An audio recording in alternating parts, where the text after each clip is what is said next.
Welcome to the lesson on irrational numbers. At the end of this lesson, you will be able to define irrational numbers and represent irrational numbers on a number line. You must have guessed that these numbers are not rational numbers. Such numbers are called irrational numbers. To understand an irrational number, we'll recall the definition of rational numbers. Numbers that can be written in the form of P upon Q, where P and Q are both integers and Q is not equal to 0, are called rational numbers. The collection of rational numbers is denoted with the letter Q. Now, let's consider the numbers that are remaining. Can these numbers be expressed in the form of P upon Q?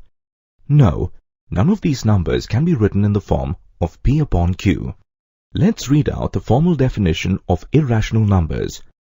Numbers which cannot be expressed in the form of P upon Q, where P and Q are integers and Q is not equal to 0, are called irrational numbers.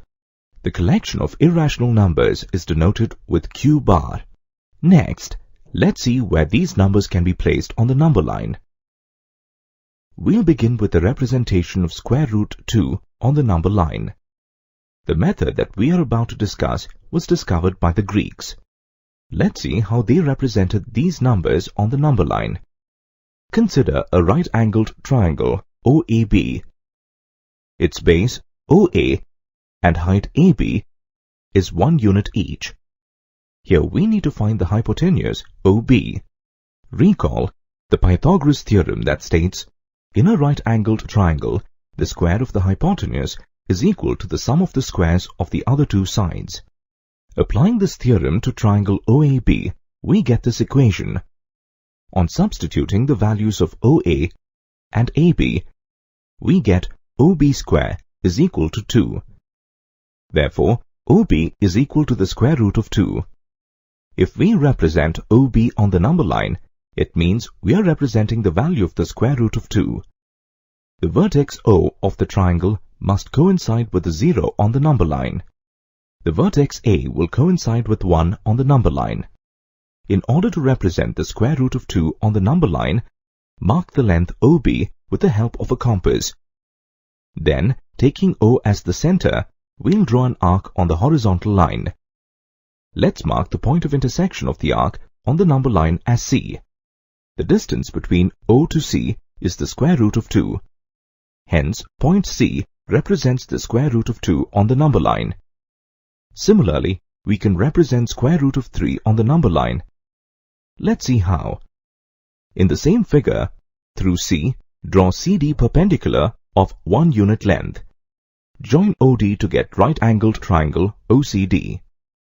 Applying Pythagoras theorem for right-angled triangle OCD and substituting the values of OC and CD, we get OD squared as 3. Therefore, OD is equal to the square root of 3. With O as the center, mark the length of OD with a compass and draw an arc on the horizontal line. Wherever the arc intersects the horizontal line, mark that point as E, and the distance from O to E is the square root of 3. You can now proceed to the solved problems section to apply your learning.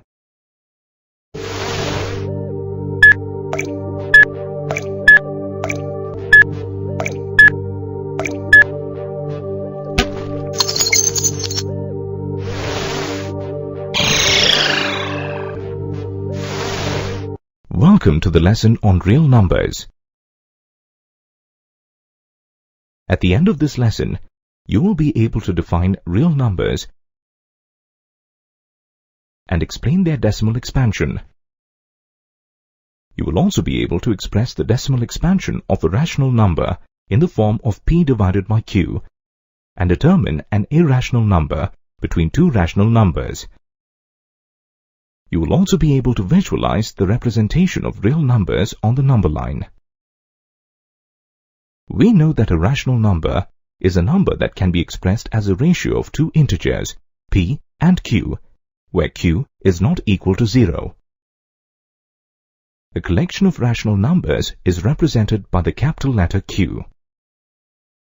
15 divided by 8, 2 divided by 3, and 11 divided by 7 are some examples of rational numbers. But there are some numbers which cannot be expressed in the form of p divided by q, where p and q are integers and q is not equal to 0. These numbers are called irrational numbers. Here are a few examples of irrational numbers. You note that the square root of any prime number is irrational. There are infinitely many rational and irrational numbers. The collection of all rational numbers and irrational numbers together is called the collection of real numbers. It is represented by the capital letter R. A real number is either rational or irrational. Here are examples of real numbers. Let's review the examples of real numbers. Consider the rational numbers among the real numbers. Solve each of them as shown.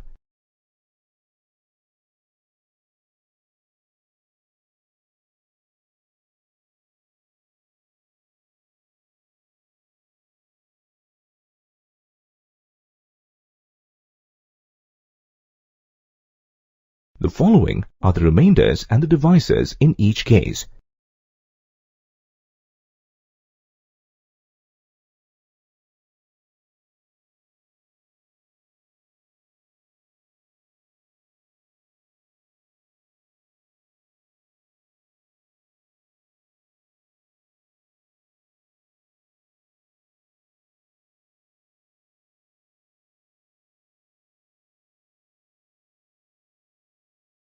Let's observe the divisions carefully. Here are the conclusions based on the observations. The remainders become 0 after a certain stage or repeat themselves.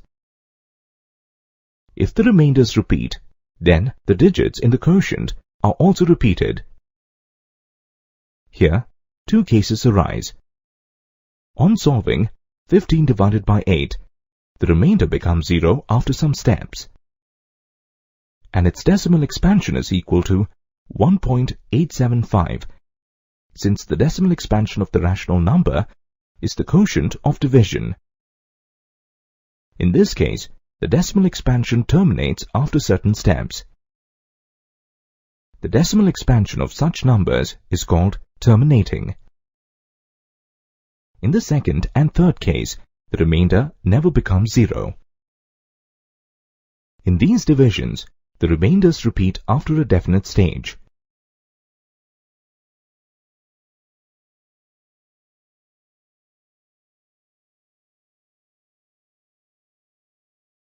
Here, these blocks of digits repeat in the quotient of the divisions. We say that these expansions are non-terminating recurring. Commonly, we represent the recurring digits in the quotient with a bar on top of it. We read this as 0.6 bar. All rational numbers can be expressed either as terminating decimal expansion or non-terminating recurring decimal expansion. Let's now express a terminating or non-terminating recurring decimal in the form of p divided by q, where p and q are integers and q is not equal to 0. Let's begin with the first example. Here the decimal expansion is terminating. Converting a terminating decimal into a fraction is very simple. Multiply and divide the decimal by 1000, since there are 3 digits after the decimal point. The obtained fraction is a rational number. Now, we'll consider the non-terminating recurring decimal 0.6 bar. Consider a rational number x. The decimal expansion of x is 0.6 bar. This can also be expressed as 0.666 and so on. Here, only one digit 6 is repeating itself. So we multiply the equation with 10. The right-hand side of this equation can be expressed as the sum of an integer and a decimal. The right-hand side of this equation is now equal to 6 plus x. Let's solve this equation. We get x equal to 2 divided by 3, which is a rational number. Similarly, every non-terminating recurring decimal expansion can be expressed in the basic form of a rational number. On summarizing, we can say the decimal expansion of every rational number is either terminating or non-terminating recurring. On the other hand, the decimal expansion of an irrational number is non-terminating, non-recurring. Here is an example of an irrational number. Some more examples of irrational numbers are the square root of 2 and pi.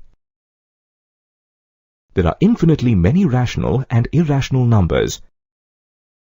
Can you find an irrational number between two rational numbers? Let's try. Consider two rational numbers, 1 divided by 3 and 2 divided by 3. First, we'll find the decimal expansion of the first rational number. Thus, 1 divided by 3 is equal to 0.333 and so on. Next, let's find the decimal expansion of the second rational number, 2 divided by 3. 2 divided by 3 is equal to 0.666 and so on. Can you find a number which is non-terminating, non-recurring between the two decimal expansions? We can find a number of this pattern. Here, we have put increasing number of zeros between two consecutive 34s. This number is non-terminating and non-recurring. Similarly, we can find many such numbers. We have seen that a real number can be expressed as its decimal expansion. You're already aware of representing rational and irrational numbers on the number line. The decimal expansion of a real number helps us to represent it on the number line.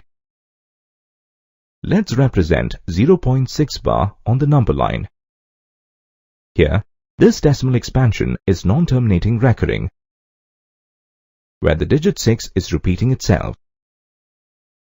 We know that this decimal lies between 0 and 1. Let's look at the section closely by using a magnifying glass. We divide the section into 10 equal parts. Now, we'll represent each part as shown. On observation, you can notice that this decimal expansion lies between 0.6 and 0.7. Let's again look at the section closely. We again divide the section into 10 equal parts and represent them as shown here.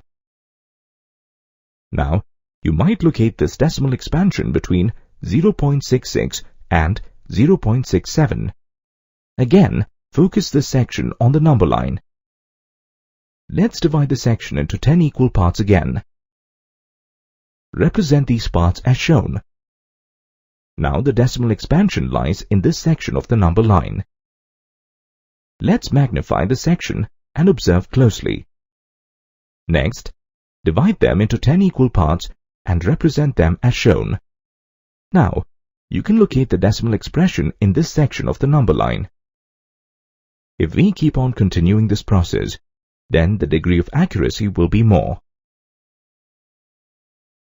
This process of visualization of representing a decimal expansion on the number line is known as the process of successive magnification.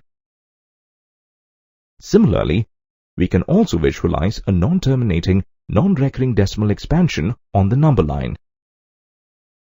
Based on this visualization, we can conclude that every real number can be represented on a number line uniquely. Let's recap. The collection of real numbers is the collection of all rational numbers and irrational numbers together. It is represented by the capital letter R. A real number is either rational or irrational. A rational number can be expressed as its decimal expansion. In case of division, if remainder becomes 0 after a certain stage, then the decimal expansion is terminating. If the remainder never becomes 0 but repeats after a certain stage, then the decimal expansion is non-terminating recurring.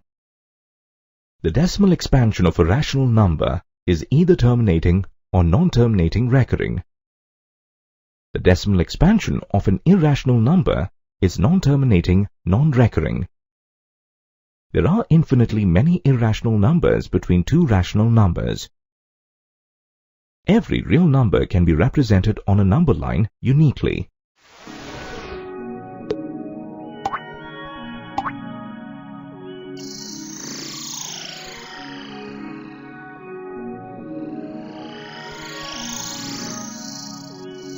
Welcome to the lesson on operations on real numbers. At the end of this lesson, you will be able to perform different mathematical operations on real numbers, represent the square root of a real number on a number line, and list the identities related to square roots. You will also be able to rationalize a number whose denominator is an irrational number. A real number is either a rational number or an irrational number. When we add, subtract, or multiply two rational numbers, we get a rational number. Even when we divide one rational number by a non-zero rational number, we get a rational number. This implies that rational numbers satisfy the closure property under these operations. But this is not the case with irrational numbers. Let's have a look. On adding 3 plus the square root of 2 and 3 minus the square root of 2, we get 6. On subtracting the square root of 3 from the square root of 3, we get 0. Similarly, if you multiply the square root of 2 by itself, then you get 2. If you divide the square root of 3 by the square root of 3, then the quotient is 1. Here in all the cases, the obtained results are rational numbers. Thus, irrational numbers do not satisfy the closure property under these operations. Also, real numbers satisfy the commutative, associative, and distributive laws. Let's recapitulate them quickly. The commutative law states that numbers can be added or multiplied in any order. The associative law states that in addition or multiplication numbers can be grouped in any order. The distributive law involves both addition and multiplication of numbers. What do you get if you add or multiply a rational number with an irrational number? We know that the square root of 5 is an irrational number. That is, the decimal expansion of the square root of 5 is a non-terminating, non-recurring. On adding this non-terminating, non-recurring decimal to 3, we get a non-terminating, non-recurring decimal. Similarly, on subtracting an irrational number from a rational number, we get an irrational number.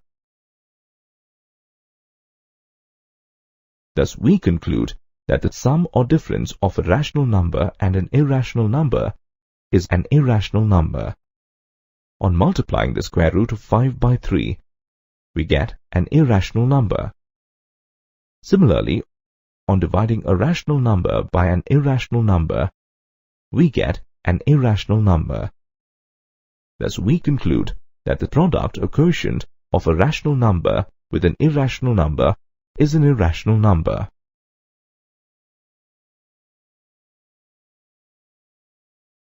Can you represent the square root of a real number on a number line?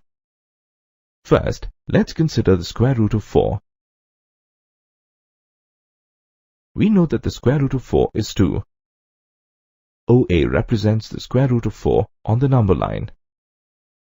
Now, can you represent the square root of 2.2 on the number line? To determine its position on the number line, we first find the value of the square root of 2.2. We'll find it geometrically. First, we'll mark the distance 2.2 on a line. Let's represent this distance as AB. Next, we mark a distance of 1 unit from B and represent the point as C. Let's represent the midpoint of AC as O. Now, we draw a semicircle with the center O and the radius equal to the measure of OA or OC with the help of a compass. We draw a line through B perpendicular to AC with the help of a protractor. Let the intersecting point of the semicircle and the perpendicular line be denoted by D. The distance BD is the square root of 2.2. To represent the square root of 2.2 on the number line, measure the distance BD with the help of a compass. Mark an arc OE equal to BD on the number line. Thus the distance OE represents the square root of 2.2 on the number line. Similarly, we can represent any positive real number, x, on the number line by finding its value geometrically. You can perform this by taking a point B such that AB is equal to x. Then the distance BD is equal to the square root of x. This result can be verified by using the Pythagoras theorem. Let's join the points O and D. Here the triangle OBD is a right angle triangle. Now OD is equal to OC, which are the radii of the circle. Since O is the midpoint of AC, OD is equal to AC divided by 2, which is equal to x plus 1 divided by 2.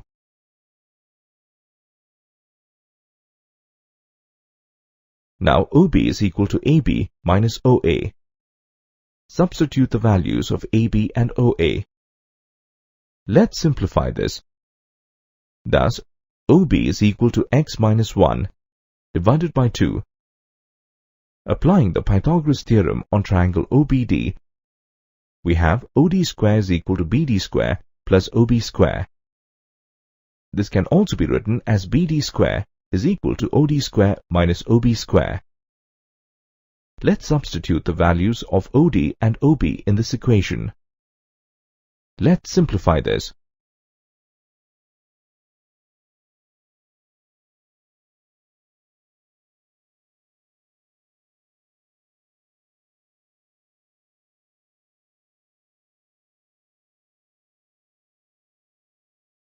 Thus, BD is equal to the square root of x.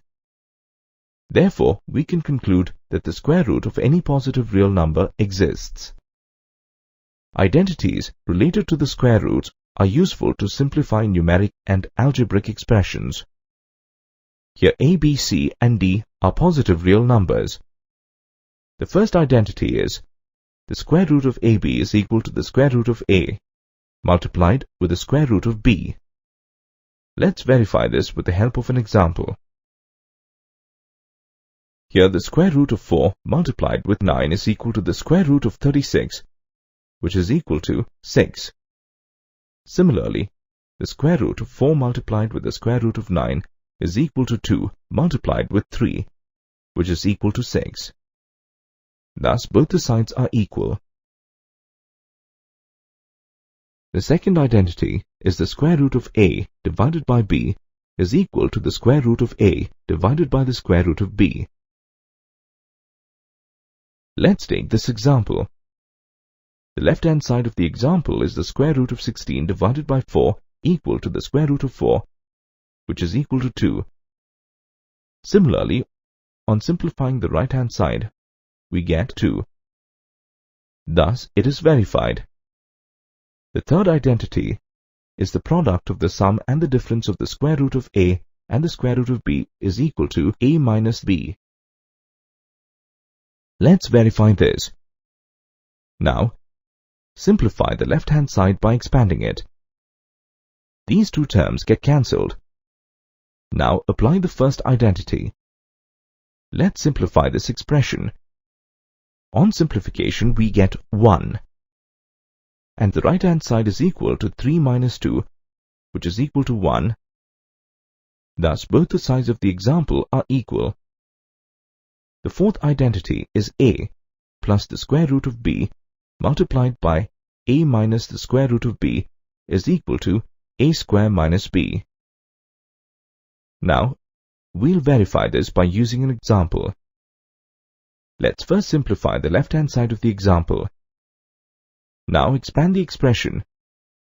These two terms get cancelled.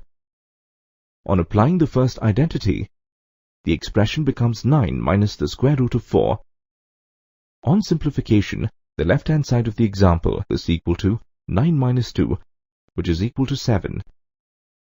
Now, we'll simplify the right-hand side of the example. On simplification, we get 9 minus 2, which is equal to 7. Thus, both the sides of the example are equal. Now let's verify the fifth identity by using an example. First, we'll simplify the left-hand side of the example. Then expand the expression. Let's simplify this by using the first identity. This is equal to the right-hand side of the example. Thus, it is verified. The sixth identity is the square root of a plus the square root of b whole squared is equal to a plus 2 times square root of ab plus b. Let's verify it. Let's first consider the left-hand side of the example. Now we expand this expression. Apply the first identity and simplify this. This is equal to the right-hand side of the example.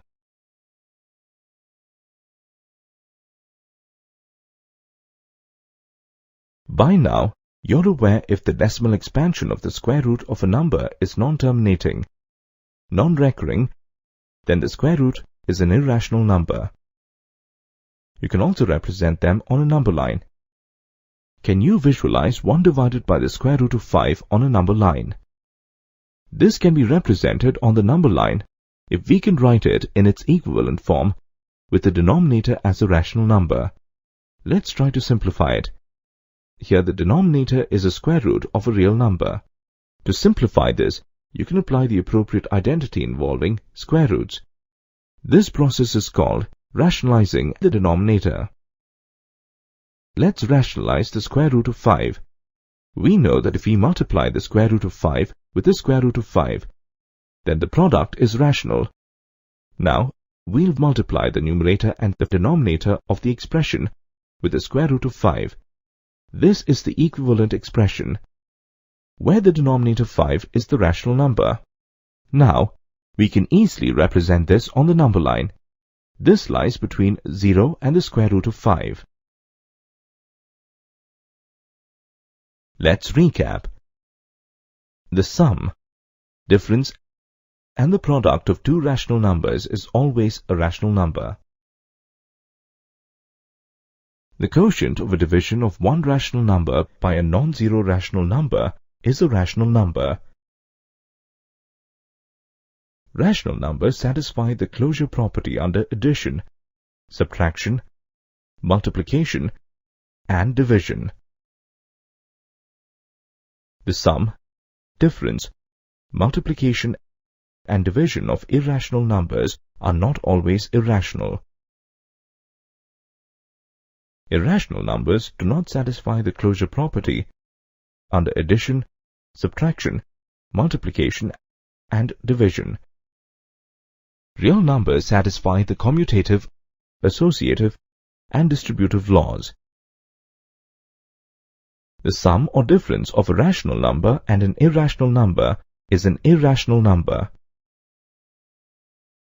The product or division of a rational number with an irrational number is an irrational number. Here are the identities involving square roots.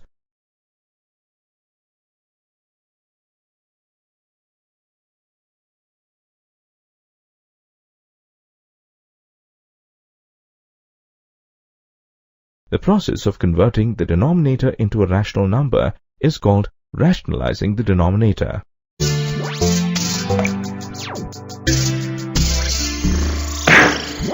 Welcome to the lesson on laws of exponents for real numbers. At the end of this lesson, you will be able to apply the laws of exponents to real numbers. The collection of rational numbers and irrational numbers together make up the collection of real numbers, which is denoted by R. We note that mathematical operations such as addition, subtraction, multiplication, and division can be applied to the collection of real numbers. Can we apply the laws of exponents to real numbers?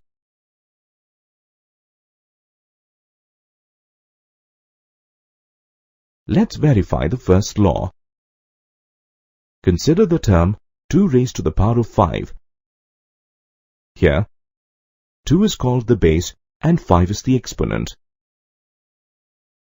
This term can also be written as 2 multiplied 5 times. Now, let's multiply the term with 2 raised to the power of 2, which is equivalent to 2 multiplied 2 times. The product obtained is equal to 2 raised to the power of 7. Can you see the relationship between the exponents of the three terms? Yes. The exponent 7 is equal to the sum of 5 and 2. Let's consider another example. Here, 2 are the two bases with exponents 2 upon 3 and 1 upon 3. Now, let's simplify it.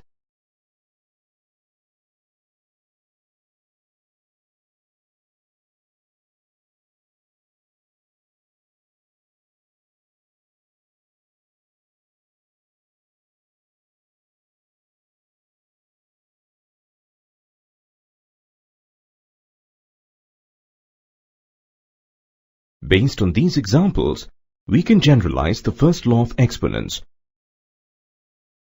This law states that when multiplying two numbers that have the same base, you can add the exponents. Here A is real positive number. M and N are rational numbers.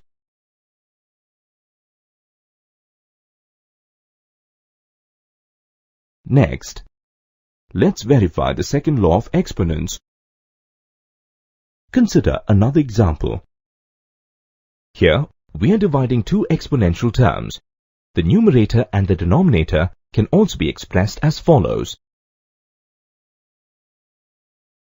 On simplifying, we get.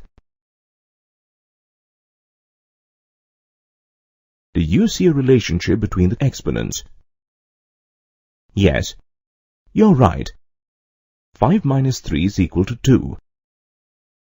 Let's apply the observation of this example to simplify another example.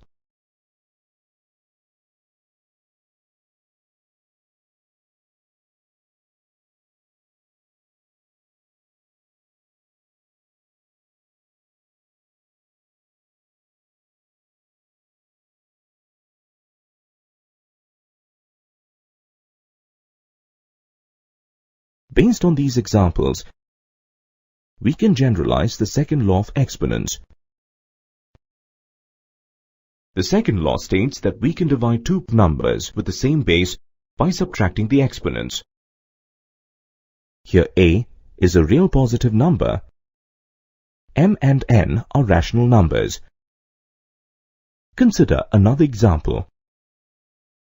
This can be written as follows. On simplifying, we get the result as 1.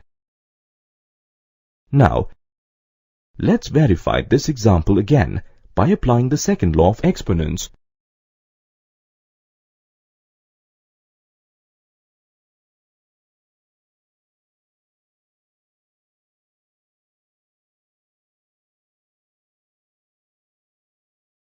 If we equate the solutions obtained by both methods, we get the following expression.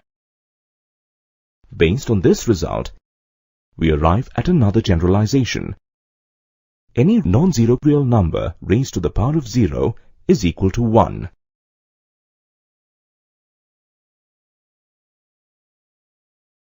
Let's move on to verify the third law of exponent.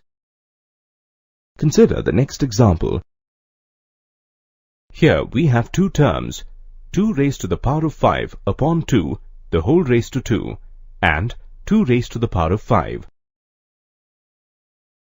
Can you see a relationship between the exponents of these two terms? Let's examine the first term. Applying the first law of exponents, we can express this term as follows.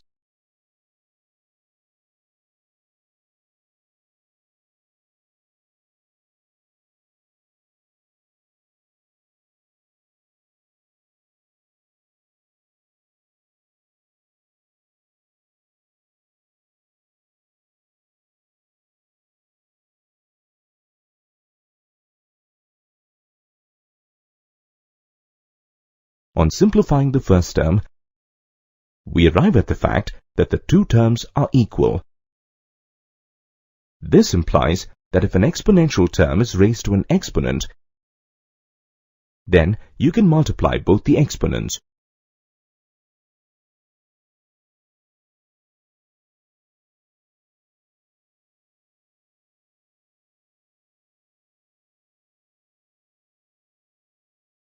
Based on this example, we can generalize the third law, which states that to raise a power to a power, just multiply the exponents. Here a is a real positive number. M and n are rational numbers.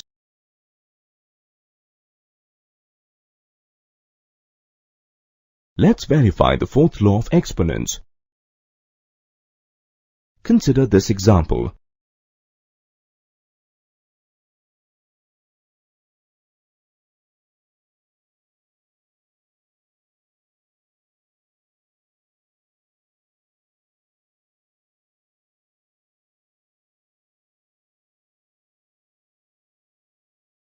Let's consider another example. The exponent 2 upon 3 is common. Hence, we can multiply the bases. The answer is 15 raised to 2 upon 3. The fourth law of exponents states that to multiply two numbers with the same power, raise the product of the bases to the same power. Here, a and b are real positive numbers and m is a rational number. Similarly, two different bases with the same exponent can be expressed as follows. This is the fifth law of exponent. The fifth law of exponents states that to divide two different numbers with the same power, you can raise their quotient to the same power. Consider this example. Here, we have to divide two exponential terms, 7 raised to 2 and 8 raised to 2. The exponent 2 is common for both the terms.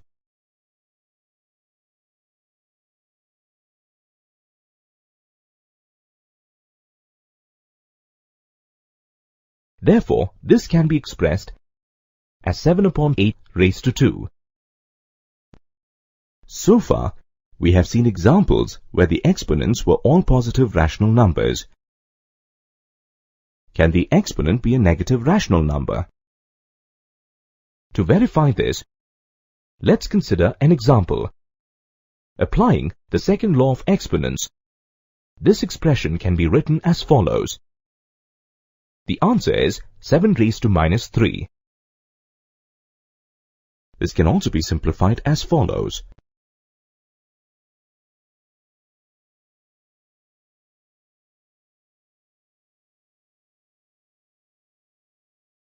On equating both the solutions, we get the following result. With this, we arrive upon another important generalization.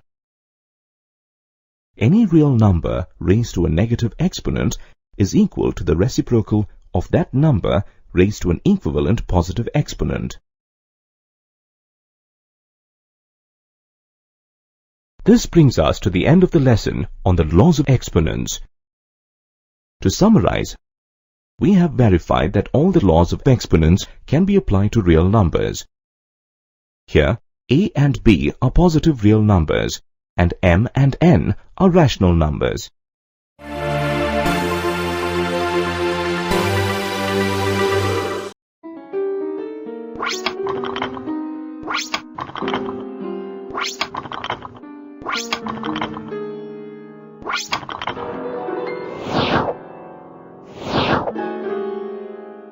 Welcome to the lesson on polynomials in one variable. At the end of this lesson, you will be able to identify polynomials and non-polynomials, define a polynomial in one variable, state the general form of a polynomial in one variable, determine the degree of a polynomial in one variable, and determine the zero of a linear polynomial. Look at the expressions on the screen. Can you identify the polynomials in this set of expressions? A polynomial is an expression containing one or more terms where coefficients are not equal to 0 and exponents of variables are whole numbers. A polynomial can have one or more variables. Let's review again the expressions that we saw earlier. As you can see, the expressions are categorized as polynomials and non-polynomials. So, what's the main difference that you can see between expressions in the two categories? The terms of the polynomials have whole numbers as exponents, while the terms of non-polynomials have fractions or negative numbers as exponents. If you examine the list of polynomials further, you will see that some of them have a single variable x, while others have two variables, x as well as y. A polynomial that contains one variable is known as a polynomial in one variable.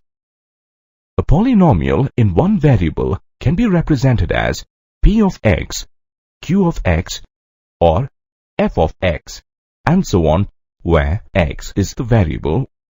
For example, p of x is equal to x squared plus 2x plus 1.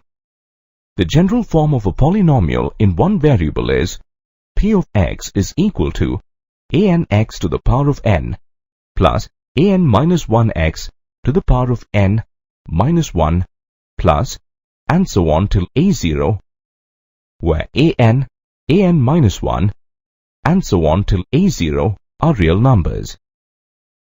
The exponents of terms are whole numbers. N, the highest exponent, n, is the degree of the polynomial where an is not equal to 0. You can name a polynomial on the basis of its degree. A polynomial of degree 1 is called a first degree or linear polynomial. The general form of such a polynomial is ax plus b, where a is not equal to 0. The maximum number of terms is 2. For example, x plus 1 is a linear polynomial. A polynomial of degree 2 is called a second degree or quadratic polynomial. Its general form is ax squared plus bx plus c, where a is not equal to 0. It has a maximum of 3 terms. For example, x squared plus 2x plus 1 is a quadratic polynomial. A polynomial of degree 3 is called a third degree or cubic polynomial and is represented as ax cubed plus bx squared plus cx plus d, where a is not equal to 0. Such a polynomial can have a maximum of 4 terms. For example, x cubed plus 3x squared plus 3x plus 1 is a cubic polynomial. Similarly, any polynomial of a degree greater than 3 is named on the basis of its degree, such as 4th degree polynomial, 5th degree polynomial, and so on. In a polynomial with one variable, the value of the variable where the value of the polynomial becomes 0 is the 0 of a polynomial. In other words, the value of x for which the value of the polynomial equals 0 is the 0 of the polynomial p of x. Let's take up a problem as an example. Find the values of a linear polynomial p of x is equal to 2x minus 4 at x is equal to 1, minus 1, and 2. Let's solve the polynomial for each of these values of x. First, substitute x with 1 in the polynomial. The value of the polynomial is minus 2. Similarly, the value of the polynomial for x is equal to minus 1 and x is equal to 2 is -6 and 0 respectively. In this example, the value of the polynomial is 0 when x is equal to 2. Therefore, 2 is the 0 of the polynomial p of x is equal to 2x minus 4. In general terms, if p of x is a polynomial and k is a real number, and if p of k is equal to 0, then k is called the 0 of the polynomial. You can determine the 0 of a polynomial through two methods, by trial and error and by equating polynomial to 0. Consider a linear polynomial p of x is equal to 2x plus 4. Let's first use the trial and error method to find the 0 of this polynomial. To begin with, let x is equal to 1. Substituting 1 in the polynomial, you get 6, which is not equal to 0. If x is equal to -1, then the value of the polynomial is 2, which is also not equal to 0. Try using another value, 2, as the value of x. The value of the polynomial is 8, which is again not equal to 0. In the fourth try, you use -2 as the value of x. You will find that the value of the polynomial is 0. Thus, using the trial and error method, you can determine that the 0 of the given polynomial is -2. As you can see, the trial and error method can often be long and tedious. An easier way to determine the 0 of a polynomial by using the other method, that is, equating the polynomial to 0. In this method, you can find the 0 of the polynomial p of x is equal to 2x plus 4 by taking x as the subject. Thus, p of x is equal to 2x plus 4. P of x is equal to 0. Thus, the value of the polynomial 2x plus 4 is equal to 0. On solving, you get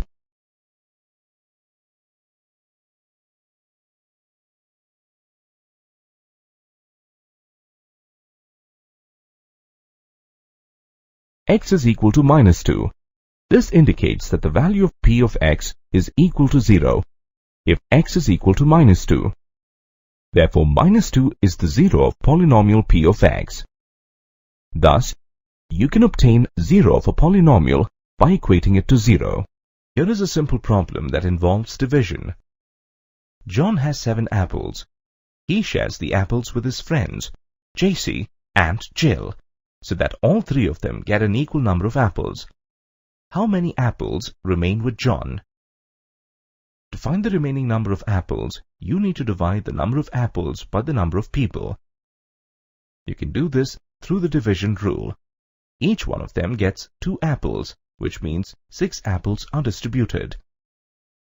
Therefore, the remaining number of apples, or the remainder, equals 7 minus 3 times 2, which is equal to 1.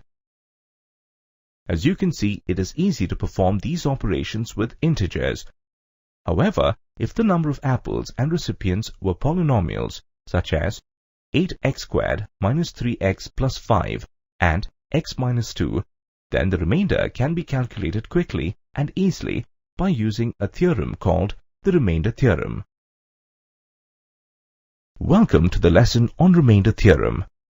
At the end of this lesson, you will be able to state the remainder theorem, verify the remainder theorem, and apply the remainder theorem. The remainder theorem states that if p of x is a polynomial in x and p of x is divided by x minus a, then the remainder is p of a. Let's now see how we can verify this theorem. It is given that the dividend is equal to p of x and the divisor is equal to x minus a. Let the quotient be q of x and the remainder be r.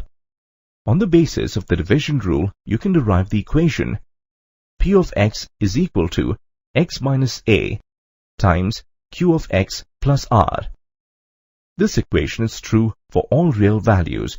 Therefore, If we assume x is equal to a, then p of a is equal to a minus a times q of a plus r. On solving, you get r is equal to p of a. Let's now apply the theorem to solve our problem. In the problem given at the beginning of this lesson, the dividend is equal to 8x squared minus 3x plus 5, and the divisor is equal to x minus 2. Let p of x is equal to 8x squared minus 3x plus 5.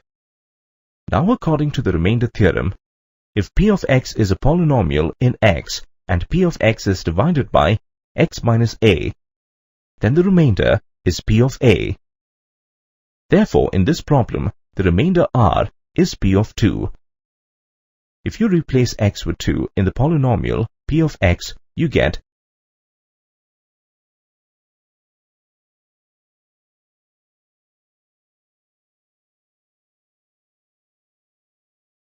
the remainder r is equal to 31. Remainder theorem states that if p of x is a polynomial in x and p of x is divided by x minus a, then the remainder is p of a. The remainder theorem specifies the remainder in cases where the divisor is x minus a. However, there may be cases where the divisor does not appear in the form x minus a. In such situations, you can use the following guidelines to determine the remainder in the division of a polynomial. If a polynomial p of x is divided by x plus a, then the remainder is p of minus a. If a polynomial p of x is divided by ax minus b, then the remainder is p of b divided by a. If a polynomial p of x is divided by ax plus b, then the remainder is p of minus b divided by a. Let us apply these guidelines to solve some problems. In the first problem, you need to find the remainder when a polynomial minus 8x cubed plus 4x squared minus 2x plus 7 is divided by another polynomial x plus 1. Here, the divisor is x plus 1.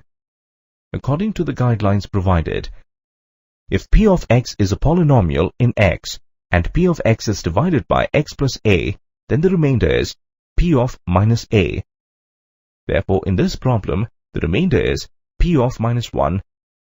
If you replace x with minus 1 in the polynomial p of x, you get the remainder is equal to 21. In the next problem, you need to find the remainder when a linear polynomial 2x minus 1 divides another polynomial minus 8x cubed plus 4x squared minus 2x plus 7. As given in the problem, the dividend is equal to minus 8x cubed plus 4x squared minus 2x plus 7, and the divisor is equal to 2x minus 1. According to the guidelines provided, if p of x is a polynomial in x and p of x is divided by ax minus b, then the remainder is p of b divided by a. Therefore, in this problem, the remainder is p of 1 divided by 2. If you replace x with 1 divided by 2,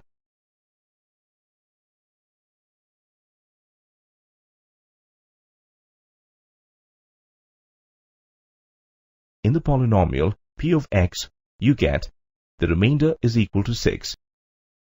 Consider another problem where you need to find the remainder if a linear polynomial 2x plus 1 divides another polynomial minus 8x cubed plus 4x squared minus 2x plus 7. According to the problem, the dividend is equal to minus 8x cubed plus 4x squared minus 2x plus 7, and the divisor is equal to 2x plus 1. According to the guidelines provided, if p of x is a polynomial in x and p of x is divided by ax plus b, then the remainder is p of minus b divided by a. Therefore, in this problem, the remainder is p of minus half. If you replace x with minus half, In the polynomial p of x, you get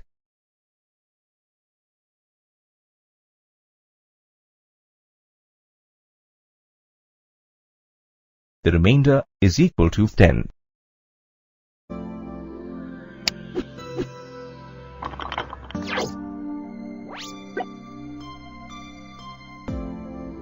Welcome to the lesson on factor theorem. At the end of this lesson, you will be able to state the factor theorem and apply it to factorize polynomials.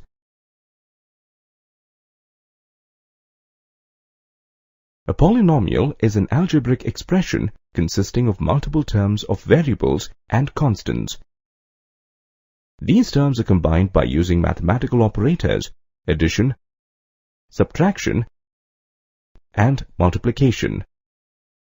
The exponents of variables must be whole numbers. A term can be a variable, a constant, or a product of the two. A real number that precedes the variable is called the coefficient. The variable of this polynomial is x. Hence it can be represented as p of x, which is the general form of representing polynomials. In this polynomial, the highest degree of x is 2. Thus, this is a quadratic polynomial. Now, let's factorize this polynomial. Here, we will write the polynomial in the form of this algebraic identity.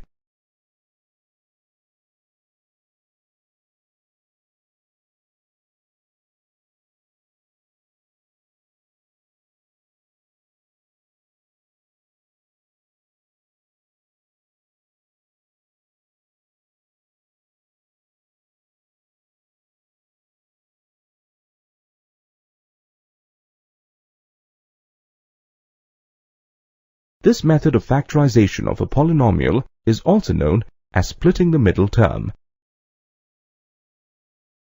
The factors of this polynomial are x minus 2 and x minus 3. Now, we'll substitute x equal to 2 in the polynomial.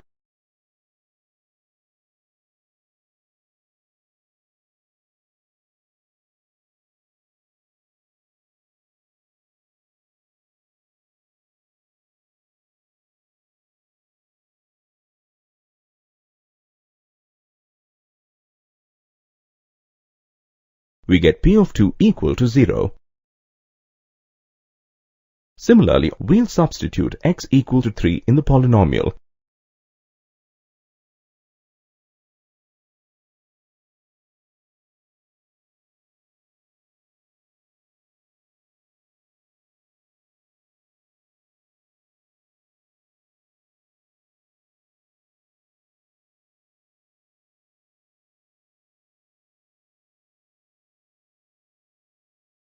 We get p of 3 equal to 0. Based on the above discussion, we can sum up that p of 2 is equal to 0 if and only if x minus 2 is a factor. Similarly, p of 3 is equal to 0 if and only if x minus 3 is a factor. Let's generalize this for any real value of x. Consider p of x is a polynomial and a is a real number. If p of a is equal to 0, then x minus a is a factor of the polynomial. This is known as the factor theorem. This theorem is an extension of the remainder theorem. If the remainder becomes 0, then you can say that x minus a is a factor of p of x. Conversely, if x minus a is a factor of p of x, then p of a is equal to 0. The factor theorem can be used to factorize a polynomial or verify that a linear polynomial is a factor of another polynomial. Let's factorize this quadratic polynomial using the factor theorem. We'll find the factors of the constant term minus 4.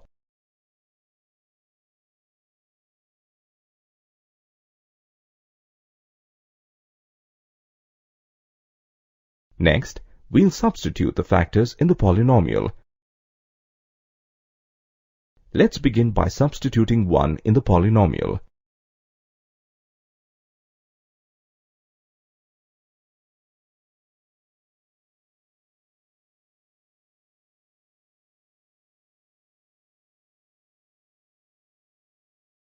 Here the polynomial becomes 0.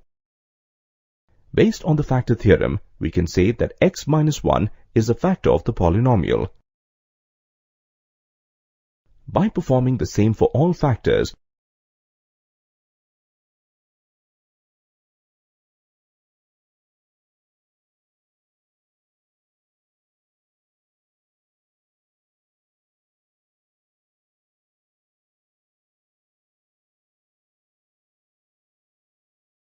we get p of minus 4 is equal to 0.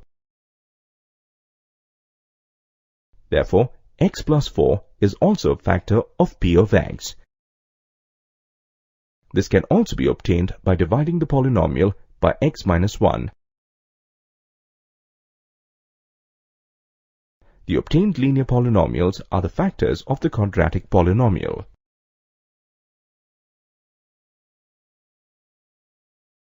Let's recap. The factor theorem states that p of x is a polynomial and a is a real number.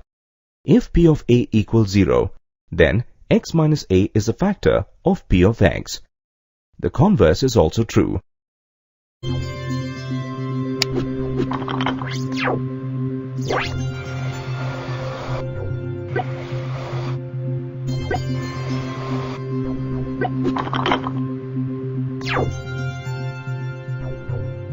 Welcome to the lesson on factorization of polynomials using algebraic identities.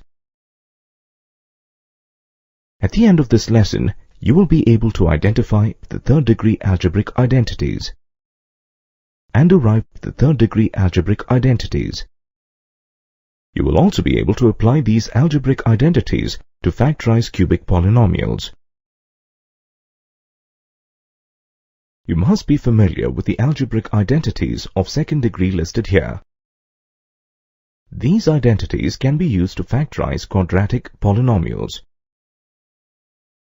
For example, consider the quadratic polynomial x squared minus 1.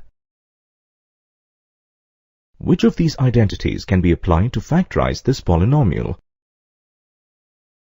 This can also be expressed as the difference of two squares. Hence, you can use this identity to factorize the quadratic polynomial. The obtained linear polynomials are the factors of the polynomial. Now, we'll consider another polynomial. The highest degree of this polynomial is 3. Hence, it is a cubic polynomial. How will you factorize this polynomial? We know that a cubic polynomial can be factorized by using the factor theorem. You can also use the algebraic identities involving third-degree terms to factorize a cubic polynomial. The polynomial must be in the form of whole cubes, sum, or difference of cubes.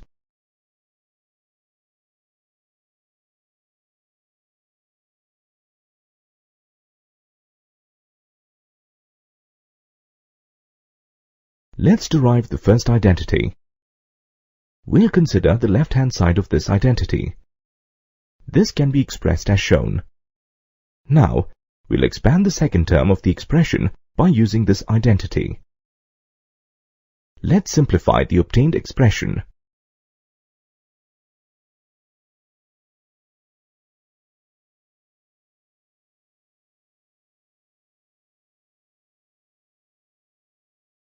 This is the first identity.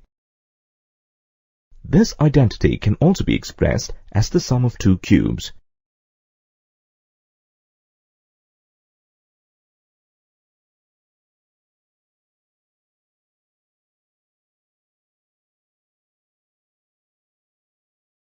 You can use a similar approach to derive the second identity.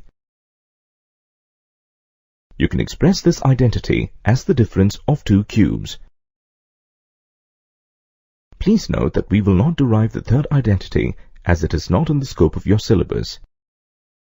However, please remember this identity. You may have to apply this identity for factorizing polynomials.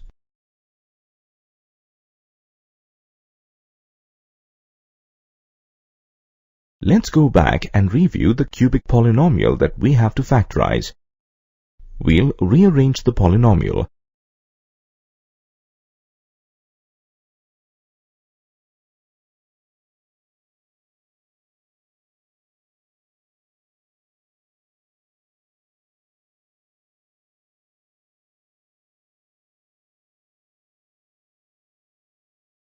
Now, the obtained polynomial is similar to the expanded form of this cubic identity. Let's compare the polynomial with the identity. Hence, the polynomial can be expressed in this form. The factors of the polynomial are shown. Let's recap.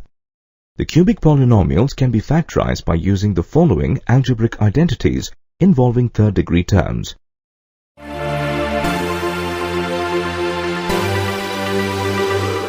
Master artists of the Renaissance period used a grid in the form of a wire mesh as a tool for breaking up the components of the subject that they painted. See the football coach. He is using a similar grid to pinpoint locations of players on the football field and to plan his strategy for the game. Using a similar method, you can locate points on a two-dimensional geometric figure with the help of the Cartesian plane. In this lesson, you will learn about the Cartesian plane. You will also learn how to use this plane to plot points. At the end of this lesson, you will be able to define the Cartesian plane, identify the x-axis, the y-axis, the origin, an ordered pair or coordinates, and the quadrants. Locate a point on the Cartesian plane and define the general form of the equation of a line. The Cartesian plane, named after the mathematician René Descartes, is a plane with a rectangular coordinate system that associates each point in the plane with an ordered pair, x, y. The Cartesian plane is often used in graphical representation of figures. For instance, look at the football field again. How can the coach determine the position of a player P on the field? We can resolve this problem by regarding the football field as a Cartesian plane, which is represented as a graph. The length of the field on the Cartesian plane is the horizontal line xx dash, and the breadth of the field is the vertical line yy dash. Yy dash intersects with xx dash at point O. The horizontal line xx dash is the x-axis of this Cartesian plane. The vertical line yy dash is the y-axis of this Cartesian plane. The point of intersection of the two axes, x and y, is called the origin O. On the Cartesian plane, the position of a point is represented as the distance along the x and y axes. For instance, the coach has placed player P on a certain point on the plane. The coach draws perpendicular lines from point P to the x and y axes. Point P is represented as P x, y. In point P x, y, x is called the x-coordinate or abscissa. Abscissa is defined as the value of a coordinate on the horizontal axis. Similarly, y is the y-coordinate or ordinate. Ordinate is defined as the value of a coordinate on the vertical axis. Thus, x, y is called the coordinates of point P. In a graphical figure on the Cartesian plane, a point on the x-axis has the coordinate x, 0. Therefore, if player P is placed at a point on the line dividing the football field vertically, the point is represented as P x, 0. Similarly, any point on the y-axis has the coordinate 0, y. Therefore, if player P is placed at a point on the line dividing the football field horizontally, the point is represented as P, 0, y. Let us now see how we can represent different real numbers on the x and y axes. Since the point of origin represents the 0, 0 coordinate, a point to the left of O will be negative, and a point to the right of O will be positive. Therefore, OX represents positive real numbers and OX' represents negative real numbers. Similarly, OY represents positive real numbers and OY' represents negative real numbers. XX' and YY' divide the rectangular field into 4 equal parts. These parts are called quadrants. Thus, quadrants are the 4 parts of a plane created when the plane is divided by 2 perpendicular coordinate axes. XOY is named as quadrant 1. In this quadrant, x coordinates as well as y coordinates have positive values. Thus, this quadrant is of the type plus, plus. X-OY is called quadrant 2. In this quadrant, x coordinates have negative values and y coordinates have positive values. Therefore, this quadrant is of the type minus, plus. X-OY- is called quadrant 3. In this quadrant, x coordinates as well as y coordinates have negative values. Thus, this quadrant is of the type minus, minus. Y-OX is called quadrant 4. In this quadrant, x coordinates have positive values and y coordinates have negative values. This quadrant is of the type plus, minus. Now, based on your knowledge of the Cartesian plane, can you identify the coordinates of the player P on the football field? Refer to the perpendicular lines drawn by the coach from point P on x and y axes. The lines meet the x-axis at 3 and the y-axis at 4. Therefore, the position of the player P is at 3, 4, which lies in quadrant 1. You can use this method to determine the coordinates of any point when you're presented with data in graphic form. For example, the coach places another player Q on the field. To determine the position of player Q, draw perpendicular lines from point Q to the x and y axes. The lines meet the x-axis at -5 and the y-axis at 4. Therefore, player Q is positioned at -5, 4.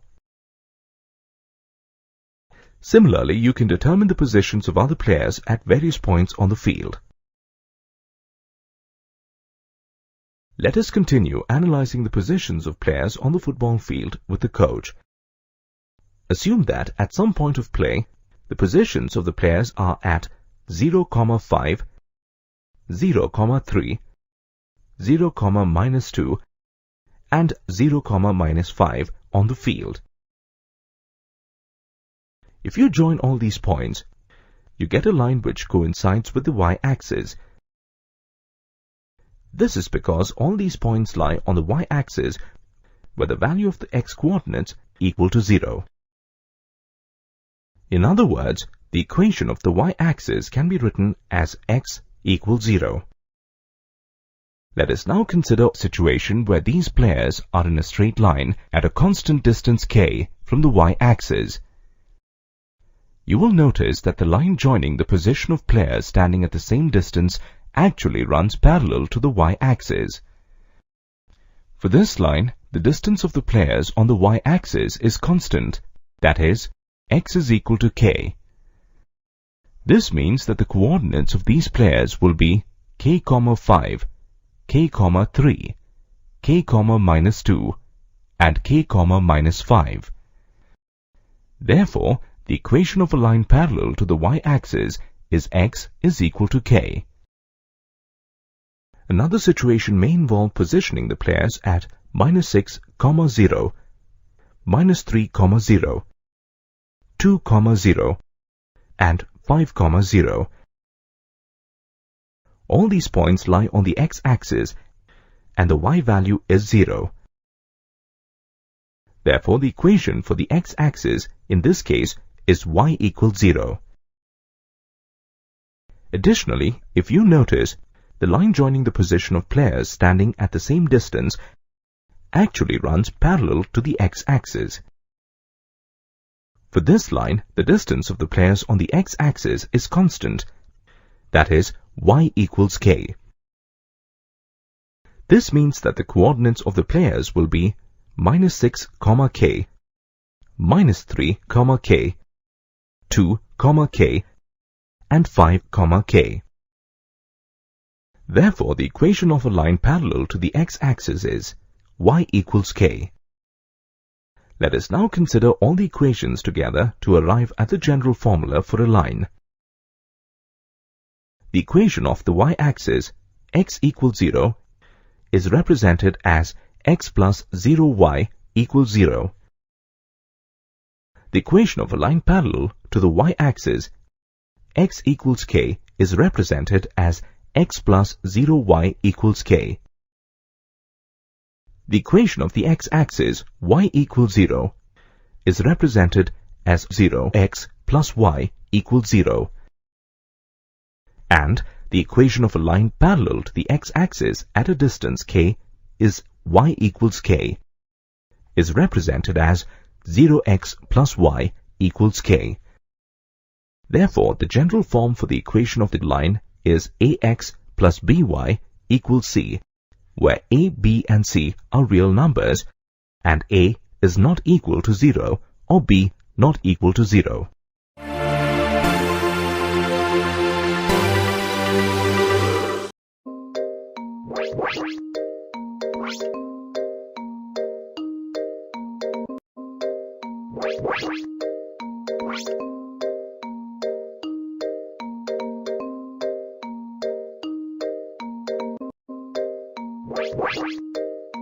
Welcome to the lesson on Introduction to Linear Equations in Two Variables. At the end of the lesson, you will be able to identify a linear equation in two variables and find a solution for a linear equation in two variables. What is a linear equation in two variables? An equation of the form ax plus by plus c is equal to 0 is called a linear equation in two variables. Okay, how can we say that this is a linear equation in two variables? This equation can be represented as follows. The equation is called linear because the equation is of the first degree. There are two variables in the equation, namely x and y. Such an equation is called a linear equation in two variables. Here are some points regarding the linear equation in two variables. A and b are called coefficients of x and y. C is called a constant term.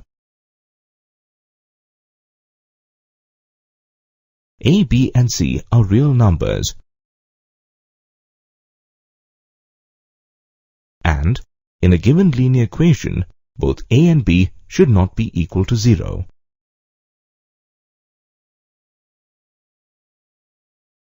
Now let's see some examples of linear equations in two variables. Can we say that this is a linear equation in two variables? Let's try. We will rearrange the equation and see if it resembles the standard form ax plus by plus c equals 0. This equation can be represented as follows.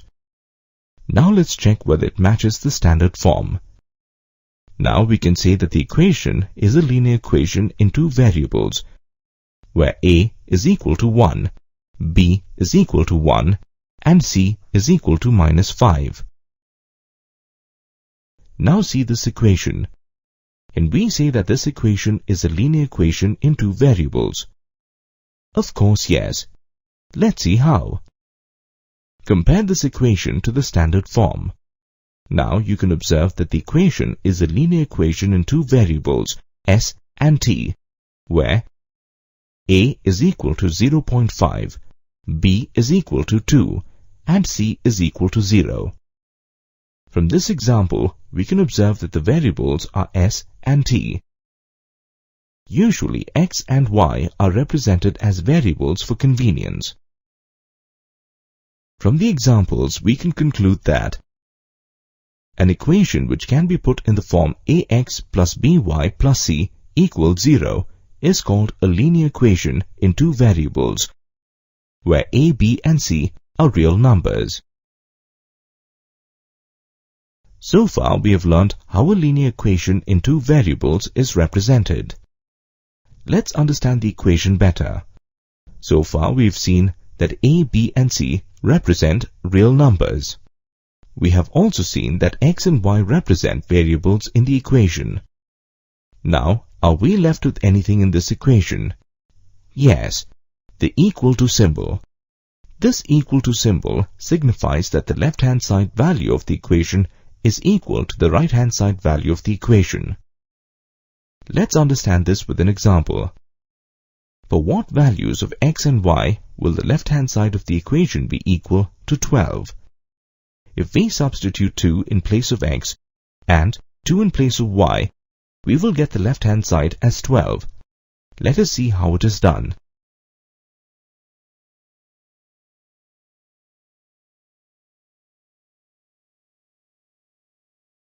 Now the left-hand side of the equation is equal to the right-hand side of the equation. So we call 2, 2 a solution of the equation. In other words, we can say the ordered pair 2, 2 satisfies the equation. A solution is an ordered pair which satisfies the equation. The solution is always written as an ordered pair.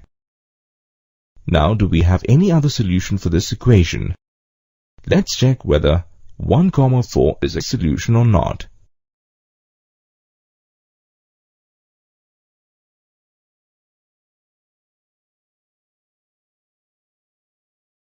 This says that 1, 4 is also a solution to the equation 4x plus 2y equals 12.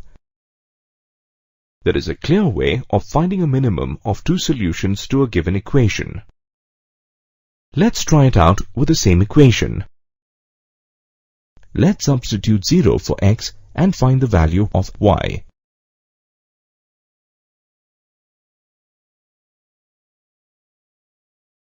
Therefore, the solution is the ordered pair 0, 6.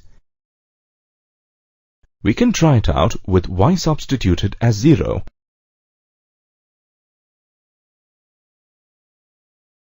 Let's see how the calculation is done. Now you can say that the ordered pair 3, 0 is another solution for the equation. Now the solutions of the equation are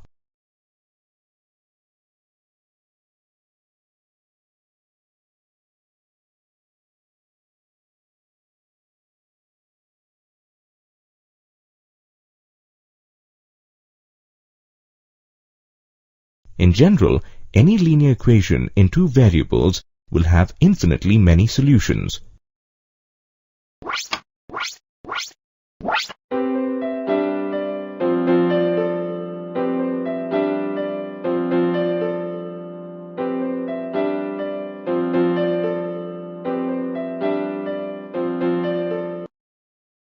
Welcome to the lesson on graphical representation of linear equations in two variables. At the end of this lesson, you will be able to plot a linear equation in two variables on a Cartesian plane. You will also be able to determine the equation of lines that are parallel to the x-axis and the y-axis. Before learning how to represent a linear equation in two variables, let's review our understanding of its definition. An equation in the form of ax plus by plus c equals 0, where a, b and c are real numbers and a and b are not both 0, is called a linear equation in two variables. Such an equation has infinite number of solutions. For example, consider the equation x plus 3y minus 6 equals 0. It is a linear equation in two variables. To represent this equation graphically, we have to find at least two solutions. The solutions of a linear equation can be obtained by substituting different values for x in the equation to find the corresponding values of y. Let's use the values of x provided in this table. Generally, small numbers are chosen so that the calculations are easy. We'll begin by substituting minus 6 as x in the equation and solve it.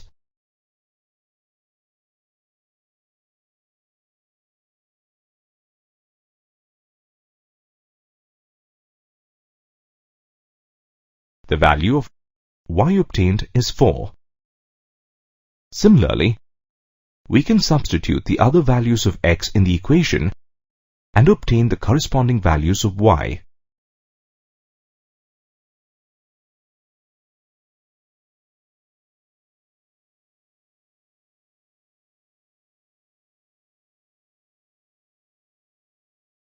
The values of x and y are represented as an ordered pair.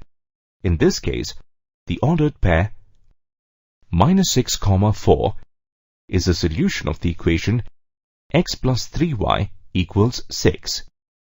The graph of this equation can be obtained by plotting these ordered pairs.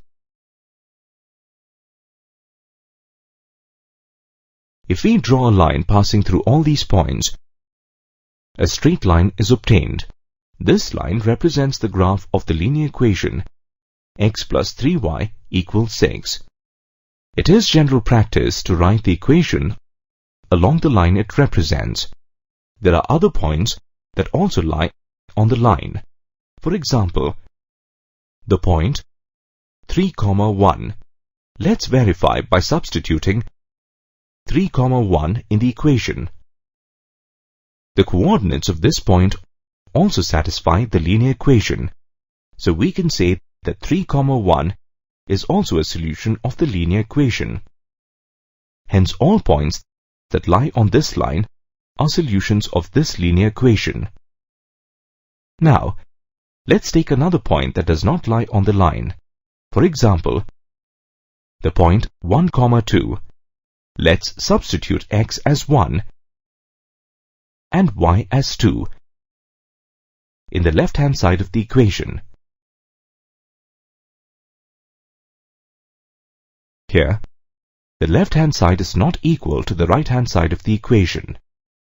Since these values do not satisfy the linear equation, 1, 2 is not the solution of this linear equation. Let's consider another equation, 4x minus 3y plus 12 equals 0. To plot the graph of this equation, we'll first find its solutions algebraically and then plot the points on the graph. Instead of randomly choosing values for x, we'll substitute 0 as the value of x in the equation and simplify. Please take note of the simplification steps.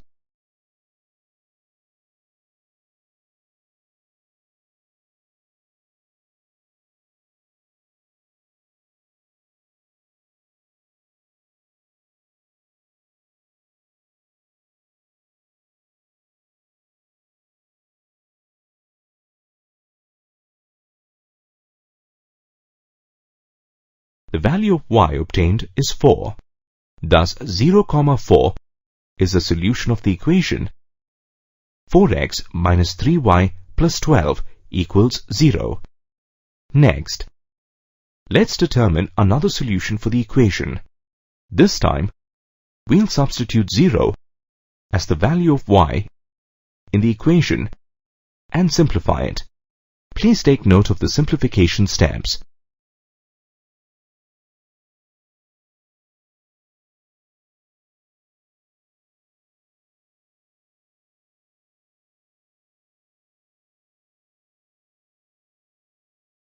The value of x thus obtained is minus 3. We can write the solution as minus 3, 0. So, we have two ordered pairs as the solutions for the linear equation. Let's plot these points on the graph. On passing a line through these points, the graph of the equation is obtained. This line represents the linear equation 4x minus 3y plus 12 equals 0. Remember, all points that lie on the same line are solutions of this linear equation. After solving the examples, we can conclude that any linear equation of the form ax plus by plus c equals 0 represents a straight line on the graph. The word linear originates from the fact that the graph of a linear equation in two variables is represented by a straight line. Every point that satisfies the linear equation lies on the line. Every point that lies on the line is the solution of the linear equation, and a point that does not lie on the line is not a solution of the linear equation. Consider the two sets of ordered pairs plotted on the graph here. Let's draw a line passing through these 2 points. As you can see, the line obtained is parallel to the y-axis. On examining, you will see that the x-coordinates of both these points are 1, which means the equation of this line can be given by x equals 1. Similarly, we can draw other lines that are parallel to the y-axis.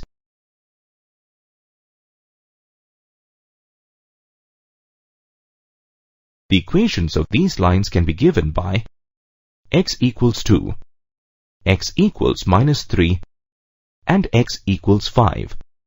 On generalizing, we can represent any line parallel to the y-axis as x equals k.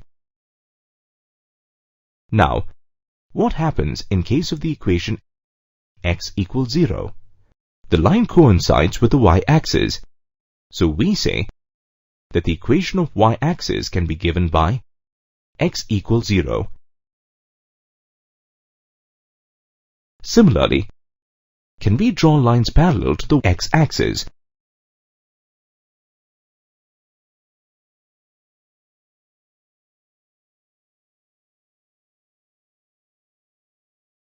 Of course, yes. You can observe that these lines are parallel to the x-axis. The equation of any line parallel to x-axis is of the form y equals k. If we plot the equation y equals 0, we get a line that coincides with the x-axis. Therefore, we can say that y equals 0 is the equation of the x-axis.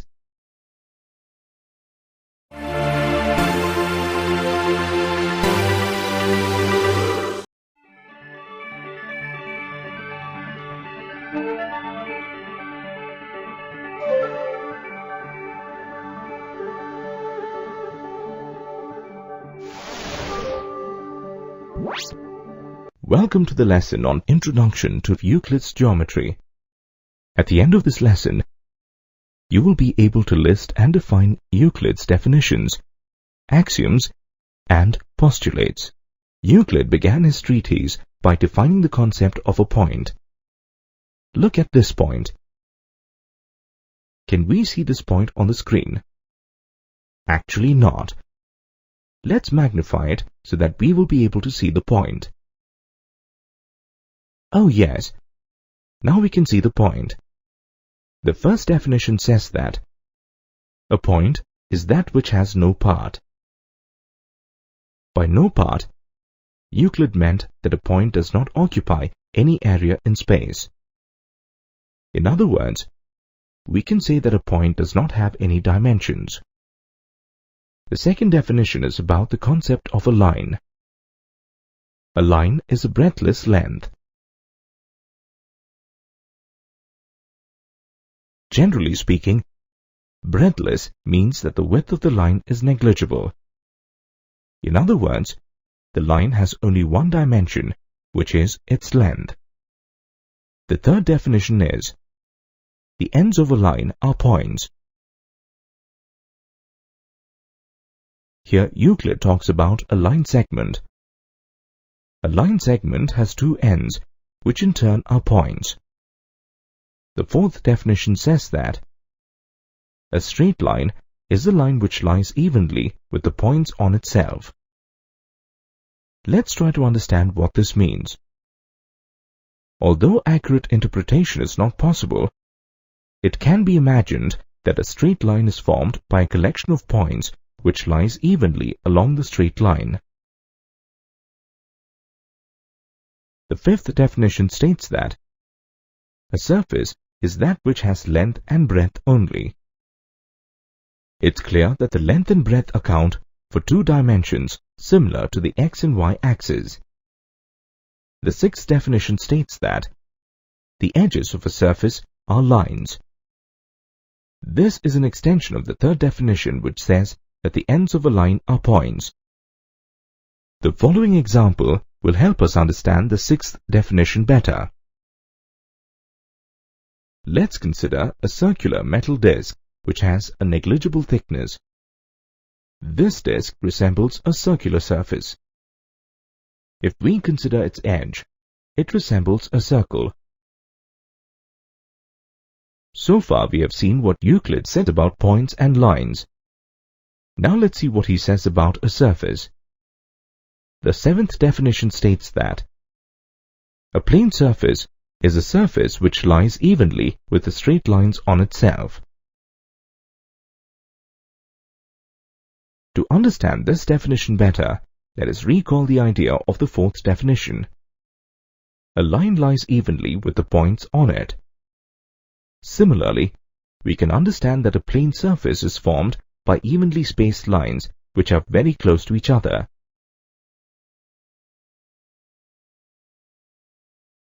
Thus we have seen the 7 definitions proposed by Euclid. With these definitions, Euclid tried to describe the fundamental elements of geometry. To conclude, he tried to explain about the concept of dimensions and the elements associated with it, like a point has no dimension, a line has one dimension, and a surface has 2 dimensions. Now that we have understood the definitions, we come to the next level of Euclid's geometry, the postulates. Postulates are statements which do not require any proof, are self-evident, and deal specifically with geometry. The postulates stated by Euclid evolved from the concept of point, line, and surface. Euclid stated 5 postulates. Let's try to understand each of these. The first postulate states that, given 2 distinct points, there is a unique line that passes through them. To understand this postulate, let's start with 2 points. Let's try to find out how many lines can be drawn through the points.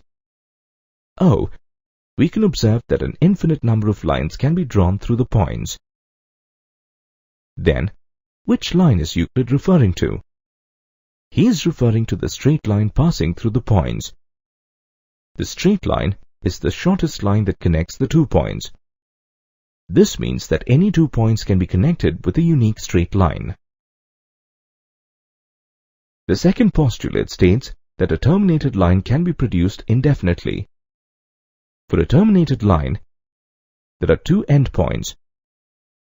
In other words, a terminated line in present-day terminology is called a line segment.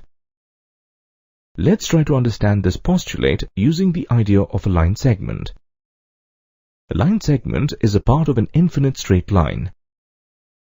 If we observe the reverse, a line segment can be extended on both the sides to form a straight line. The third postulate states that it is possible to describe a circle with any center and any distance. The statement can be described in two parts: the center and the distance. Here the words center and distance correspond to the center and radius of a circle. This postulate indirectly describes the shape of the circle, where the distance between the center and any point on the circumference of the circle is the radius. Geometrically speaking, this postulate means that you can draw a circle starting with the center at any point on the plane and describe the circle with any radius. The fourth postulate states that all right angles are equal to one another. In order to understand the postulate, we will consider two right angles, A and B. Angle A is equal to angle B since both are right angles. Let us arrange the angles in such a way that the orientation of the angles change. You can observe that even after the change in orientation, angle A is equal to angle B. Let us try to visualize the fifth postulate. This postulate is also called the parallel postulate. Consider two parallel lines. You know that they will never meet or intersect. Two lines that are not parallel will intersect at some point. Here, Euclid describes an important property that helps verify whether two lines are parallel or not. It is done with the help of a transversal line intersecting the lines. If the sum of the interior angle is less than 180 degrees, then the lines are not parallel to each other. To verify this, if we produce the lines further, these will intersect at one point and form a triangle. This is the reason why the sum of the interior angles of the lines is less than 180 degrees. Now, we will recap what we just discussed in Euclid's own words. If a straight line falling on two straight lines makes the interior angles on the same side of it taken together less than two right angles, then the two straight lines, if produced indefinitely, meet on the side on which the sum of the angles is less than two right angles. From the postulates, we can understand that Euclid stated these postulates as patterns observed among the geometric constructions. Postulate 3 introduces us to the concept of circles, while Postulate 5 gives us the condition to check whether two lines are parallel or not. Now, let's discuss some notions. These notions are called axioms. An axiom is understood as it is and does not require any proof. However, we will try to understand these axioms through examples. Remember that these axioms are not restricted to geometry. They are valid for basic arithmetic operations, including addition and subtraction. The first axiom is stated as, things which are equal to the same thing are also equal to one another. Let's try to understand this axiom. Let A and X be two line segments with equal lengths. Let B be another line segment whose length is also equal to X. This implies that the lengths of the line segments A and B are equal since both are equal to the same line segment. If we consider A, B and X as numbers, this axiom corresponds to the transitive property. The second axiom states that if equals are added to equals, then the wholes are equal. Let us take two lines A and B which are equal in length. When A and B are added separately to another line segment X, the resulting lengths A plus X and B plus X are equal in length since the line segments A and B are equal. The third axiom is about subtraction. If equals are subtracted from equals, then the remainders are equal. Let the line segments A and B be equal in length. Let X be any other line segment. If we remove the length of A from the length of x, we get x minus A. Next, let's remove the length of B from x. What we get as a result is x minus B. On comparing the lengths of x minus A and x minus B, we can observe that they are equal. Hence, we can conclude that since the line segments A and B are equal in length, the lengths of x minus A and x minus B are also equal. The fourth axiom states that things which coincide with one another are equal to one another. Let us consider two lines, A and B, which are equal in length. When they coincide, they form a new line which is equivalent to the length of line A or B. The fifth axiom states that the whole is greater than the part. This statement is about the comparison of two objects or quantities. Let's try to understand this statement with an example. Consider the line segment. Let us split this line segment into two parts. Now you can observe that the length of any split part is less than the length of the whole line segment.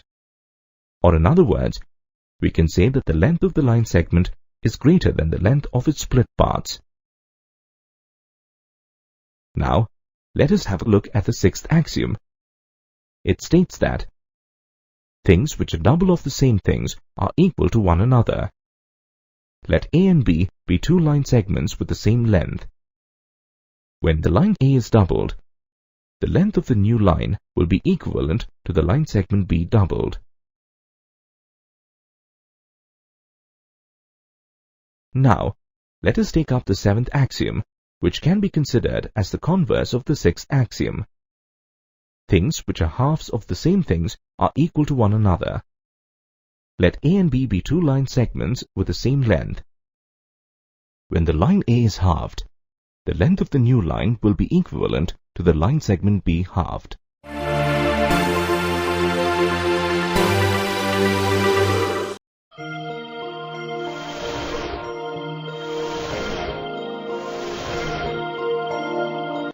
Welcome to the lesson on Introduction to Lines and Angles. At the end of this lesson, you will be able to define the basic terms related to lines and angles. You will also be able to recall the definitions of different angles based on their measures and classify different pairs of angles formed by two intersecting lines. Dad, look at the stars. They look like points.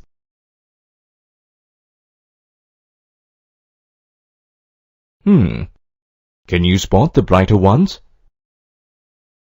Yes, and if we join them, it becomes a line. That's right.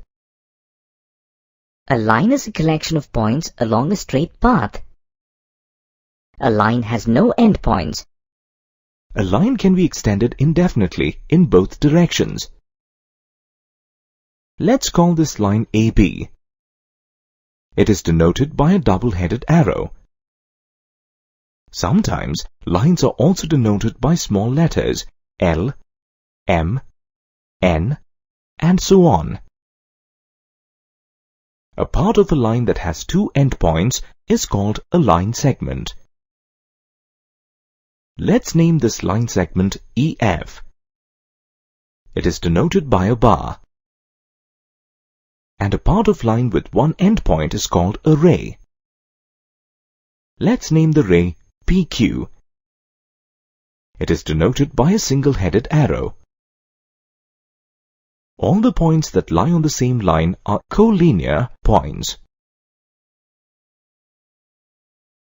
Consider the two rays AB and AC originating from the same point A.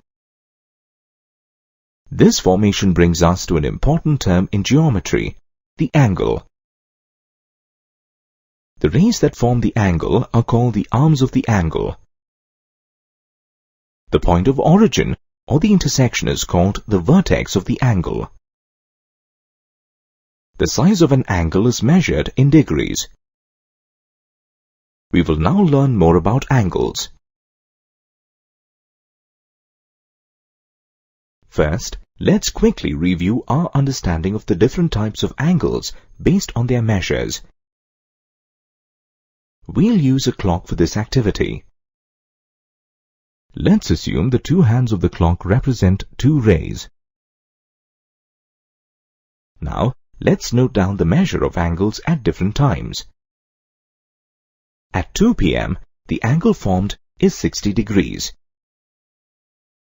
An angle that measures less than 90 degrees but more than 0 degrees is called an acute angle. When it is 3 o'clock, the rays form a 90-degree angle. A right angle is an angle measuring 90 degrees. It is formed by the intersection of two perpendicular lines. Similarly, at 5, the angle formed is 150 degrees. Angles greater than 90 degrees but less than 180 degrees are known as obtuse angles. Now, let's see what angle is formed at 6 o'clock. This angle is equal to 180 degrees. An angle that is equal to 180 degrees is called a straight angle. Let's measure the angle formed by the rays when it is 8 o'clock. To measure an angle greater than 180 degrees, first take a straight angle and then add the remaining angle to it. Now, when you measure the angles, it is 180 degrees plus 60 degrees, which is 240 degrees. A reflex angle is greater than 180 degrees but less than 360 degrees. Before moving on, let's summarize the definitions also shown on the screen. Consider the angle ABC. Pass the ray BD through the vertex such that it divides the angle ABC into two. The two angles that are formed are angle ABD and angle DBC. These angles have a common arm BD and a common vertex B. Two angles are said to be adjacent if they have a common arm and a common vertex. Observe the adjacent angles ABD and DBC. The sum of these angles is equal to 180 degrees. Such a pair of angles is called a linear pair. Here the common arm is BD, and the non-common arms BA and BC form a straight line AC. Let lines AB and CD intersect at a point O. At the point of intersection, four angles are formed. On measuring the opposite angles, you will find that they are equal. Such angles are known as vertically opposite angles. Two angles are said to be complementary if their sum is 90 degrees. They may or may not be adjacent angles. Two angles are supplementary if their sum is 180 degrees. They may or may not be adjacent angles. Just as we have different types of pairs of angles, we have different types of lines too. Look at these lines. You can see some lines passing through each other while others are not. Let's look at these set of lines. They are crossing one another at a single point. Such lines are called intersecting lines. Intersecting lines can be defined as two or more lines that meet at one point. Now, let's look at another set of lines. They neither meet nor cross at any point. Such lines are called parallel lines. Parallel lines can be defined as lines on the same plane that never intersect. Son, now have you learnt how the dots have transformed into so many lines? Oh yes, that's why I said nature never ceases to amaze me. Now that you have the basic understanding of intersecting lines, let's prove a theorem. The theorem states that when two lines intersect each other, then the vertically opposite angles are equal. Let lines AB and CD intersect at a point O. We have to prove that angle AOC is equal to angle BOD, and angle BOC is equal to angle AOD. Since CD is a line, angles AOC and AOD form a linear pair, and thus their sum is equal to 180 degrees. Similarly, AB is a line, thus the sum of angles AOD and BOD is equal to 180 degrees. Now, from equation 1 and 2, the sum of angles AOC and AOD is equal to the sum of angles AOD and BOD. On equating, we get angle AOC as equal to angle BOD. Next, we need to prove that angle BOC is equal to angle AOD. Again, since AB is a line, the sum of angles AOD and BOD is equal to 180 degrees. Similarly, CD is a line. Therefore, the sum of angles BOC and BOD is equal to 180 degrees. Now, since the RHS of both equations 1 and 2 are equal, on equating the LHS of both the equations, we get angle AOD, which is equal to angle BOC. These are vertically opposite angles. We have learnt to find the angle between different lines that intersect. Let's recap. Consider the two sets of lines as shown. We observe that the first set of lines meet at a point O, and the second set of lines never meet. Such lines are called as parallel lines. Parallel lines are defined as the lines which are separated by equal distance throughout and which never meet. One such example of parallel lines in our day-to-day life is a railway track. Let's learn the procedure to draw parallel lines using perpendiculars. Draw a pair of parallel lines which are 5 centimeters apart from each other. First, draw a line using a scale. Label it as AB.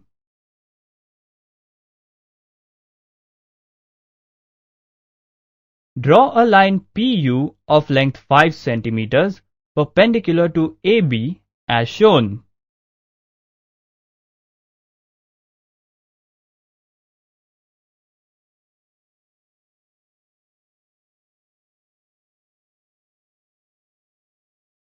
Similarly, draw another line RV of length 5 centimeters perpendicular to AB.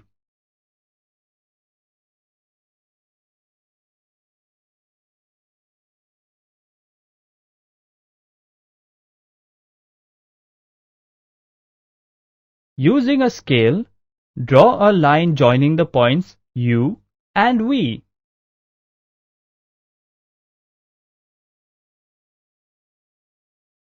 Thus, obtained line XY is the line parallel to AB, which is 5 centimeters apart from it.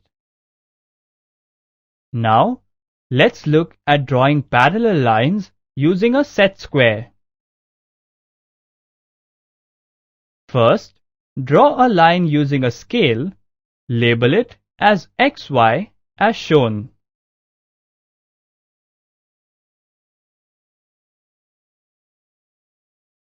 Now, place a scale perpendicular to set square along the line XY as shown. Keeping a firm hold on the scale, move the set square upward as shown. Now, remove the scale and draw a line AB along the set square.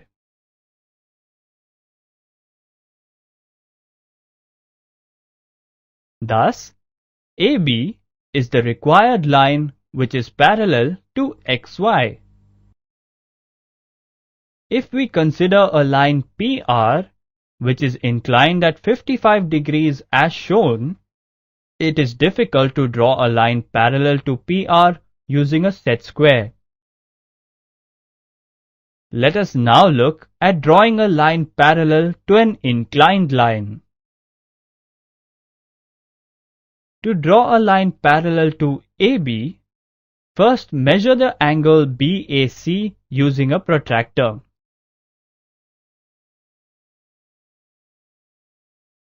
Now, with the same measurement, draw a line A'-C' as shown.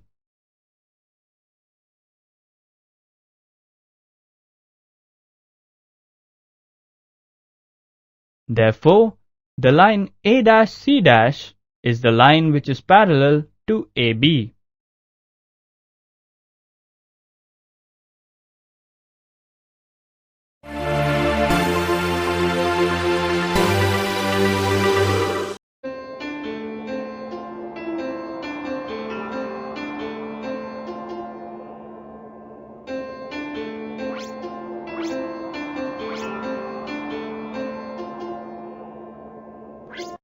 Welcome to the lesson on congruence of triangles. At the end of this lesson, you will be able to define the congruence of triangles and state the criteria for the congruence of two triangles. Let's discuss the congruence of triangles. Consider two triangles ABC and XYZ, such that the corresponding angles are equal.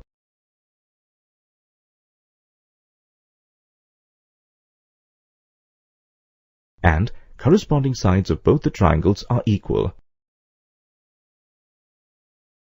Here you see that the sides of triangle ABC coincide with the sides of triangle XYZ. The angles of triangle ABC cover the angles of triangle XYZ.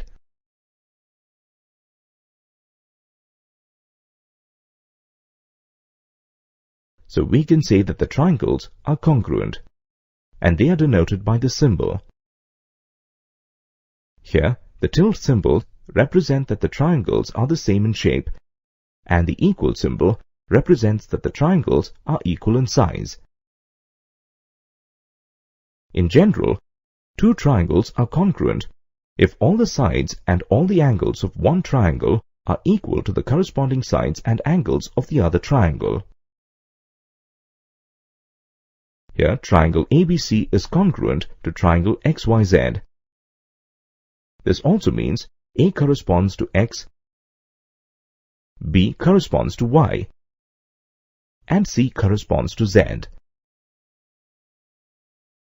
For any two congruent triangles, the corresponding parts are equal, and it is termed as the corresponding parts of a congruent triangle, or CPCT. Based on the above discussion, we conclude that triangle ABC is congruent to triangle XYZ. But triangle ABC is not congruent to triangle YZX.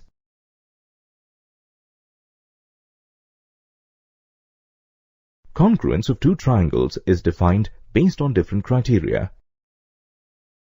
We know that two triangles are congruent if all the 6 parts of one triangle are equal to the corresponding 6 parts of the other triangle.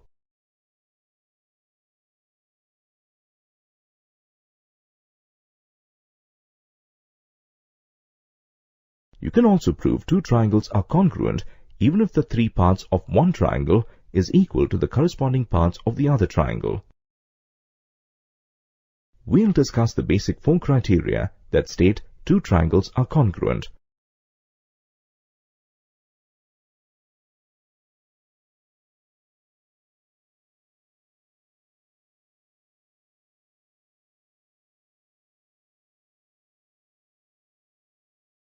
Let's begin with the side-angle-side congruence rule. Two triangles are congruent if two sides and the included angle of one triangle are equal to the corresponding two sides and the included angle of the other triangle. This criterion is referred to as the side-angle-side or SAS congruence rule. Consider triangles ABC and XYZ such that side AB is equal to side XY, side BC is equal to side YZ, and angle B is equal to angle Y. Then triangle ABC is congruent to triangle XYZ. It is true for the congruent triangles if their corresponding two sides and the included angles are equal. It is considered to be an axiom. Next, the second congruence rule states that two triangles are congruent if two angles and the included side of one triangle are equal to the two angles and the included side of the other triangle. This is referred to as the angle-side angle or ASA congruence rule. Let's prove it. Consider two triangles ABC and XYZ such that angle B is equal to angle Y, angle C is equal to angle Z, and BC is equal to YZ. To prove these triangles are congruent, we use the SAS congruence rule. In this situation, you may encounter three cases. AB is equal to XY, AB is greater than XY, and AB is lesser than XY. Let's start with case 1, where AB is equal to XY. In triangles ABC and XYZ, you see AB is equal to XY, angle B is equal to angle Y, and BC is equal to YZ. This data satisfies the SAS congruence rule. Therefore, triangle ABC is congruent to triangle XYZ. In the second case, let's assume that AB is greater than XY. Consider a point P on AB such that BP is equal to XY. Now, in triangles PBC and XYZ, PB is equal to XY, angle B is equal to angle Y, and BC is equal to YZ. Thus, by SAS axiom, triangle PBC is congruent to triangle XYZ. Since corresponding parts of congruent triangles are equal, thus angle PCB is equal to angle XZY. We are given that angle ACB is equal to angle XZY. So, angle ACB is equal to angle PCB. This is possible only if P coincides with A. So AB is equal to PB. But we have assumed that PB is equal to XY.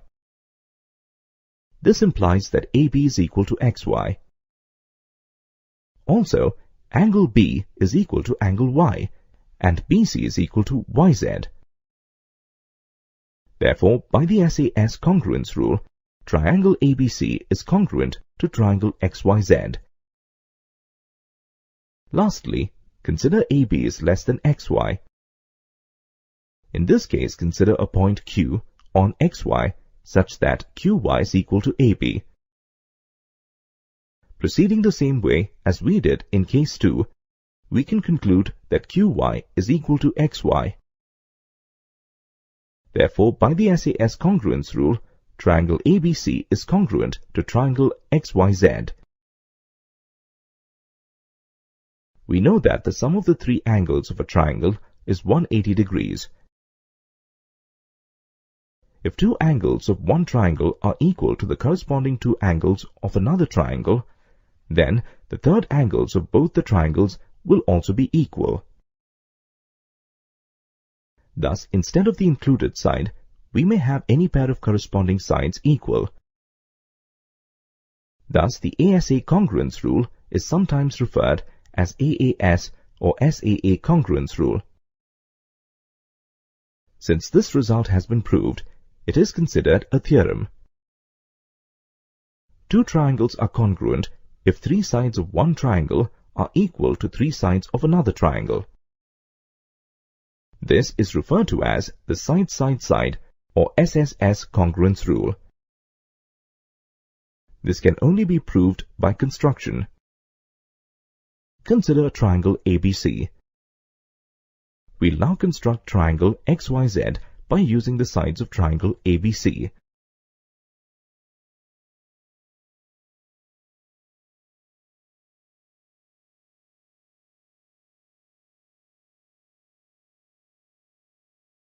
On comparing, we see that the respective sides are equal.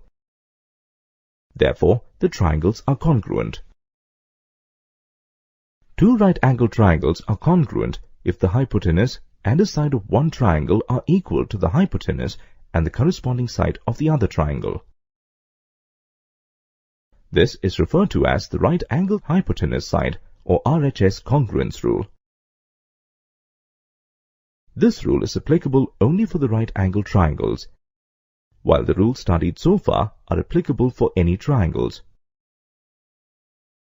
As you've seen, we say two triangles are congruent if at least three parts of one triangle are equal to the corresponding three parts of the other triangle. But this is not always true. For example, side-side angle or SSA, angle side-side or ASS, and angle-angle-angle or AAA are not sufficient to prove the congruence of two triangles. Let's look at some examples to understand it better. Consider two triangles ABC and XYZ, where AB is equal to XY, BC is equal to YZ, and angle C is equal to angle X. Can you superimpose these triangles? This is not possible. Hence, the triangles are not congruent.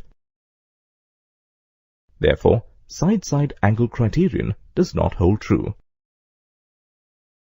Now, let's take an example to examine AAA criteria. Let's look at the triangles. In these, the corresponding angles are equal.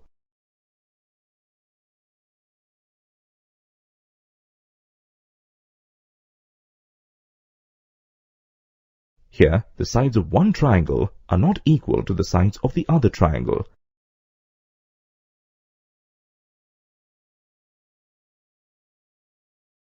Therefore, these triangles are not congruent.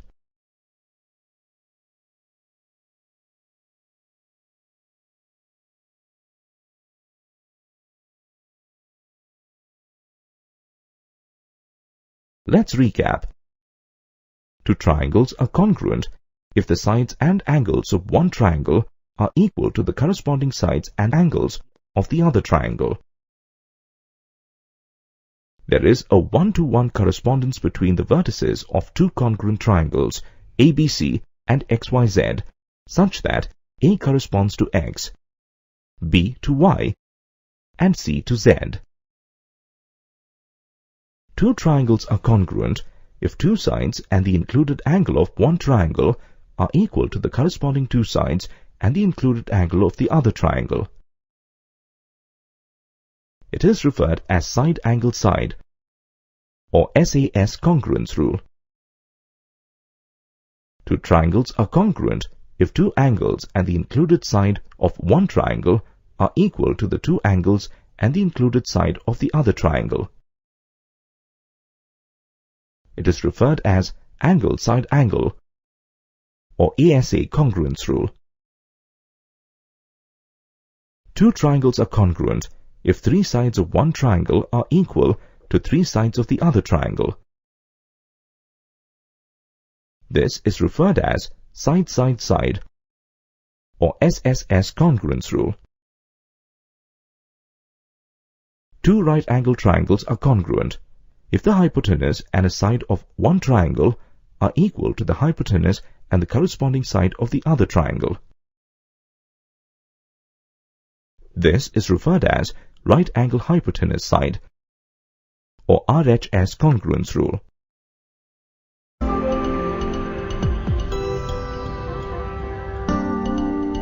Welcome to the lesson on properties of a triangle. At the end of this lesson, you will be able to prove that angles opposite to equal sides of an isosceles triangle are equal, and that sides opposite to equal angles of a triangle are equal. You will also be able to solve problems based on the properties of an isosceles triangle.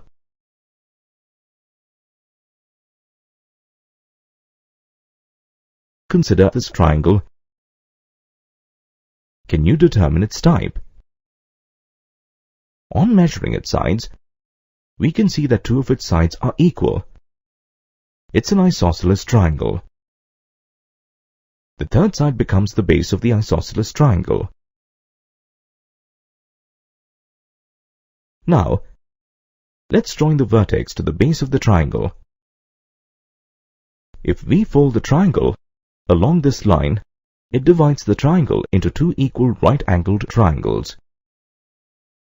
As you can see, the corresponding sides and angles of these two triangles are equal. Coming back to the isosceles triangle, we have two equal sides, and the angles opposite to these sides are also equal.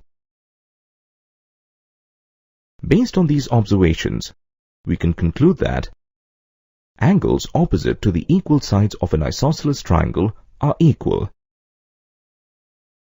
We will prove it by using the criteria of congruence. Consider two triangles.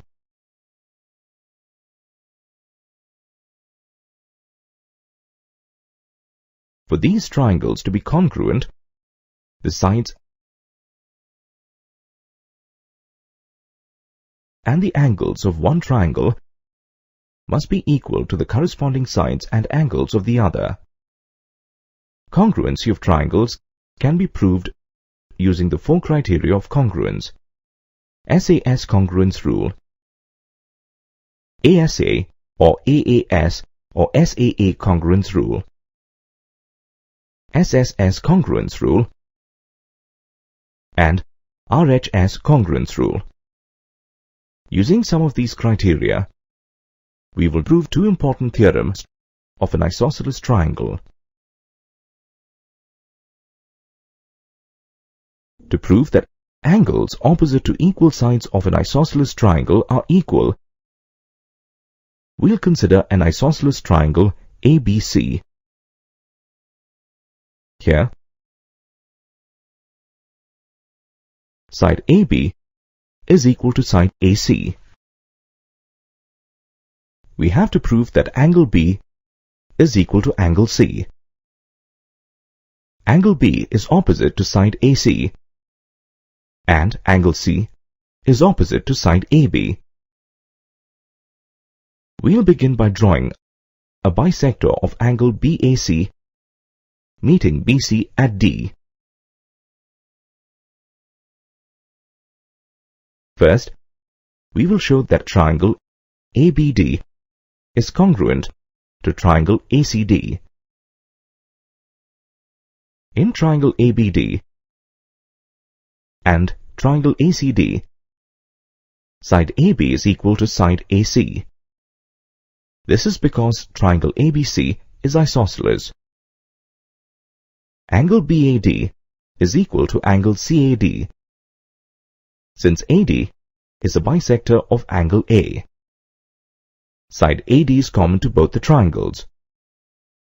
Now, by SAS axiom, if two sides and the included angle of one triangle are equal to the two sides and the included angle of the other triangle, then the triangles are congruent.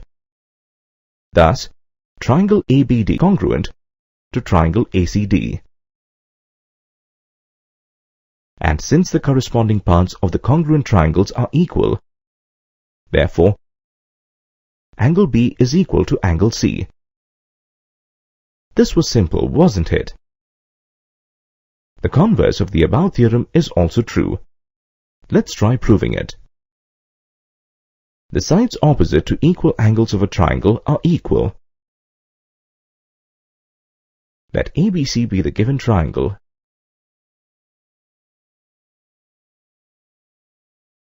in which angle B is equal to angle C. Using this information, we'll prove that side AB is equal to side AC, which are the sides opposite to the equal angles. Like we did in the previous proof, here too, we'll draw a bisector from the vertex to the base. This divides the triangle into two triangles. After that, using the criteria of congruence, we'll prove that the resulting two triangles are congruent. Then using CPCT, which implies that corresponding sides are equal, we'll prove the converse theorem. Let's draw bisector AD of angle BAC meeting BC at D. Thus, two triangles ABD and ACD are obtained. In triangle ABD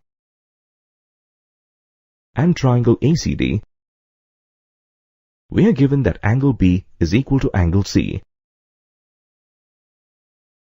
Angle BAD is equal to angle CAD, since AD is bisector of angle A, and side AD is common to both the triangles. Now, as we know, by the AAS criterion, if two angles and one side of one triangle equals two angles and one side of the other triangle, then the two triangles are congruent. Thus, triangle ABD is congruent to triangle ACD. And since corresponding parts of congruent triangles are equal, side AB is equal to side AC.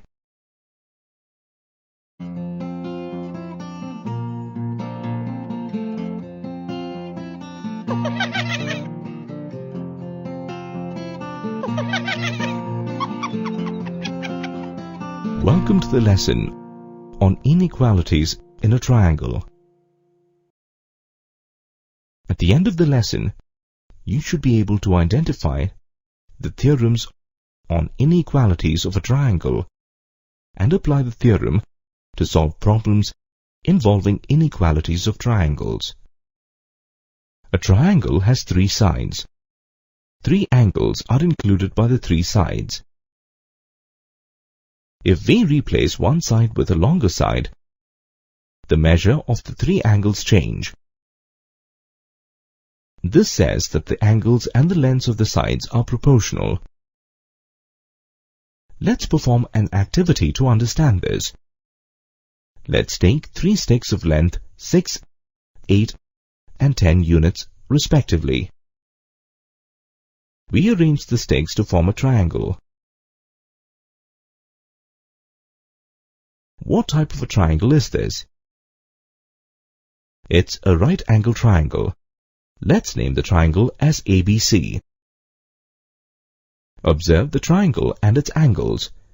The angles measure 90 degrees, 37 degrees, and 53 degrees. Let's experiment using this triangle. The 10-unit stick is replaced with 11-unit stick. Observe angle B. Let's repeat the experiment for a 12-unit stick and a 13-unit stick. What can we observe here? As we keep on increasing the length of the stick, the angle opposite to the stick increases proportionately.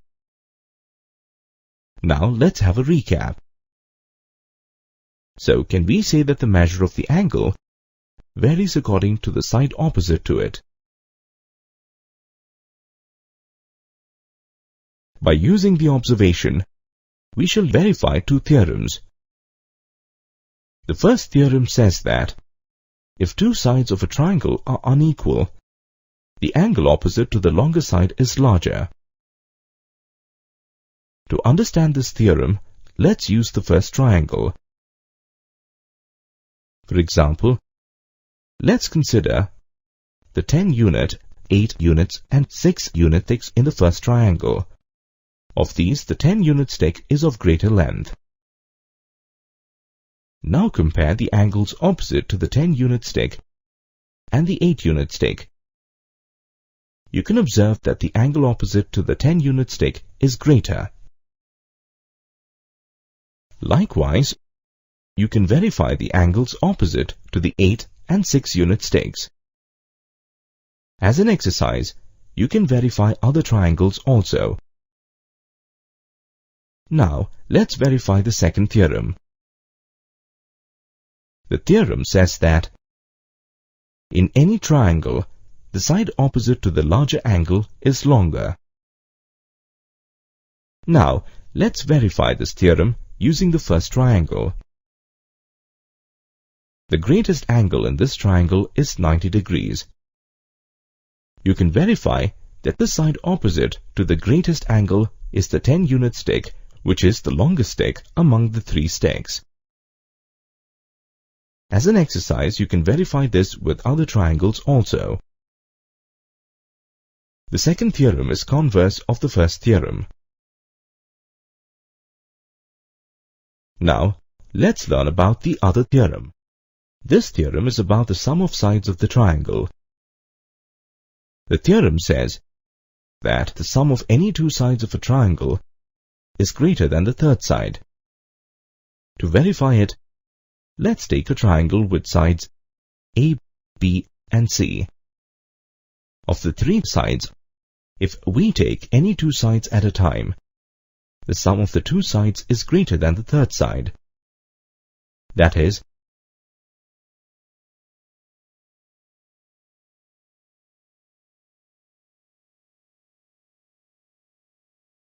let's verify this through an activity. We will use the same example we have used for the other theorems.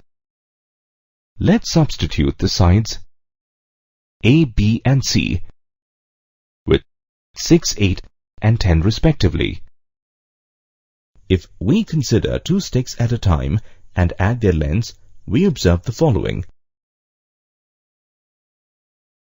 Now let's try to construct a triangle with the sticks of length 6, 8, and 14 units.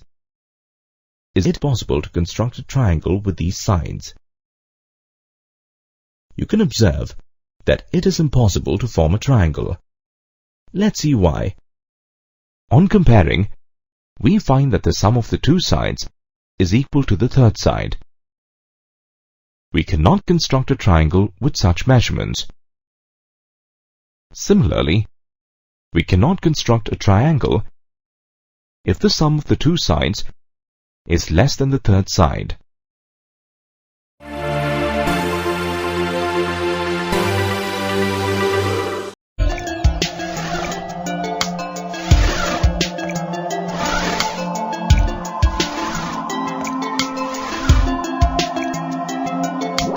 Welcome to the lesson on quadrilaterals and its types. At the end of this lesson, you will be able to identify different kinds of quadrilaterals based on their shapes. You will also be able to verify properties of various kinds of quadrilaterals and the angle sum property of a quadrilateral. Look at these points on a plane. Consider any 4 points such that no 3 points lie on the same line. Join the points in a clockwise or anti-clockwise direction.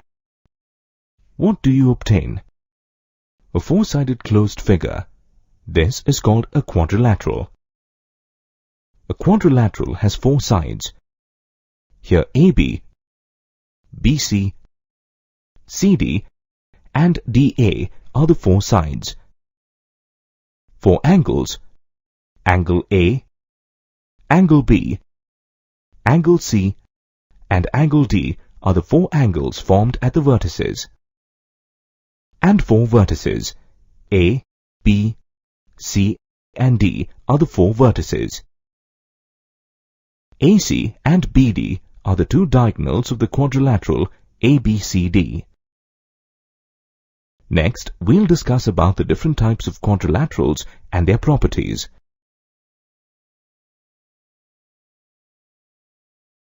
Quadrilaterals can be classified into different types based on their sides and angles. Let's learn about each of these quadrilaterals. You are already familiar with the first two quadrilaterals. Yes, the first quadrilateral is a square and the second is a rectangle. Each angle of these two quadrilaterals is a right angle. Also, the opposite sides in each case are parallel. The difference is in the lengths of their sides. A square has all sides equal in length, while a rectangle has opposite sides equal in length. The diagonals of squares and rectangles bisect each other. In case of a square, they bisect at right angles. Thus, a square is a rectangle with adjacent sides equal. Next, let's consider the third quadrilateral. If we compare it with the rectangle, we see that it is different from the rectangle in terms of the measure of its angles. Its angles are not right angles. However, the opposite angles are equal. Such a quadrilateral is called a parallelogram. Let's define it. A parallelogram is a quadrilateral in which opposite sides are parallel and equal in length. Opposite angles are equal. Diagonals bisect each other.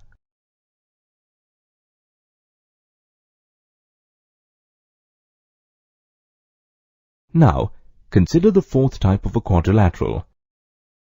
On comparing this quadrilateral with a square, we find that most of their properties are same.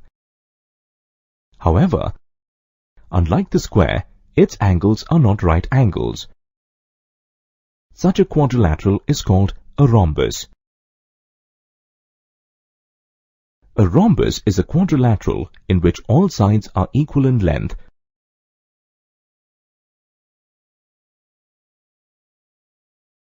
Opposite sides are parallel.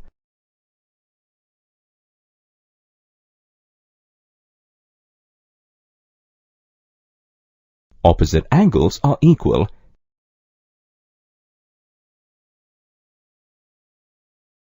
And diagonals bisect each other at right angles.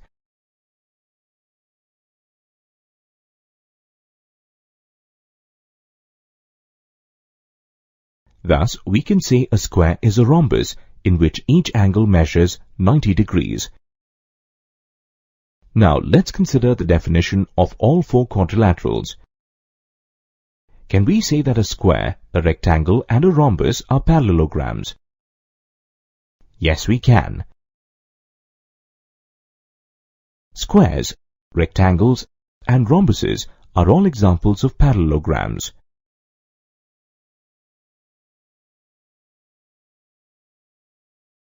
Thus, squares, rectangles, rhombuses, and parallelograms can also be defined in terms of quadrilaterals as shown.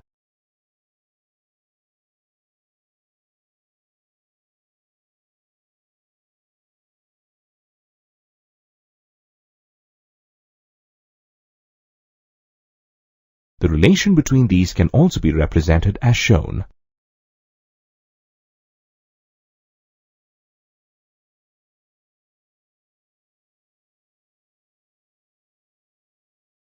Now let's consider the remaining quadrilaterals.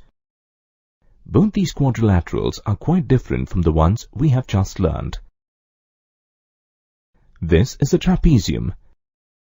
It is a quadrilateral in which one pair of opposite sides is parallel.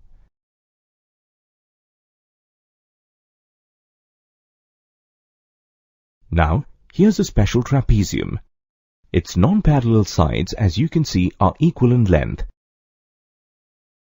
Similarly, if you measure the base angles, you will see that both are equal. Thus, a trapezium having non-parallel sides equal and base angles equal is known as an isosceles trapezium. Now, let's consider the last quadrilateral. Does this shape look familiar? Yes, it is similar to a kite you must have seen flying in the sky. This quadrilateral is called a kite. Let's learn more about a kite. A kite is a quadrilateral in which two pairs of adjacent sides are equal in length.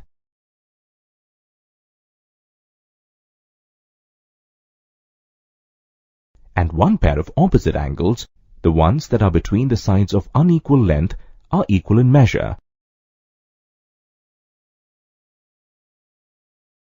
Also, one diagonal bisects the other. And diagonals intersect at right angles.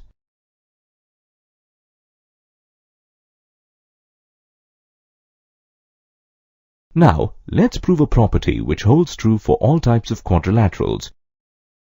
Do you remember the sum of three angles of a triangle? Yes, it is equal to 180 degrees.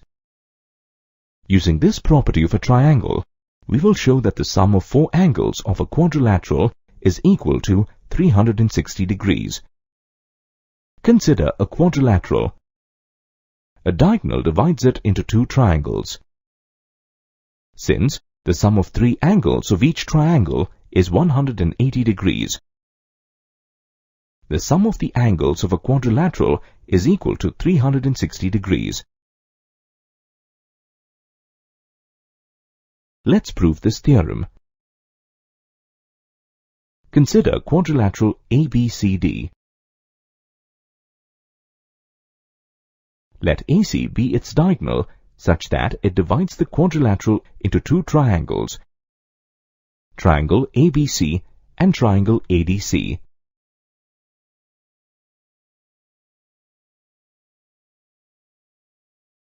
Sum of three angles of a triangle ABC is equal to 180 degrees. That is, angle BAC plus angle B plus angle BCA is equal to 180 degrees. Similarly, the sum of the angles of triangle ADC is equal to 180 degrees. That is, angle DAC plus angle ACD plus angle D is equal to 180 degrees. Adding equations 1 and 2, we get the sum of the angles equal to 360 degrees. But angle DAC plus angle BAC is equal to angle A. Similarly, angle ACD plus angle BCA is equal to angle C. This implies angle A plus angle B plus angle C plus angle D is equal to 360 degrees.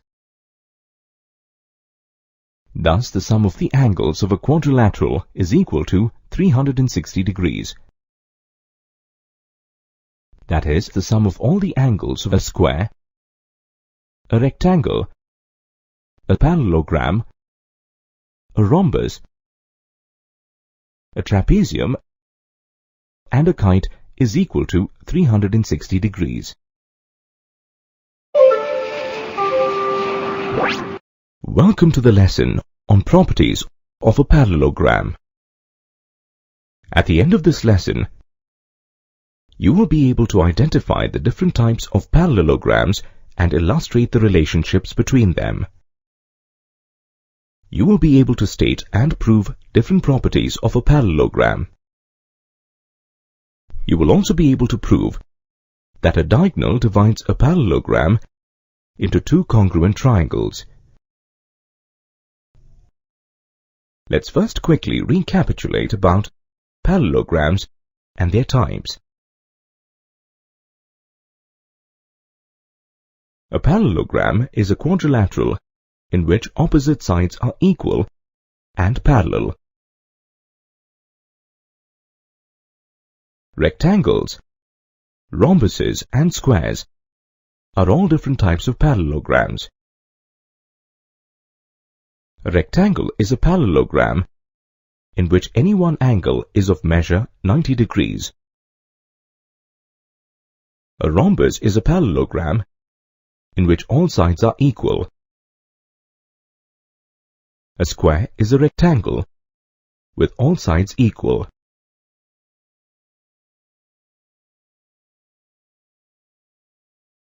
Now, let's learn about the properties of a parallelogram with the help of an activity. First property we are going to prove is that a diagonal of a parallelogram divides it into two congruent triangles. Consider this parallelogram.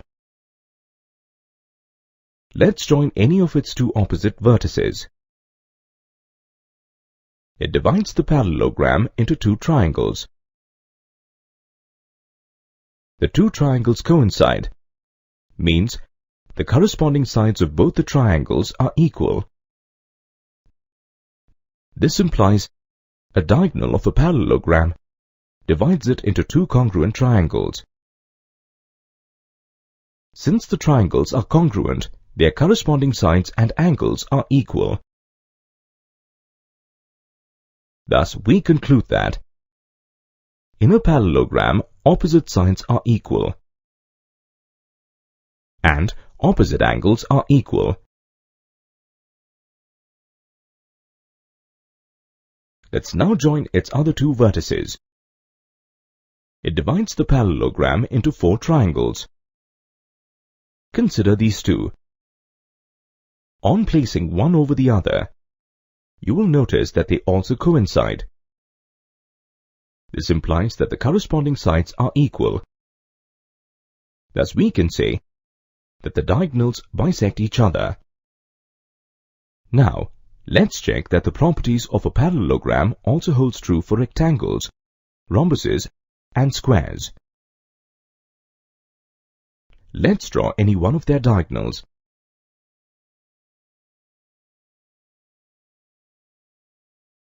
You will notice that in each case, a diagonal divides it into two congruent triangles.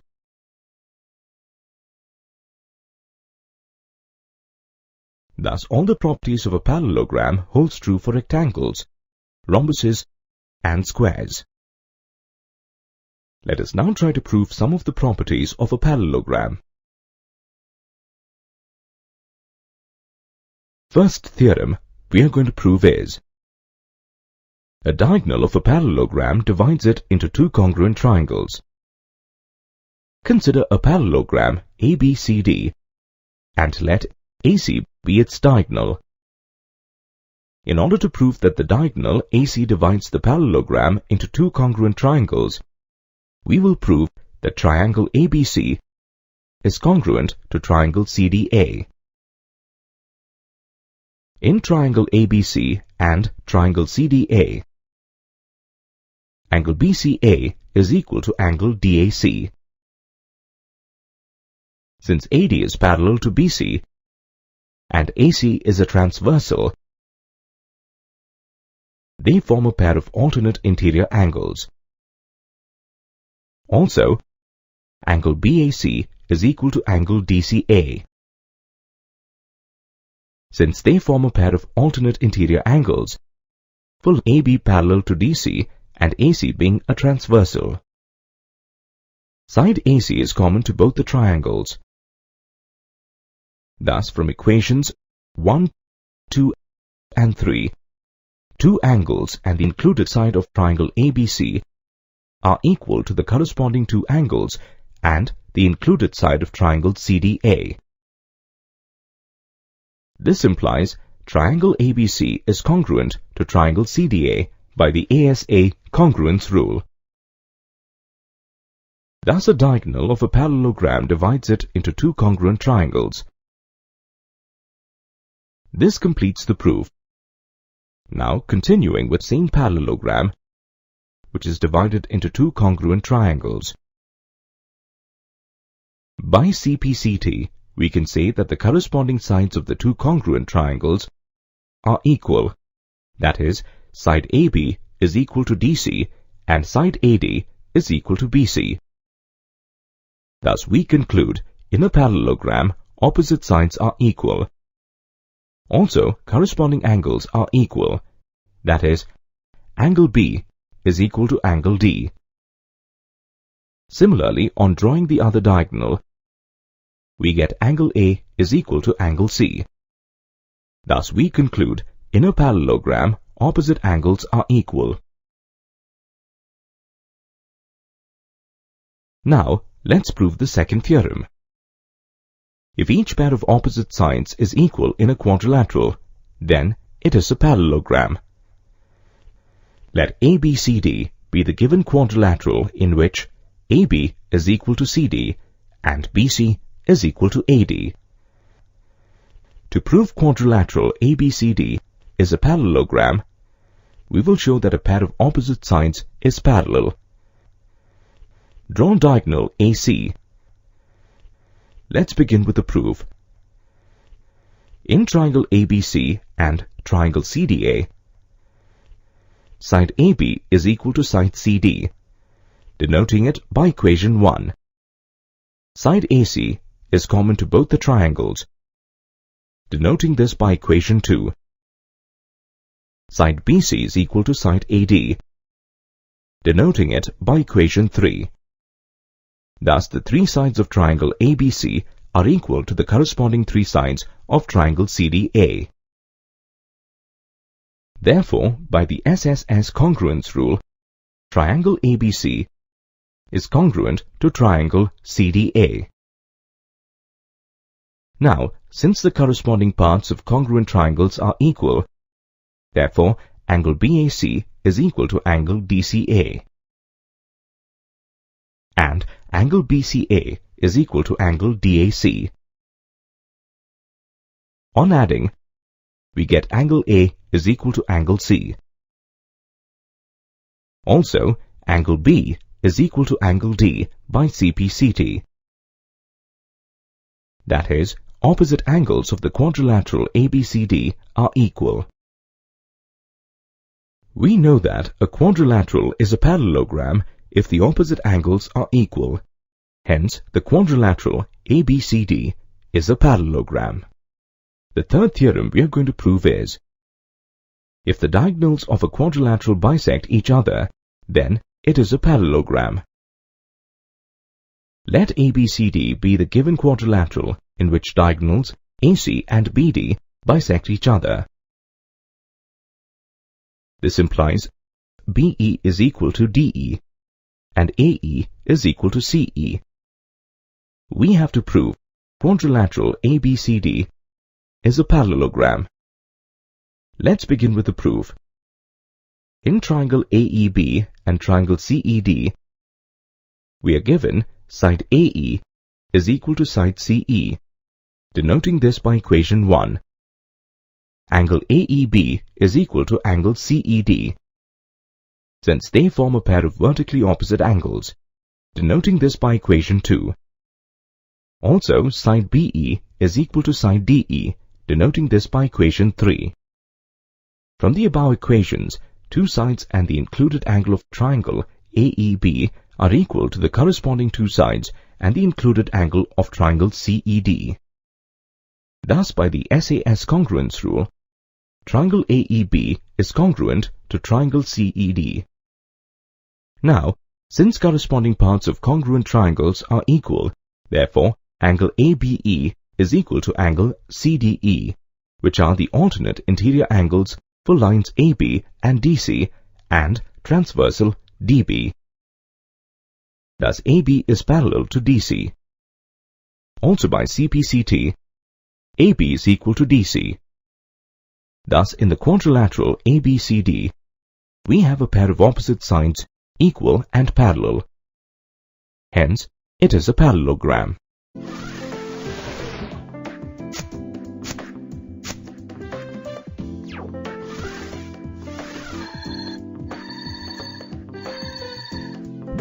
Welcome to the lesson on the midpoint theorem.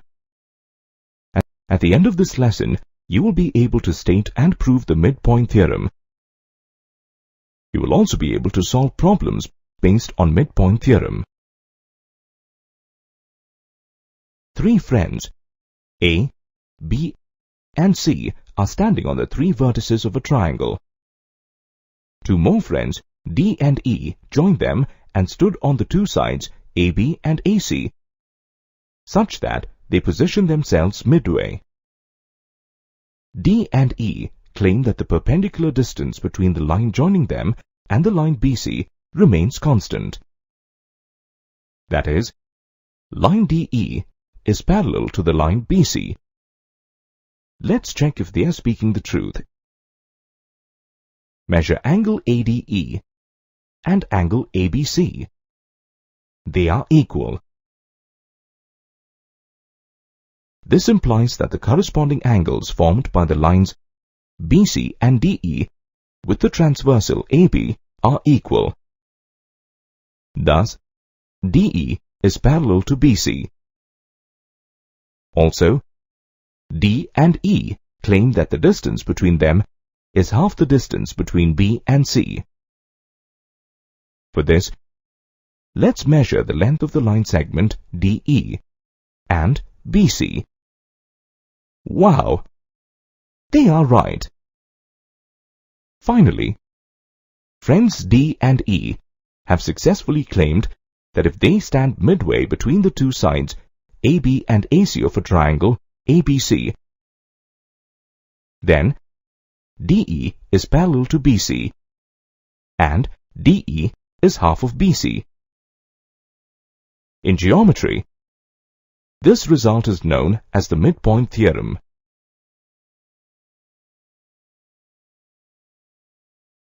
Let's prove it.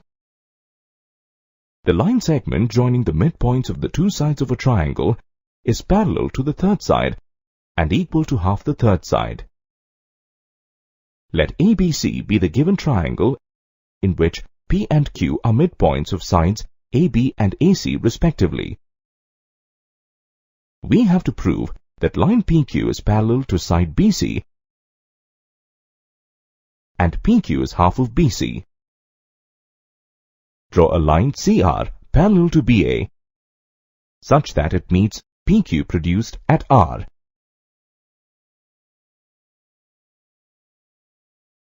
Here, we'll prove that the quadrilateral BCRP is a parallelogram. Let's begin with the proof. By construction, we have drawn CR parallel to BA, and from the figure, AC acts as a transversal for them. This implies angle QAP is equal to angle QCR, as they form a pair of alternate interior angles. Denote this as equation 1.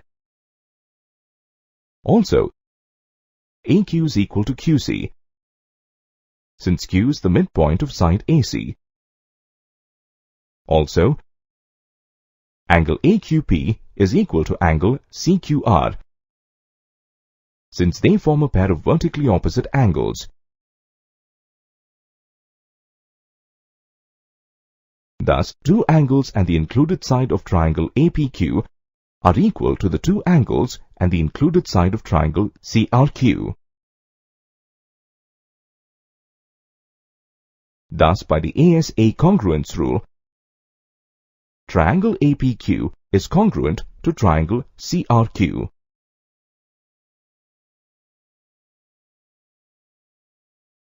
Now, since the corresponding parts of congruent triangles are equal, PQ is equal to QR, or PQ is equal to half of PR.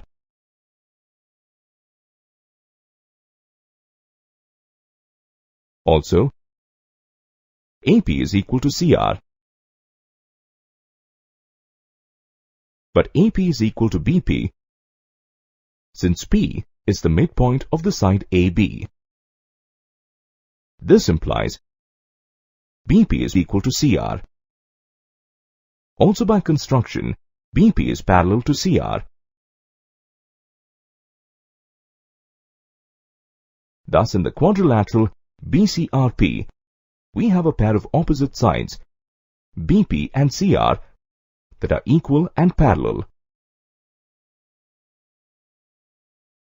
This implies quadrilateral BCRP is a parallelogram. Now, since opposite sides of a parallelogram are parallel, BC is parallel to PR, or in other words, BC is parallel to PQ.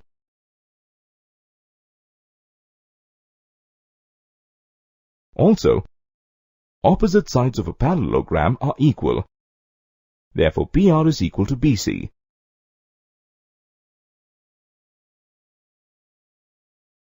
Therefore, half of PR is equal to half of BC, or PQ is equal to half of BC. The converse of this theorem also holds true. It says, the line drawn through the midpoint of one side of a triangle and parallel to another side bisects the third side. That is, if in a triangle ABC, P is the midpoint of AB and PQ is parallel to BC,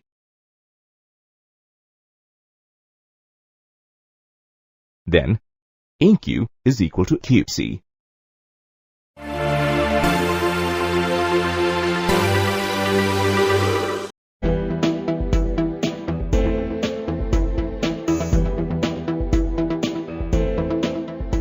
Welcome to the lesson on areas of parallelograms.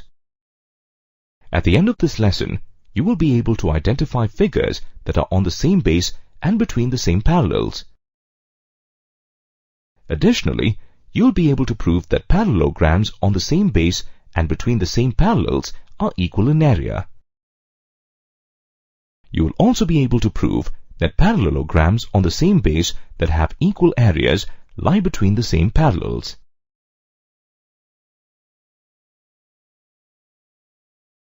Let's look at the figures given here.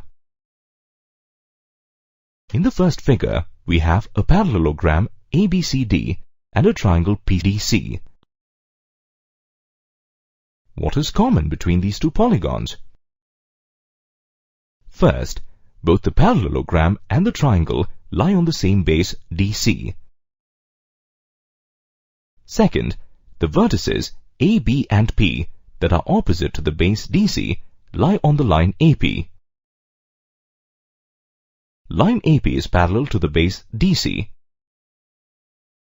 Here these two lines are called parallels. Next, look at the second figure. Here the trapezium ABCD and the parallelogram EFCD are on the same base DC. The vertices A, B, E and F opposite to the base DC lie on the line AF, that is parallel to DC. In both the figures, we have polygons that lie on a common base and vertices that lie on the line opposite to the base. Such figures are said to be on the same base and between the same parallels. Now, look at these figures. Can we say that these figures are on the same base and between the same parallels? No. Though the base is common, the vertices opposite to the base do not lie on the line parallel to the base. Next, we'll discuss parallelograms that are on the same base and between the same parallels. Here are two parallelograms ABCD and EFGH. Let's rearrange these parallelograms. The parallelograms are now on the same base AB and between the same parallels AB and CH. Do you think there is a relation between the areas of these parallelograms? Yes, in fact there is. Let's try to find it. You know that the area of a parallelogram is the product of the base and height.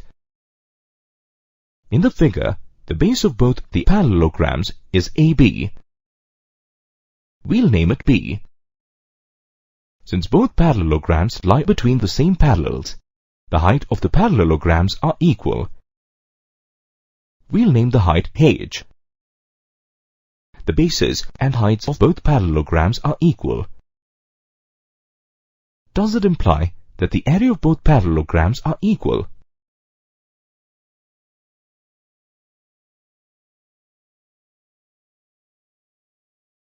Yes, it does.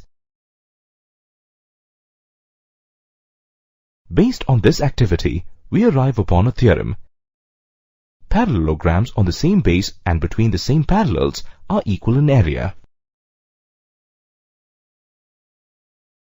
Now, let's prove this theorem mathematically. In the figure, parallelograms ABCD and ABEF are on the same base, AB, and between the same parallels as AB and CF. We will prove that the area of the parallelogram ABCD is equal to the area of the parallelogram ABEF. When the two parallelograms lie on the same base, two triangles AFD and BEC are formed. In triangles AFD and BEC, AF is equal to BE. This is because AF and BE are the opposite sides of the parallelogram ABEF. Similarly, AD and BC are also equal. These are the opposite sides of the parallelogram ABCD. Now consider the parallelogram ABCD and ABEF. Here AB is equal to CD and AB is equal to EF because they form the opposite sides of the parallelogram ABCD and ABEF. Since AB is equal to CD and AB is equal to EF, we can say that CD is equal to EF. Based on this, we get equation 1. Now, if you look at CD, it is equal to CE plus ED. Similarly, EF is equal to ED plus DF. Based on this, we get equation 2 and 3. On substituting equation 2 and 3 in equation 1, we get equation 4. Cancelling ED from both sides of equation 4, we get CE is equal to DF. In triangle AFD and BEC, we have AF equals BE, AD equals BC, and CE equals DF. Hence, by the SSS congruence rule, triangle AFD and triangle BEC are congruent. As the triangles are congruent, their areas are also equal. Now let's take a look at the complete figure. The area of the parallelogram ABCD is equal to the area of trapezium ABED plus the area of the triangle BEC. Since we just proved that the area of triangle BEC is equal to triangle AFD, we can say that the area of the parallelogram ABCD is equal to the area of the trapezium ABED plus the area of the triangle AFD.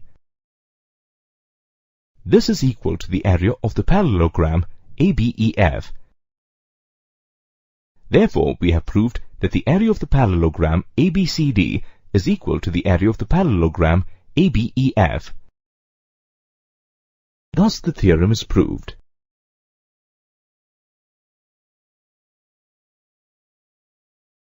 Now let's see the corollary to the theorem we just proved.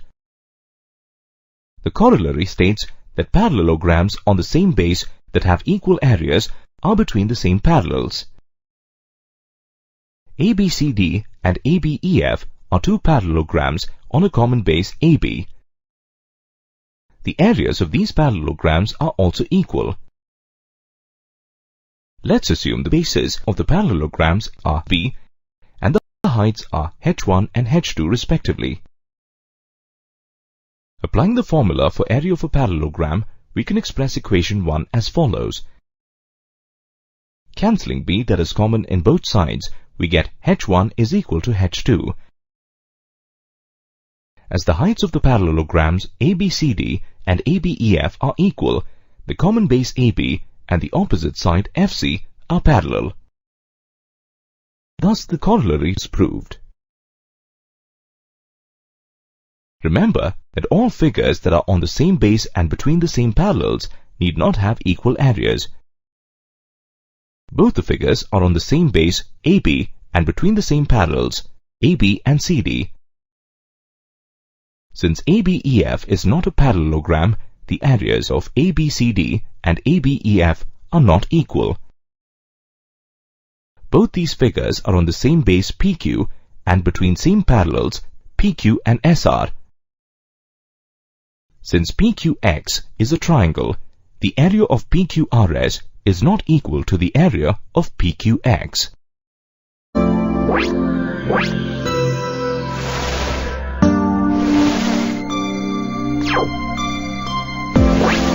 Welcome to the lesson on areas of triangles. At the end of this lesson, you will be able to prove that two triangles on the same base and between the same parallels are equal in area. Hello, what do we have here? Two triangles on a common base. What else is common? The vertices opposite to the base lie on a line that is parallel to the base. So, the figure formed has two triangles on the same base and between the same parallels. What can we say about the areas of these two triangles? Is there a relationship between the areas of these two triangles? Recall that the area of a triangle is equal to half the product of its base and the corresponding height. We'll use this formula to see how the areas of two triangles on the same base and between same parallels are related. The triangles ABC and ABD have a common base AB. Let's name it B.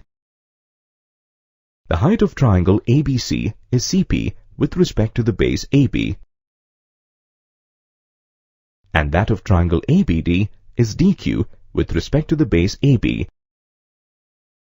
Both the triangles are between the same parallels AB and CD, so their heights are equal. Let's name the height as H. The area of triangle ABC is equal to half the product of AB and CP, and the area of triangle ABD is equal to half the product of AB and DQ. Let's substitute the base and height of both the triangles. The right-hand side of both equations are equal. Therefore, the left-hand side of both equations are also equal. This implies that the area of triangle ABC is equal to the area of triangle ABD. This activity is the result of the theorem: triangles on the same base and between the same parallels are equal in area. Now, let's prove this theorem using the different properties of parallelograms. Two triangles ABC and ABD on the same base AB and between the same parallels AB and CD are given. We will prove that the area of triangle ABC is equal to the area of the triangle ABD. Let's draw BL parallel to AC and BM parallel to AD. The figure ABLC is a parallelogram because the opposite sides are parallel to each other. That is, AC is parallel to BL and AB is parallel to CL. Similarly, ABMD is also a parallelogram because the opposite sides are parallel to each other. That is, AD is parallel to BM and AB is parallel to DM. Parallelograms ABLC and ABMD are on the same base AB and between the same parallels AB and CM. This means that they are equal in area. Let's term this as equation 1. Now, let's consider the diagonals of these parallelograms. BC is the diagonal of parallelogram ABLC. It divides the parallelogram into two triangles ABC and CLB. These triangles have equal areas. Therefore, the area of parallelogram ABLC will be equal to twice the area of triangle ABC. Let's term this as equation 2. Similarly, the diagonal BD divides the parallelogram ABMD into two triangles of equal areas. the area of parallelogram ABMD will be equal to twice the area of triangle ABD. Let's term this as equation 3. Substituting equation 2 and 3 in equation 1, we get equation 4. That is, twice the area of triangle ABC is equal to twice the area of triangle ABD. This implies that the area of triangle ABC is equal to the area of triangle ABD. Thus, the theorem is proved. The converse of this theorem is also true. The converse states that triangles on the same base and having equal areas lie between the same parallels. This implies if the triangle ABC and triangle ABD lie on the same base AB and their areas are equal, then AB is parallel to CD.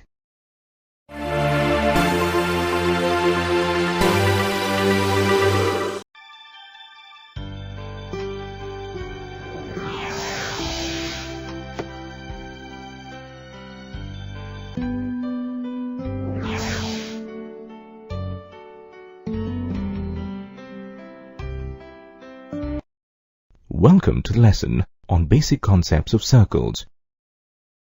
At the end of this lesson, you will be able to define a circle and identify the interior and exterior of a circle. You will be able to define and distinguish between the radius, the diameter, and the chord of a circle. You will also be able to define and identify major and minor arcs, segments, and sectors of a circle.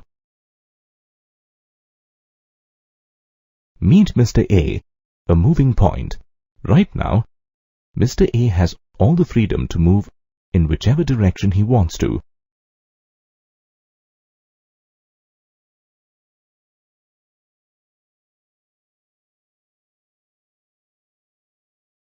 Let's see what happens if we restrict this movement a little.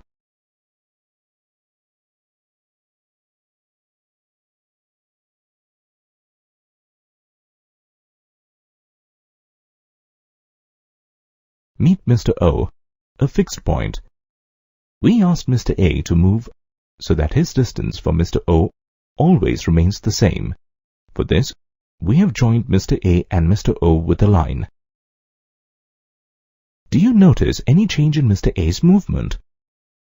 The path now traced by Mr. A forms a circle. Mr. A's motion around Mr. O is the same as the motion of the tip of a pencil fixed in a compass. Using this depiction, we define a circle as a collection of all the points on a plane that are at an equal distance from a given fixed point on the plane. Here the fixed point is point O, and it is called the center of the circle.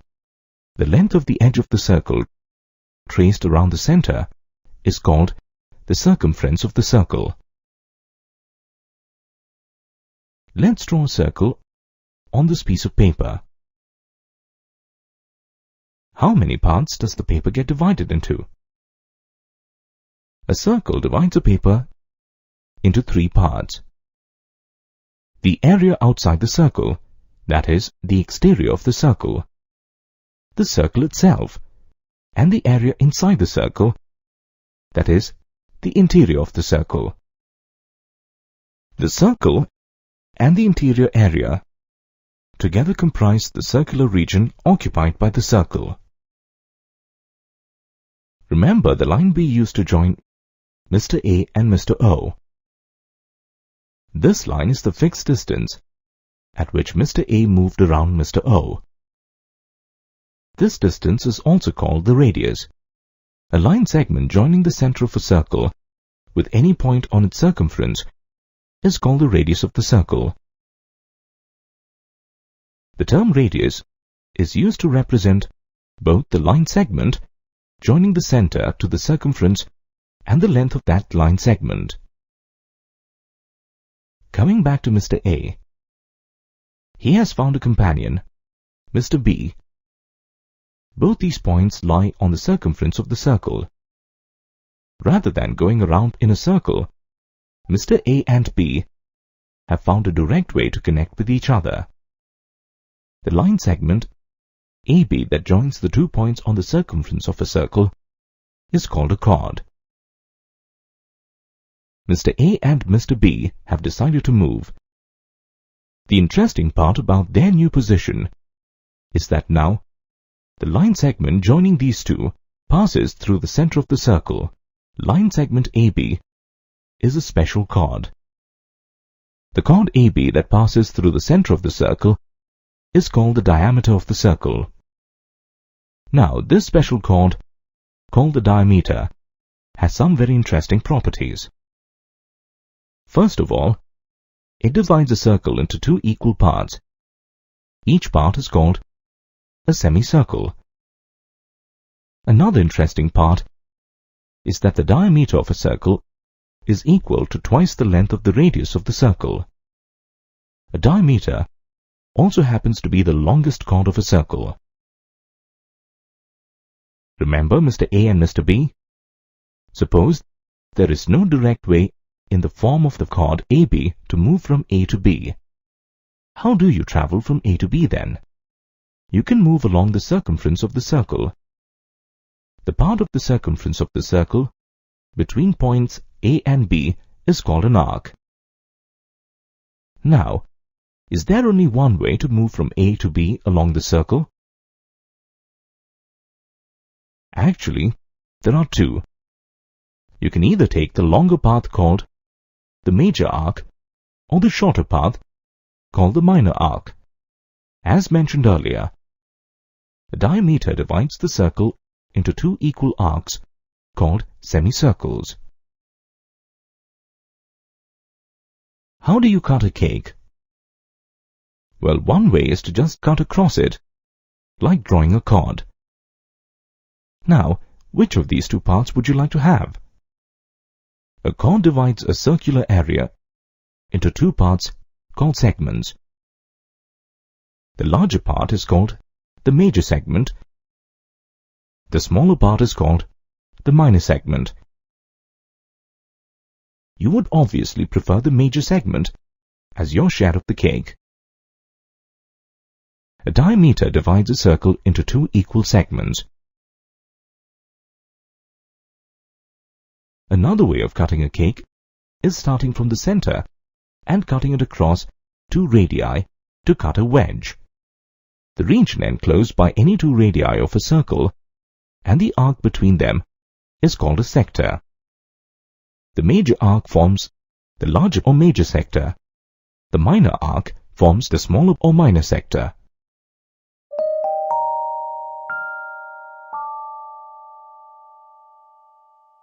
Welcome to the lesson on chords of a circle. At the end of this lesson, you will be able to prove that a perpendicular drawn to a chord of a circle from its center divides the chord into 2 equal parts. You will also be able to prove that equal chords of a circle are at the same distance from the center of the circle, and equal chords of a circle subtend equal angles at the center of the circle. One day, 3 friends A, B and C decided to have a race. They made a starting line ABC and decided to run to their common friend O. Who do you think won the race?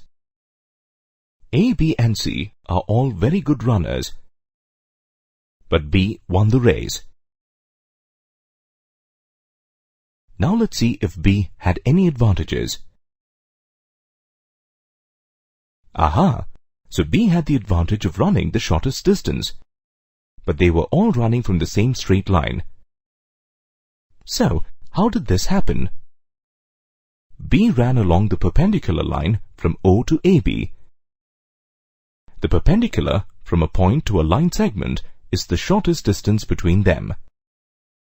It is also defined as the distance of the point from the line segment. Next, we'll discuss a theorem based on the perpendicular bisector of a chord. The theorem states that the perpendicular from the center of a circle to a chord bisects the chord. Now, consider a circle with a center O, such that AC is a chord of the circle. OB is perpendicular drawn from O to AC. We have to prove that OB bisects the chord AC or divides it into two equal parts so that AB equals BC. Let's join the lines OA and OC. Consider triangles OBA and OBC. Since OB is perpendicular to AC, triangles OBA and OBC are two right-angled triangles. Further, in triangles OBA and OBC, OA equals OC, since both are radii of the given circle. Note that OA and OC are also the hypotenuse of the right-angled triangles OBA and OBC. OB is common to both the triangles. So, by the RHS congruence rule, triangles OBA and OBC are congruent. Congruent triangles have their corresponding sides equal. Thus, AB equals BC. Therefore, B is the midpoint of AC. This means that line OB divides the chord AC into two equal parts or bisects it. So our theorem is proved. Now, let's see if the converse of what we just proved is also true. The theorem states that the line drawn from the center of a circle to bisect a chord is perpendicular to the chord. Consider a circle with center O and a chord AC. Let us draw a line OB so that it bisects AC. Now, we have to prove that OB is perpendicular to AC. Let's join OA and OC. Consider triangles OBA and OBC. In these two triangles, it is given that AB equals BC since OB bisects AC. OA equals OC since both are radii of the same circle. OB is common side to both the triangles. So the triangles OBA and OBC are congruent by the SSS congruence rule. This also means that angle OBA equals angle OBC since congruent triangles have their corresponding angles equal. Angle OBA and angle OBC are equal and together equal to the straight angle ABC, which equals 180 degrees. This means that angle OBA and angle OBC are both right angles.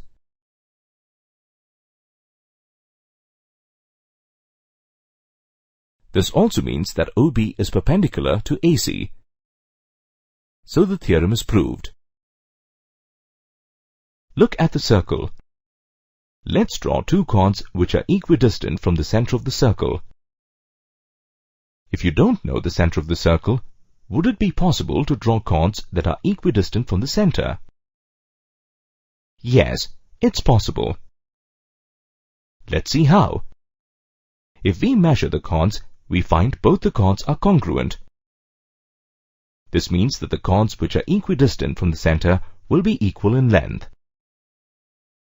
So even if you don't know the center, and you draw congruent chords anywhere inside the circle, they will be equidistant from the center. Based on this observation, we arrive upon a theorem. Equal chords of a circle are equidistant from the center of the circle.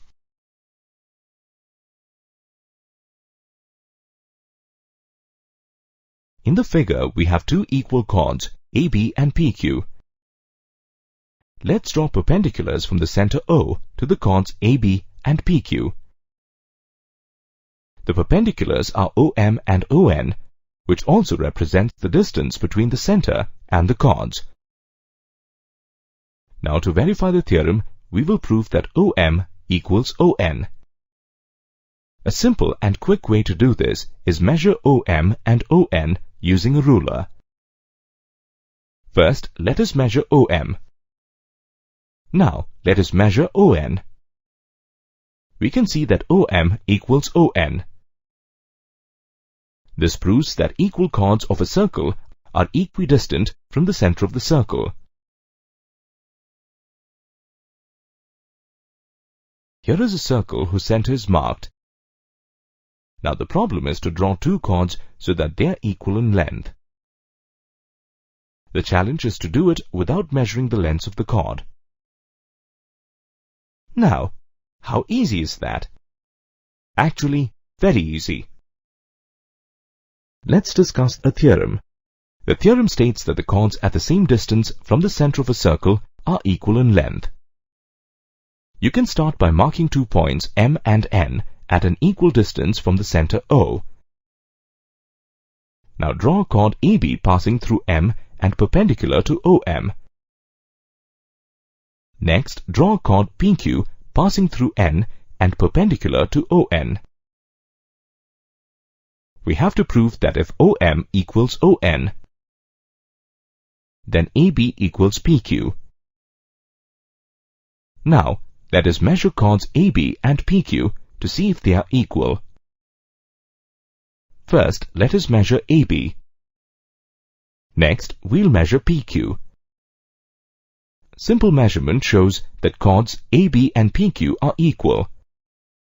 You just prove that chords at an equal distance from the center of a circle are equal in length. Do you know how we perceive sizes of different things that we see? How do we decide whether an object is larger, smaller, or equal in size to another object? This depends on the angle subtended by an object to an eye. The object that subtends a larger angle to our eye appears larger in size. If two objects subtend equal angles to our eye, they appear equal in size. Let us understand this better by using a triangle ABC. The angle at any of the vertices of a triangle is the angle subtended at that point by its opposite side. For example, angle BAC is the angle subtended by BC at point A. Angle ABC is the angle subtended by AC at point B. Angle BCA is the angle subtended by AB at point C. Consider a circle with a chord AB. If we join A and B with O, the center of the circle, then angle AOB is the angle subtended by chord AB at the center of the circle. Let us see how this angle changes if the positions of A and B change. What do we observe? As the chord AB moves closer to the center O, it increases in length. The angle subtended by AB at O also increases as the chord AB moves closer to the center O. As the chord moves away from the center, its length and angle subtended by it at the center decreases. Remember, we discussed that objects that appear in equal sizes subtends equal angles to our eye. Let us see if this is true for equal chords of a circle. The theorem states that equal chords of a circle subtend equal angles at the center. Here we have two chords AB and PQ that are equal in length. We have to prove that angle AOB is equal to angle POQ. In the triangles AOB and POQ, we know that AB equals PQ. Note that OA equals OP and OB equals OQ, since all these four-line segments are the radii of the same circle. Since corresponding sides of triangles AOB and POQ are equal, the true triangles are congruent by the SSS congruence rule. This also means that angle AOB equals angle POQ, since they are corresponding angles of congruent triangles. So we have proved that equal chords of a circle subtend equal angles at the center.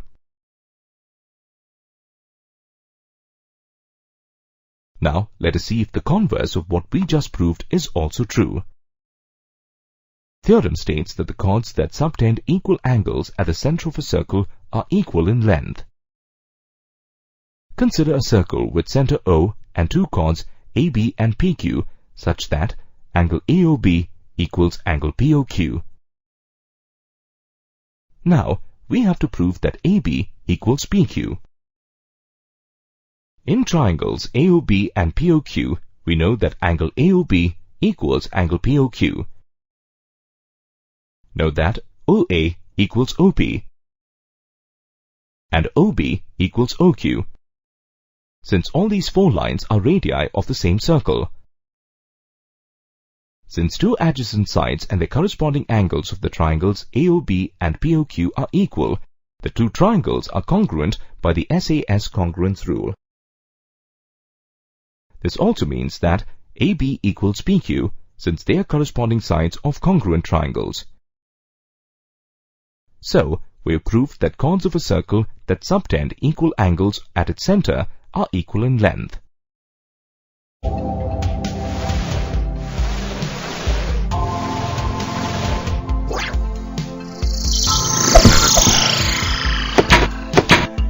Welcome to the lesson on arcs of a circle. At the end of this lesson, you will be able to prove that congruent arcs of a circle subtend equal angles at its center. You will also be able to prove that the angle subtended by an arc at the center of a circle is double the angle subtended by the arc at any other point on the circle, and that an arc subtends equal angles at all points on a circle in the same segment of the circle.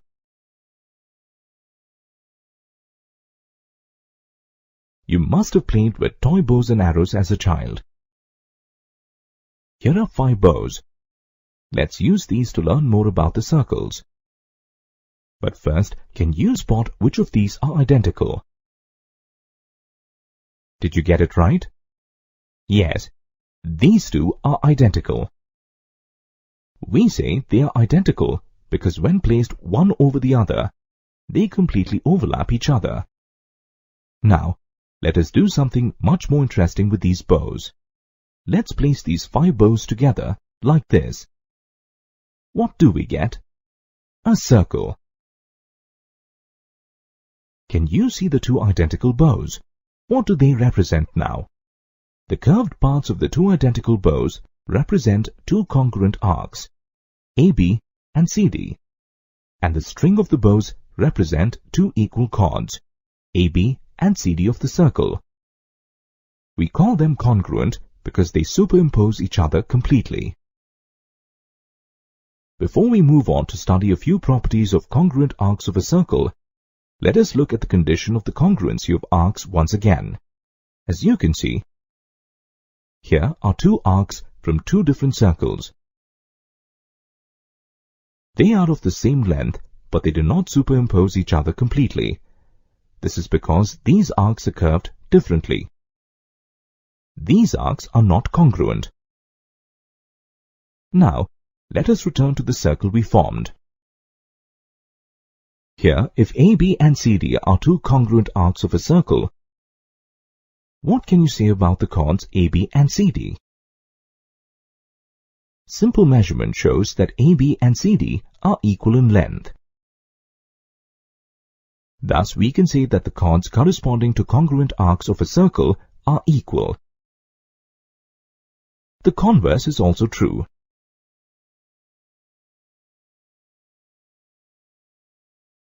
If AB and CD are two equal chords of a circle, their corresponding arcs are congruent.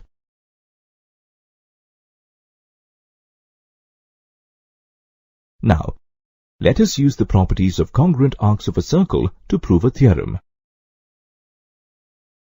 The theorem states that congruent arcs of a circle subtend equal angles at the center. Now, we have to prove that if AB and CD are two congruent arcs, then angle AOB is equal to angle COD. To prove the theorem, let us draw corresponding chords from the arcs AB and CD.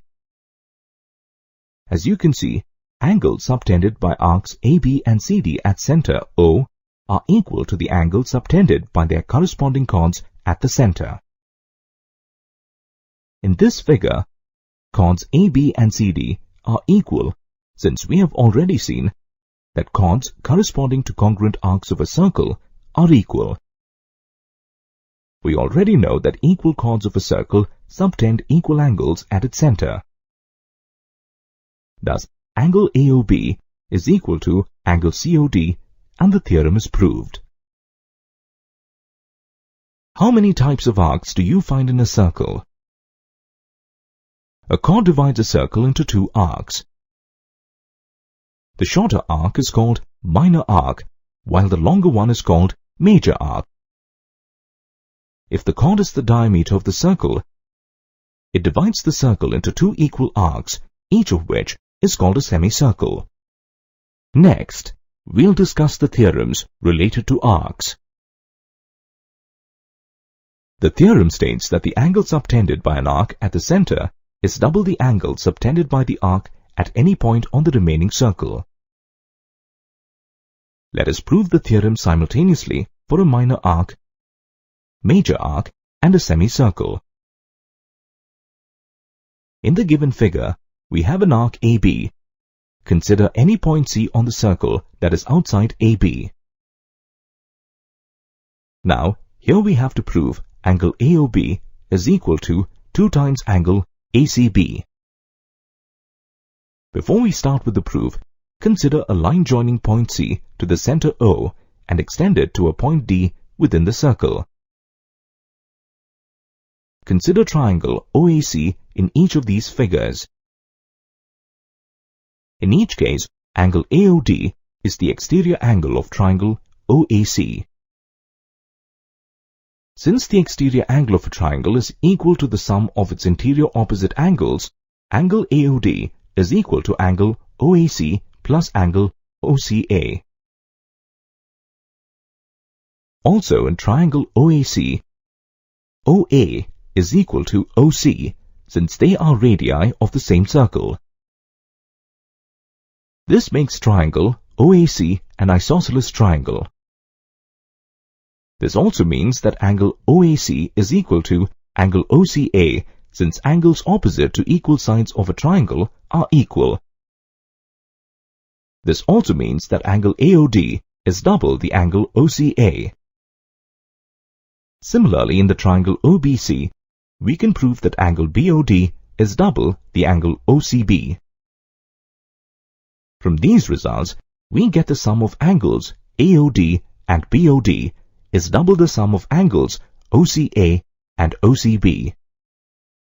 This clearly shows that angle AOB is double the angle ACB. Thus, the theorem is proved. Please note, in case of the major arc, the reflex angle AOB will be double the angle ACB. Now consider another point D on the circle in the same segment as point C. What can you say about angles ACB and ADB? The theorem states that angles subtended by an arc at all points within the same segment of the circle are equal. So, we have to prove that angle ACB is equal to angle ADB. By the theorem, the angle subtended by an arc at the center is double the angle subtended by the arc at any point on the remaining circle. We can say that angle AOB is double the sum of either the angles ACB or ADB.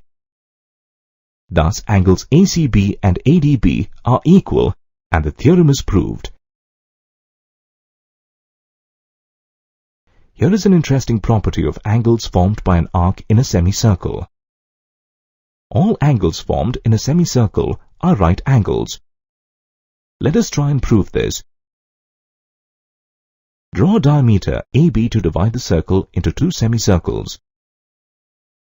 Now, consider arc AB. Take a point P outside AB on the circle and join AP and BP. By the theorem that states that the angle subtended by an arc at the center is double the angle subtended by the arc at any point on the circle. We have angle AOB is equal to 2 multiplied by angle APB.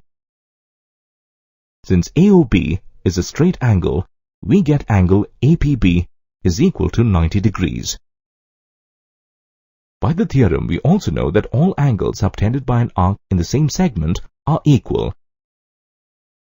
This means that angles AQB and ARB are also right angles. Thus, we can say that all angles formed in a semicircle are right angles.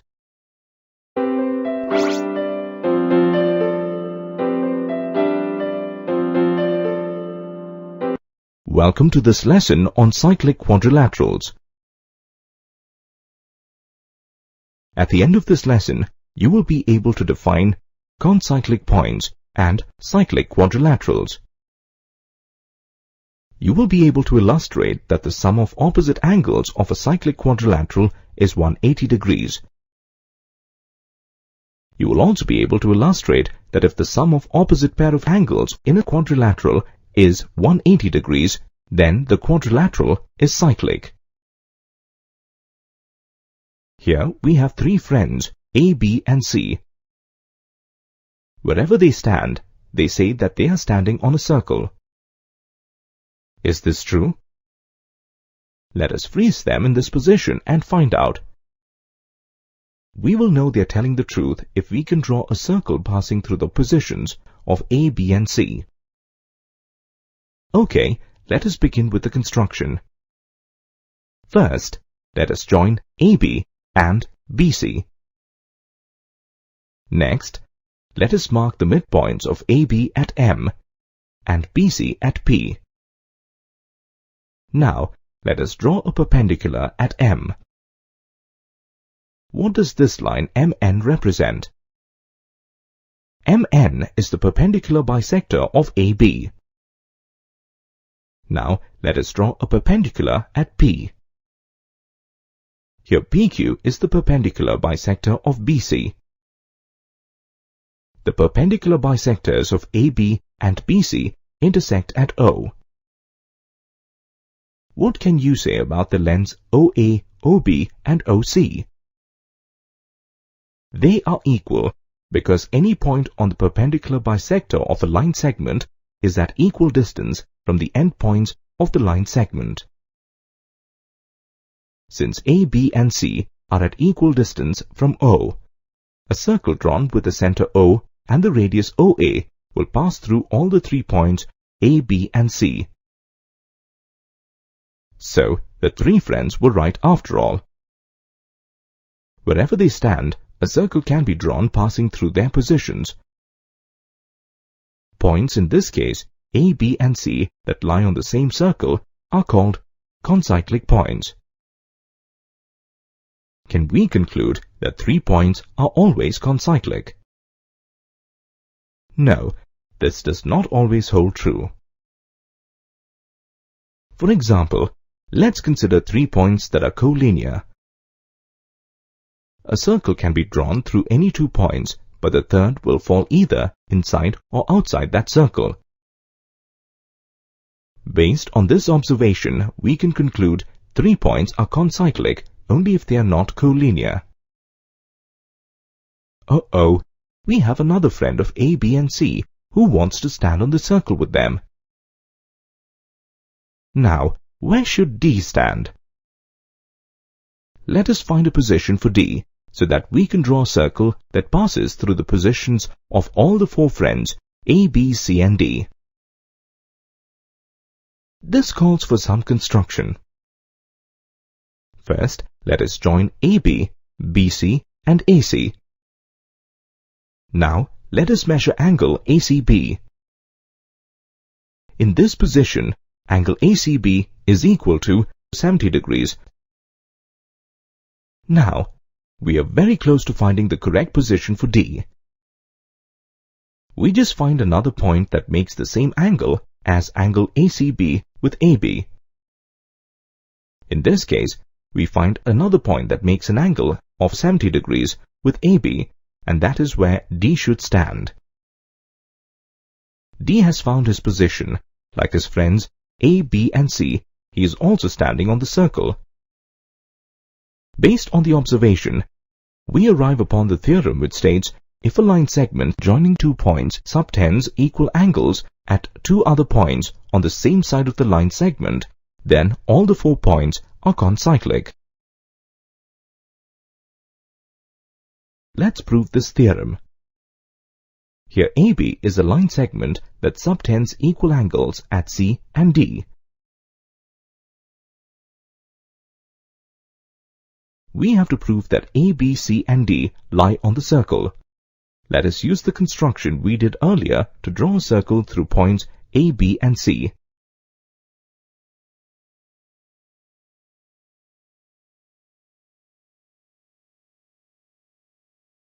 For proving the theorem, let us suppose that the circle drawn through A, B and C does not pass through D but intersects AD at D'.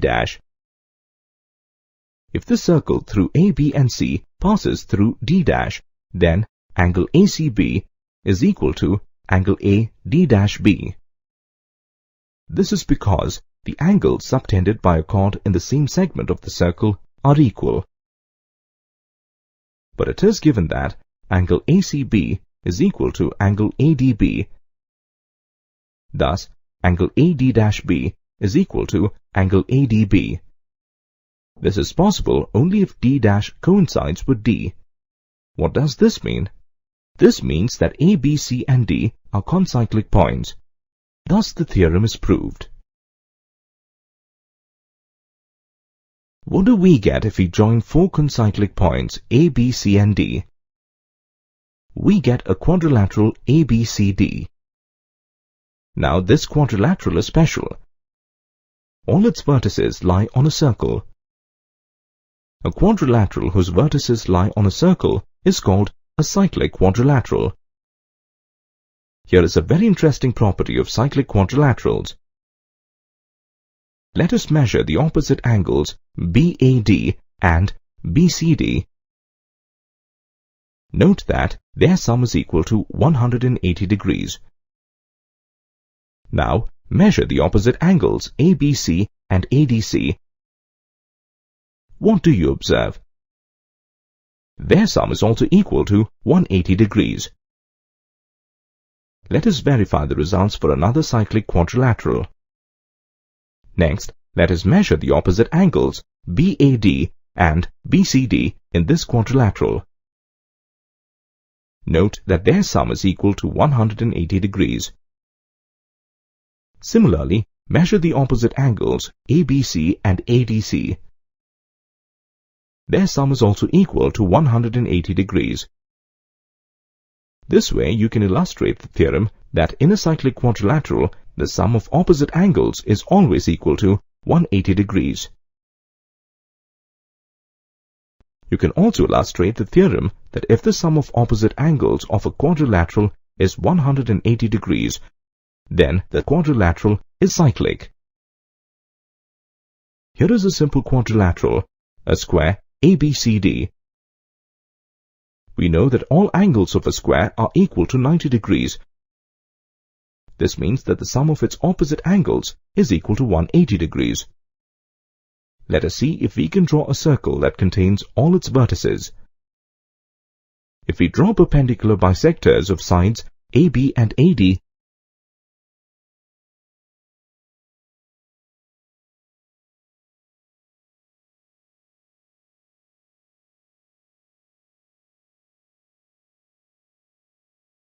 we find that they intersect at a point O.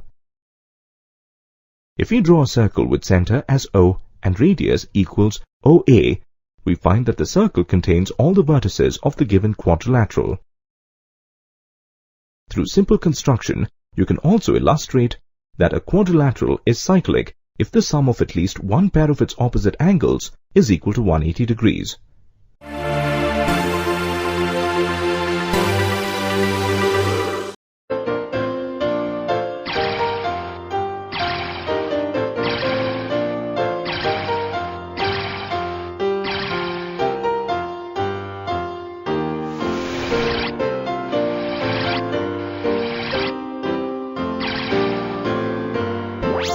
Welcome to the lesson on basic constructions. At the end of this lesson, you will be able to construct a bisector of a given angle, a perpendicular bisector of a given line segment, and an angle of 60 degrees at the initial point of a given ray. The construction of an angle bisector, a perpendicular bisector, and an angle of 60 degrees are the three basic constructions that will be covered in this lesson. After constructing these figures, we will verify the results logically. Let's begin with the construction of an angle bisector. An angle bisector is a line that cuts an angle into two equal halves. Here's an angle. Let's name it DEF. ED and EF are two rays. To draw a bisector of this angle, we'll need a ruler and a compass. On the compass, take an arc of a small radius. Taking E as the center, draw an arc on rays ED and EF. The arc intersects ray ED at G and ray EF at H. Now with the same measure, place the compass on point G and draw another arc. This arc will lie within the angle DEF. Repeat this step by placing the compass on point H. The arc that is drawn intersects the previous arc. Name the point of intersection as I. Now, let's draw a ray from point E passing through the point I. This ray, EI, is the bisector of angle DEF. Let's verify this statement. On measuring angle DEF, we find that it is 80 degrees, so the two angles DEI and FEI formed by the ray EI should measure 40 degrees. Let's check this. Yes, each angle is 40 degrees. Hence, ray EI is indeed a bisector of angle DEF. We have successfully drawn and verified the construction. Now let's prove this construction logically. In order to prove our construction, we'll have to prove that angle GEI is equal to angle HEI. To begin with, let's join points G and I and points H and I. Now, two triangles GEI and HEI are obtained. Let's derive some facts about both the triangles. If you recall, points G and H were obtained by drawing a common arc. So EG and EH are along the radii of the same arc. Hence EG is equal to EH. Similarly, GI and HI are equal, as these two are also radii of the same arc. EI is common to both triangles GEI and HEI. By the SSS rule, triangle GEI is congruent to triangle HEI. When two triangles are congruent, the corresponding parts of the congruent triangles are congruent. Therefore, angle GEI is equal to angle HEI. The ray EI divides the angle DEF into two equal halves. Hence, it is proved that ray EI is a bisector of angle DEF. Next, let's construct a perpendicular bisector of a given line segment. A line segment LM of length 10 cm is given. Let's mark the midpoint of the line segment LM as O. Draw a line passing through the point O. This line is the bisector of the line segment LM. A line bisector is a line that cuts a line segment into two equal halves. Now, let's align this line such that it is at right angles with the line segment LM. The line is now a perpendicular bisector. By definition, a perpendicular bisector is a line that divides a line segment into two equal halves and forms a right angle with it. Now, let's construct a perpendicular bisector using a scale and a compass. Here, another line segment PQ is given. We do not know its length. Taking point P as the center, mark arcs of any radius on both sides of the line segment PQ. Similarly, taking Q as the center, with the same radius, draw arcs on both sides of the line segment PQ. These arcs intersect the two arcs drawn from point P. 2 points are obtained from the intersection of these arcs. Name these points R and S. Draw a line passing through points R and S. This line intersects the line segment PQ at M. Is the line RS perpendicular to the line segment PQ? Let's measure the angle formed at the point M. The measure of the angle is 90 degrees. The line RS is perpendicular to the line segment PQ. It also divides the line segment PQ into two equal halves and also forms a right angle at point M. The line RS is indeed a perpendicular bisector of the line segment PQ. An important point to note is that you cannot draw a perpendicular bisector if the radius of the arc is less than half the length of the line segment. Now, it's time to verify this construction. That is, we will prove that the line RS is perpendicular to the line segment PQ and also bisects it into two equal halves. In order to prove this, we have to prove two conditions: the condition of bisection and the condition of perpendicularity. First, we will prove that the line RS bisects the line segment PQ. As you can see, they intersect each other at point M. Now, let's join the points P, Q, R, and S. Now, let's join PR, PS, and QR, QS. Two triangles RPS and RQS are formed. In these triangles, PR is equal to RQ and PS is equal to QS, as both are the radii of the same arc.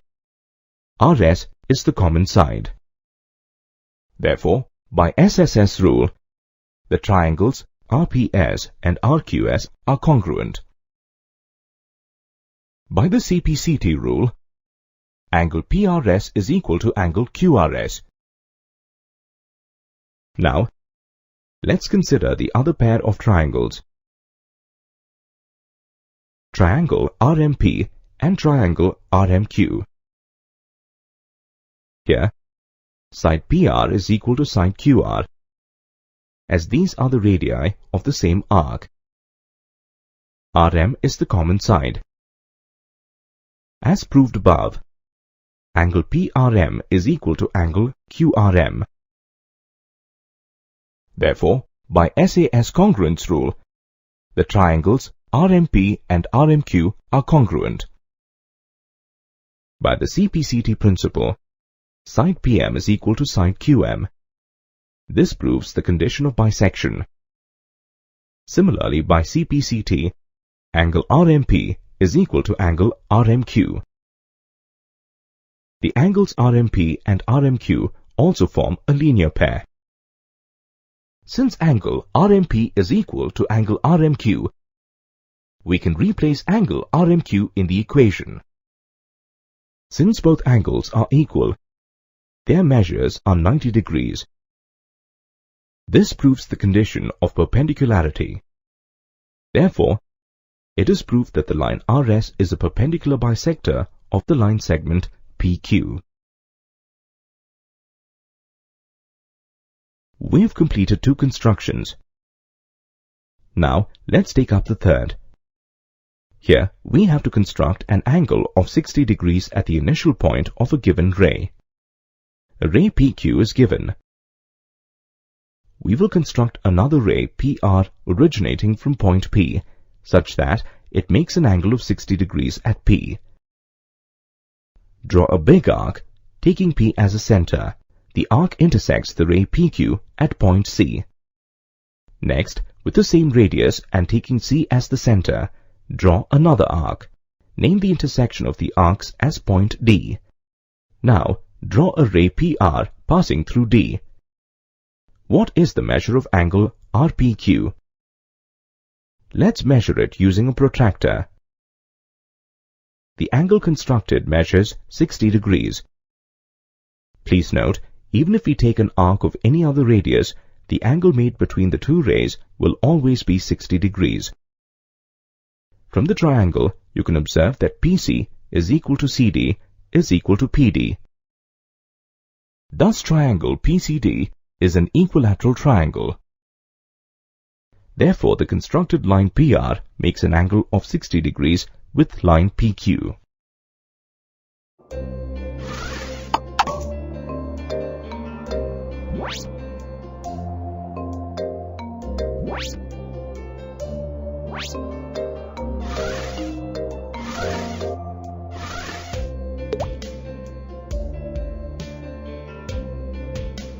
Welcome to the lesson on constructions of triangles. At the end of this lesson, you will be able to construct triangles given its base, a base angle, and the sum of the other two sides. Its base, a base angle, and the difference of the other two sides. Its perimeter and its two base angles. The construction of an angle bisector, a perpendicular bisector, and angles are some of the basic constructions used for constructing geometrical figures. With the help of these, we'll learn to construct some triangles. Let's start with the first construction. Here, we'll construct a triangle where the base, one base angle, and the sum of the other two sides are given. Let's construct triangle PQR, where the base QR is equal to 5 centimeters. Angle PQR is equal to 60 degrees, and the sum of its sides, PQ and PR, is equal to 8 centimeters. Here's how it's done. First, draw a line segment QR of length 5 centimeters. Draw a ray QX inclined to the base QR equal to the given angle PQR, which is equal to 60 degrees. Take the measure of 8 centimeters and mark an arc S on the ray QX. This is the combined length of the sides PQ and PR. Join RS.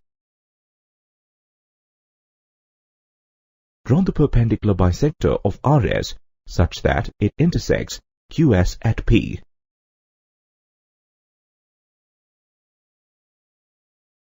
Finally, we join PR. Thus, PQR is the required triangle. Now, let's verify if the triangle obtained is the required triangle.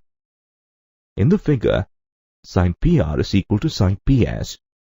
Since any point on the perpendicular bisector is equidistant from the endpoints of the line segment. Now, PQ is equal to QS minus PS. This implies PQ is equal to QS minus PR, or PQ plus PR is equal to QS. Thus, in triangle PQR, QR is equal to 5 centimeters. Angle PQR is equal to 60 degrees, and the sum of the sides PQ and PR is equal to 8 centimeters. Hence, verified. Let's now proceed on to the second construction. Here we have to construct a triangle when the base, one base angle, and the difference of the other two sides is given. Suppose in triangle ABC, we are given the base BC, base angle B, and the difference of the other two sides AB and AC. Please note that there will be two cases of constructions. In the first case, AB may be greater than AC, and in the second case, AB may be shorter than AC. Let's construct the triangle when AB is greater than AC using the given data. To begin with, draw the base BC with a length of 5.5 centimeters. At point B, make an angle XBC equal to 40 degrees. Taking point B as the center, cut an arc with a radius of 2 centimeters on ray BX at point D. BD is equal to the difference of the given sides. Join DC. Draw a perpendicular bisector of the line segment CD such that it intersects the ray BX at point A. Join points A and C. Thus, ABC is the required triangle. We shall now verify whether the triangle we have drawn is the required triangle or not. AD is equal to AC, since point A lies on the perpendicular bisector of CD. Therefore, BD is equal to AB minus AC. the constructed triangle ABC is the required triangle. Let's now construct a triangle of the second case with the given data. Here in triangle ABC, side AB is less than AC. The first step is exactly the same as it was in the first case. Draw the base BC with a length of 5.5 centimeters. At point B, make an angle XBC equal to 40 degrees. Extend ray BX in the opposite direction. Mark an arc with a radius of 2 centimeters on the extended ray BX at a point D. BD is equal to the difference of the given sides. Join DC. Draw a perpendicular bisector of the line segment CD such that it intersects the ray BX at point A.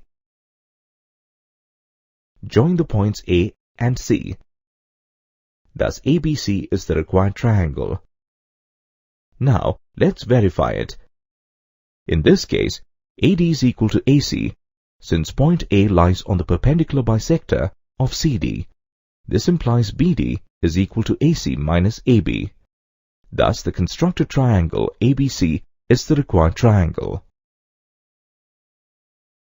Lastly, we are going to construct a triangle where its perimeter and two base angles are given. Let ABC be the given triangle in which the sum of its three sides is equal to 15 centimeters and the measure of its two base angles B and C are 70 degrees and 40 degrees respectively. Let's start with the construction. First, draw a line segment XY of 15 centimeters, which is equal to the perimeter of the triangle. Draw a ray XL at point X, making an angle of 70 degrees with XY. Similarly, draw a ray YM from point Y, making an angle of 40 degrees with XY. Now draw the angle bisector of angle LXY.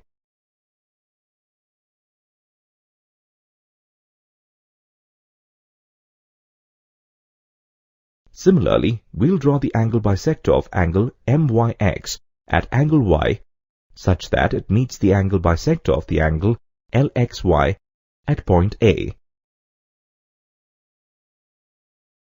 Next, we'll draw the perpendicular bisector of AX such that it meets XY at point B. Similarly, we'll draw the perpendicular bisector of AY such that it meets XY at point C.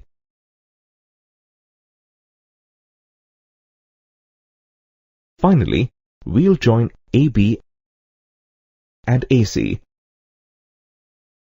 Thus, triangle ABC is the required triangle. Now we shall verify whether the triangle obtained is the required one or not. B lies on the perpendicular bisector of AX. This implies XB is equal to AB. Also, C lies on the perpendicular bisector of AY. This implies YC is equal to AC. Now the perimeter of the triangle ABC is equal to the sum of its sides. But from equations 1 and 2, we can see that the sum of the three sides of triangle ABC is equal to XY. Now we'll show that angle B is equal to 70 degrees and angle C is equal to 40 degrees. Since angles opposite to equal sides of triangle are equal, this implies angle AXB is equal to angle XAB because side XB is equal to side AB. Now in triangle AXB, exterior angle ABC is equal to the sum of two interior opposite angles AXB and XAB. From equation 3, this is equal to twice angle AXB, which is equal to angle LXY. Thus, angle ABC is equal to angle LXY, which is equal to 70 degrees. Similarly, we have angle ACB is equal to angle MYX. Therefore, the triangle ABC is the required triangle.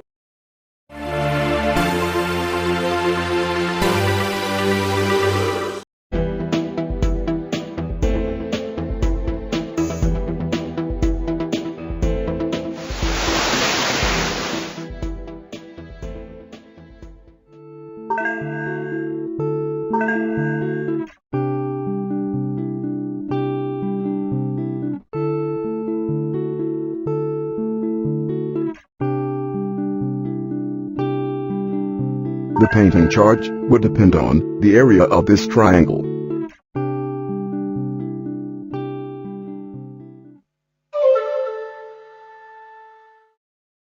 Welcome to the lesson on Heron's formula. At the end of this lesson, you will be able to identify Heron's formula and apply Heron's formula to determine the area of a triangle. Let's consider the triangle ABC. The lengths of its sides are A, B, and C respectively. Can we use the basic formula half base into height to calculate the area of this triangle? The basic formula can be applied only if the base and the height of the triangle are known. When you know only the lengths of the sides of a triangle, we use Heron's or Hero's formula to calculate the area. Here A, B and C are the lengths of the sides of a triangle. S is the semi-perimeter of a triangle. The semi-perimeter, as the name suggests, is half of the perimeter and can be calculated as half of the sum of the lengths of the three sides. Let's consider a triangle. The lengths of its sides are 10, 7 and 9 centimeters. We'll use Heron's formula to calculate its area. First, let's calculate the semi-perimeter, which is half of the perimeter.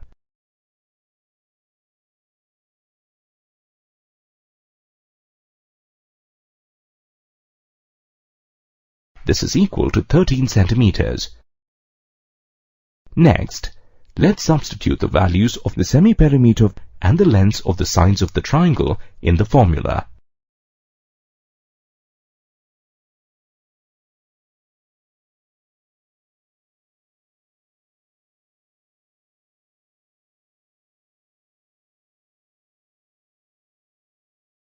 On simplification,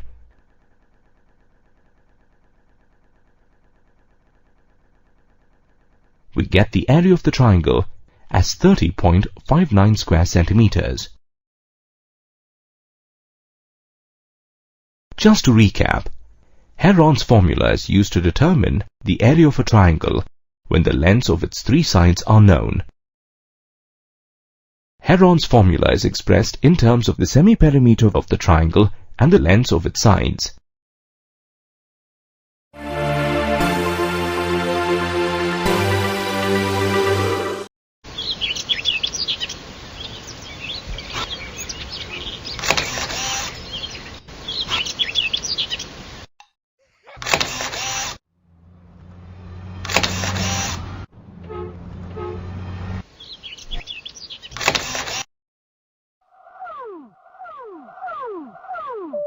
Welcome to the lesson, Cuboids and Cubes. At the end of this lesson, you will be able to define cuboids and cubes and derive the formula to calculate the surface area and volume of cuboids and cubes. Let's look at the objects seen in these pictures. Each of these objects have 6 faces that are rectangular in shape. Such objects are called cuboids. Now, if you look at the faces, the top and the bottom faces are parallel to each other. These are called the bases. The remaining 4 faces that join the 2 bases are called lateral faces. Cuboids have 8 vertices and 12 edges. The edges of this cuboid are its length, breadth, and height. Now, let's look at another figure. Here, the length, the breadth, and the height are all equal. Such a figure is called a cube. As you can see, the basic difference between a cuboid and a cube is the shape of their faces. A cuboid has rectangular faces, while a cube has square faces. These figures are also known as prisms. Let's look at a practical problem. You want to put up wallpaper in your room. To estimate the number of wallpaper rolls required, you'll need to know the area of the four walls. As you can see, the room is cuboid in shape. The four walls of the room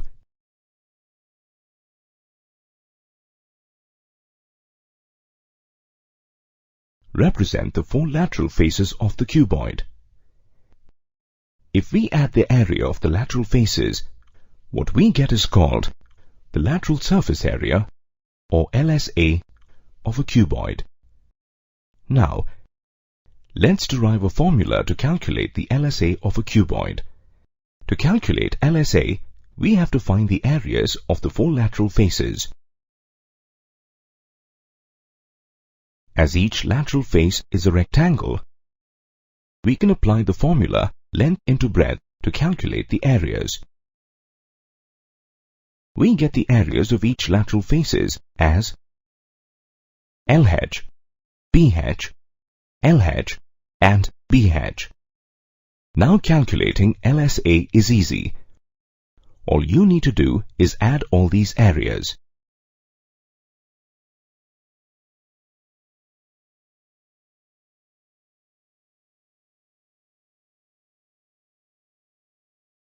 On simplifying this expression, we get the formula as 2 times the height multiplied by the sum of the length and breadth.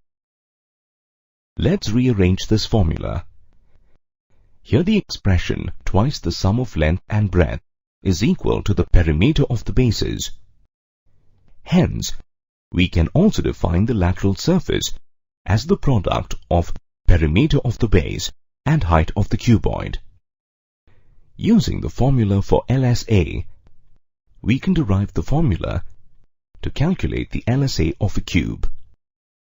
In the case of a cube, all its edges are of the same length. Let's assume it is A. Substituting A in place of L, B, and H, we get the formula as 4A square. Consider a different situation where you have to paint an overhead water tank. In this case, you will need to find the total surface area, or the TSA, of the tank. Please note that the tank is cuboid in shape. The total surface area, or TSA, can be defined as the sum of the lateral surface area, or LSA, and the area of the two bases. Please note the areas of the bases are equal. That is, equal to twice the length into breadth. We have already derived the formula to calculate the lateral surface area. We'll now substitute these in the equation and simplify it. Please take note of the simplification steps displayed on the screen.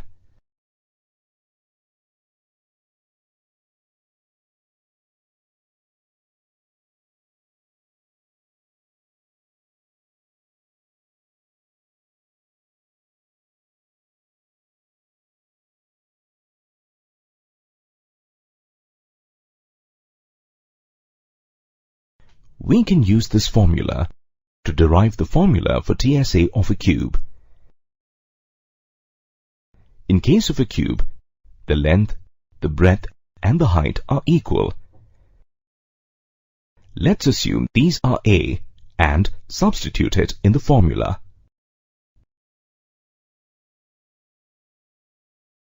We get the formula for TSA of cube as 6A squared. Let's consider the water tank once again. How will you determine the quantity of water that can be stored in the tank? By quantity, we mean the volume or the capacity of the water tank.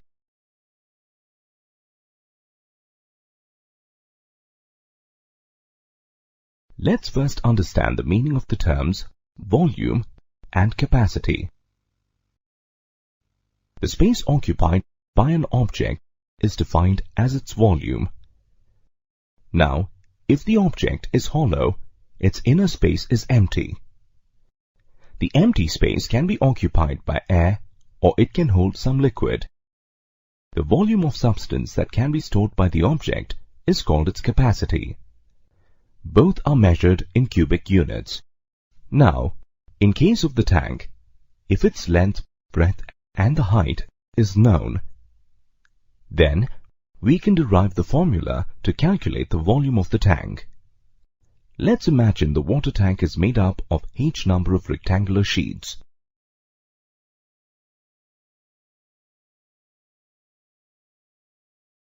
The space occupied by one sheet, or the volume of one sheet, is equal to the area of a single rectangular sheet. Similarly, the volume of H sheets will be H times the area of a single sheet. The height of the tank can be represented as H, and the area of one rectangular sheet represents the area of its base. Therefore, the volume of tank can be represented as length multiplied by breadth multiplied by height. As the tank is cuboid in shape, we can generalize this formula for the volume of a cuboid. In case of a cube, all its 6 faces are squares. Therefore, its length, breadth and height are all the same. Let's assume it is A. Substituting A in place of L, B and H in the formula, we get the volume of a cube as A cubed.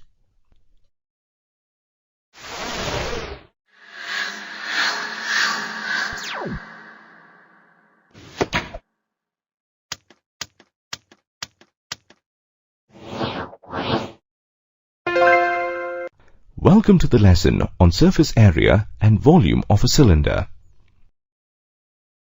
This lesson will explain how to calculate the area and volume of a cylinder. At the end of this lesson, you will be able to define a right circular cylinder and derive the formula to determine the surface area and volume of a right circular cylinder. A cylinder can be defined as a solid figure that is bound by a curved surface and 2 flat surfaces. The flat surfaces are made up of 2 congruent circles that are parallel to each other. These flat surfaces are called the bases of the cylinder. The radius of the circle is the radius of the cylinder. The perpendicular line that passes through the centers of the 2 circles is the height of the cylinder. Here are a few examples of cylinders.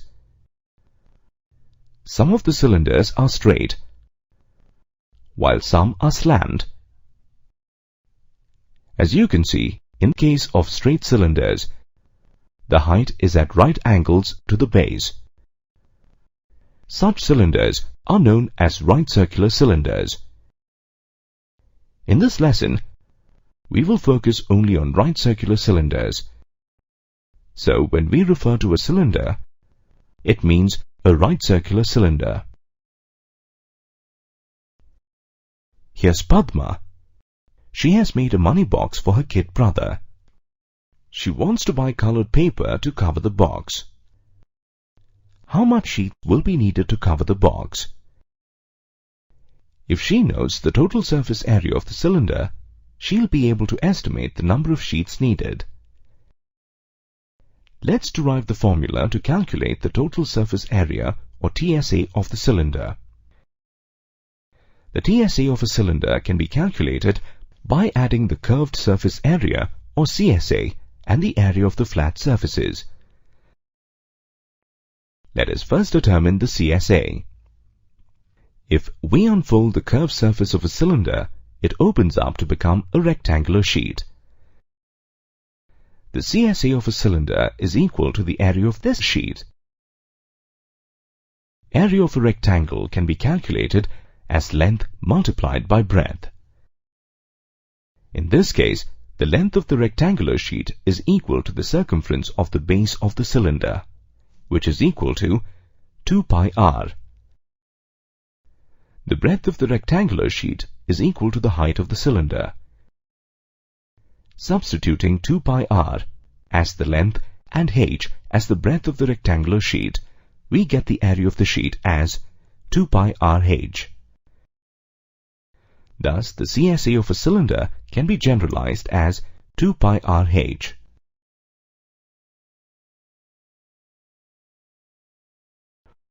We derive the area of the CSA. Now, let's determine the area of the flat surfaces of the cylinder, which is nothing but the area of the base of the cylinder. The flat surfaces of a cylinder are made up of two congruent circles. Let's assume the radii of the circles as r. The area of each circle is equal to pi r squared. Area of two circles is equal to 2 pi r squared. As defined, the TSA is equal to the sum of the CSA and the total area of the flat surfaces. This is equal to 2 pi rh plus 2 pi r squared. This can be further simplified and written as 2 pi r multiplied by h plus r, where r is the radius of the cylinder and h is its height. We can generalize this formula to calculate the total surface area of a circular right cylinder. Before moving on, let's take a moment to solve a simple problem. Consider a cylinder can with a height of 25 cm and the radius of the base as 7 cm. You need to find the curved surface area and the total surface area of the can. As the height of the can and its radius are given, you can directly substitute these values in the formulae for CSA and TSA. Upon substituting and solving as shown on the screen, you get the area of the curved surface as 1100 square centimeters. Upon substituting and solving,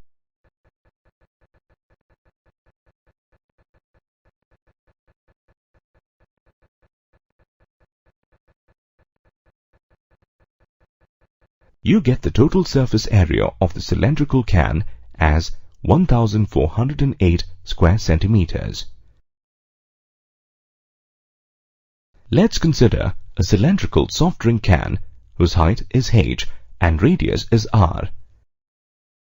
To find the capacity of the can, we need to find the volume of the can. By volume, we mean the space enclosed by the can.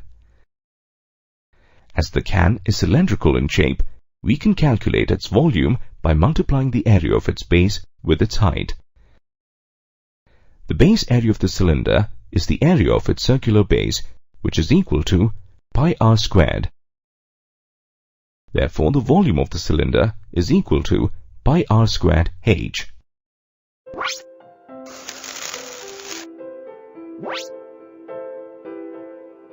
Welcome to the lesson on cone. At the end of this lesson, you will be able to define a right circular cone, derive the formula to determine the surface area of a right circular cone, derive the formula of the volume of a right circular cone, and apply the formula of volume of a right circular cone. Look at this picture. It is the famous Pyramid of Egypt. The term pyramid seems to have become synonymous with this shape. But there are other shapes also that can be categorized as pyramids. For example, let's look at an ice cream cone kept upside down. It almost looks like a pyramid. Cones and pyramids look similar because they both have a single base and a lateral surface that joins at a common vertex. The difference is in the nature and shape of their surfaces. A pyramid has a flat and triangular lateral surface, while a cone has a curved surface. If you look at the bases, The pyramid's base is a square, and that of a cone is a circle. Please note that the bases of pyramids can be any polygonal shape. It can be a triangle, a rectangle, or a pentagon. Now coming back to the cone, it is solid with a circular base and a curved lateral surface that tapers in a point or vertex. Next, let's see how a cone is constructed. Let's take a right-angled triangle .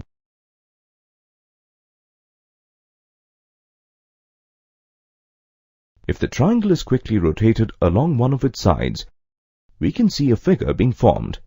This is a right circular cone. The side along which the triangle is rotated becomes the height h of the cone. One of the two sides become the base radius r of the cone. A cone has a slant height L. It is actually the hypotenuse of the right triangle.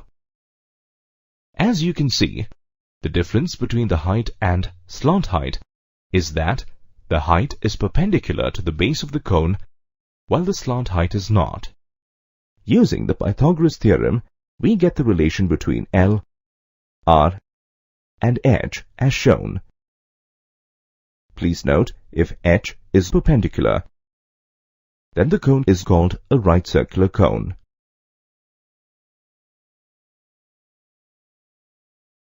Okay, here's the situation. You have to make around 100 conical shaped caps for a party. How would you estimate the material required? If you know the area of one conical cap, you will be able to find the area of the rest. The total area of a cone comprises the curved surface area, called CSA, and the area of its circular base. This is called the total surface area, or TSA, of the cone. However, to find the area of the cap, you need to calculate only the CSA. Let's see how. Here's a sample of the conical cap. If we cut it along its slant height, it opens up to the shape as shown here. The straight edges represent the slant height L. The curved edge represents the edge of the circular base. Hence, the length of the curved base will be equal to the circumference of the circular base of the cone, which is equal to 2 pi r, where r is the radius of the base. Now, let's divide this piece into as many triangles as possible. The CSA of the cone will be equal to the total area or the sum of the areas of these triangles. The area of each triangle is calculated as half base into height, wherein the height is the same as the slant height L of the cone. Let the base of these triangles be B1, B2, B3, and so on. The total area of all the triangles can be calculated as shown here. Taking half and L as common, we get the total area of the triangles as half slant height into the sum of the bases. Here the sum of the bases can be substituted as 2 pi r. Thus the curved surface area of a cone is equal to pi rl, where r is the base radius of the cone and L is its slant height. Next, let's calculate the area of the base. The area of the circular base is calculated as pi r squared. Taking pi r as the common factor, the formula can be written as shown. Now, let's see how the volume of a cone is calculated. Consider a cylinder and 4 cones. The radius and the height of both the cylinder and the cone are the same. The cylinder is completely filled with liquid. Let's empty the liquid into the cones. The entire content of the cylinder can be emptied in 3 cones. This means that the volume of a cylinder is equal to 3 times the volume of the cone. Thus, the volume of a cone is 1/3 the volume of a cylinder.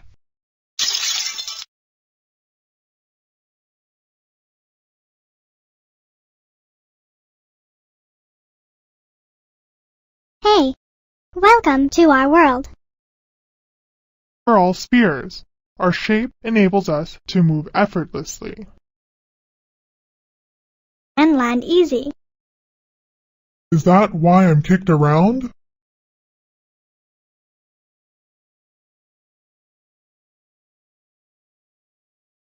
It's me, your good old pal Earth. Even I'm a sphere. Welcome to the lesson on sphere and hemisphere. At the end of the lesson, you will be able to identify a sphere and hemisphere. You will also be able to calculate the surface area and volume of a sphere and hemisphere. So, what is a sphere? A sphere is a three-dimensional figure made up of points that are equidistant from a given point. It is an object which is round in shape.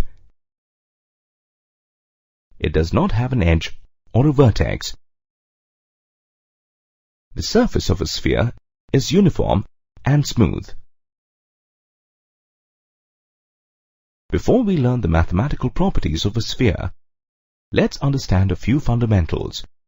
The center of a sphere is a point which is equidistant from all the points on a sphere. The distance between the center and any point on the surface of the sphere is called the radius of a sphere. The radius is denoted by the letter r.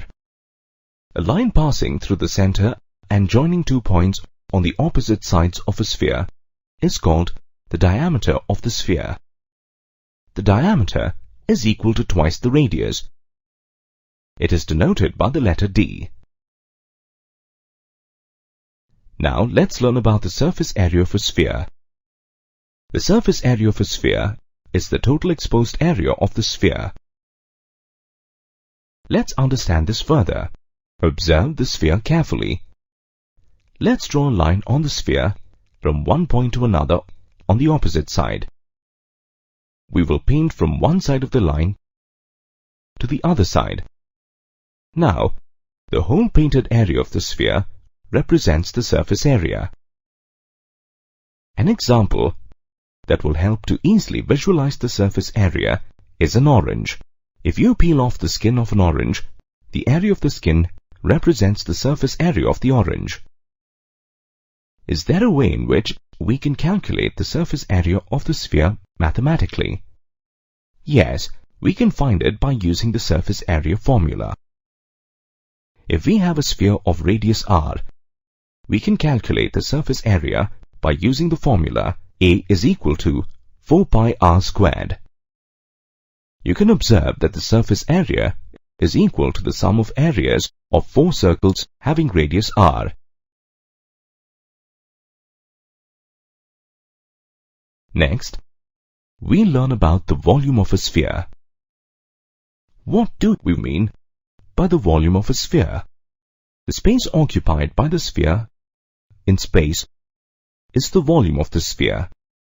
In order to understand the concept of volume better, let us perform an experiment involving two balls. See the two balls. Can you see that the volume of the red ball is exactly half of the volume of the blue ball? Let's try out an experiment. Here are two containers of same size, filled with water to the brim. Immerse the red ball completely in the container. As you can see, the water overflows. Let's collect the water and keep it aside. Then, immerse the blue ball completely in the other container. Collect the water. On comparing the quantity of water in the two measuring jars, we find that the quantity of water that is in the right jar is exactly half of the quantity that is in the left jar. So, we can say that the volume of the red ball is half the volume of the blue ball. Now, let's find a way to calculate the volume of a sphere mathematically. The mathematical formula to calculate the volume of a sphere is 4 by 3 pi r cubed. If you know the radius of a sphere, we can use this formula to calculate the volume. Then, we can calculate the volume of the balls or any sphere without performing an experiment every time. Okay, is there anything left to learn? Yes, we have to learn about the hemisphere. A hemisphere looks like this. How is a hemisphere obtained? Here is the procedure. Take a sphere and cut it into half. The sphere gets divided into two equal parts. Each part is called a hemisphere. A hemisphere has two faces, a flat surface which is called the base and a curved surface. Now, let's calculate the total surface area of the hemisphere. The total surface area of a hemisphere is the sum of the areas of the curved surface and of the flat surface. The surface area of the curved surface is exactly half of the surface area of the sphere, that is, 2 pi r squared. The flat surface resembles a circle, for which the area is equal to pi r squared. Therefore, the total surface area of a hemisphere is the sum of the areas of the curved surface and the flat surface, that is 3 pi r squared. You can observe that the surface area is equal to the sum of the areas of three circles of radius r. Now, let's calculate the volume of the hemisphere. Since the hemisphere is exactly half of the sphere, it follows directly that the volume is half the volume of the sphere. That is, 2 by 3 pi r.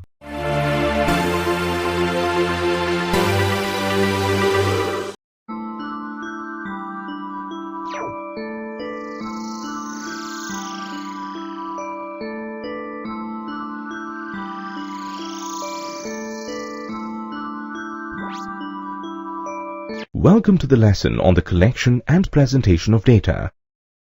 At the end of this lesson, you will be able to appreciate the importance of the collection of data and distinguish between primary and secondary data. You will also be able to define frequency of data and arrange the given data in ungrouped and grouped frequency distribution tables. Delhi records hottest day in 20 years. Biggest fall in Sensex in 5 years. Afridi scores the fastest century in one-day cricket history. India's population to overtake China by 2030. You must have seen these headlines in newspapers. Have you ever wondered what makes such headlines possible? These headlines are possible only because some people or organizations are continuously maintaining a record of quantities like temperatures of different cities, the rise and fall of Sensex, scores of different batsmen in different matches, or the population of India. A systematic record of facts or different values of a quantity is called data. Such records or data is collected over a period of time and continuously updated. Data is collected with a specific purpose in mind. However, the analysis of data can give us many different kinds of information. For example, data collected in a population survey in a state not only tells us about the total population of the state, but also the number of male and female residents and the male-to-female ratio in that state. Data is not just about population surveys or cricket scores. Data is continuously being collected all around us through scientific experiments, opinion polls, election results, satellite images, and much more. Even your report card is just a collection of data about your year-round performance. All this data not only helps us keep track of current happenings and trends, but also helps us predict what might happen in the future. The school authority wants to deploy a school bus for their students coming from a particular locality. Our friend here is assigned a project to find out how many children in the school come from that locality. Now, how would he collect this data? One way to collect this data is that he personally speaks to every child in each class to find out where that child lives. The data collected personally by him is called primary data. Primary data can be collected through questionnaires, interviews, observations, case studies, portfolios, etc.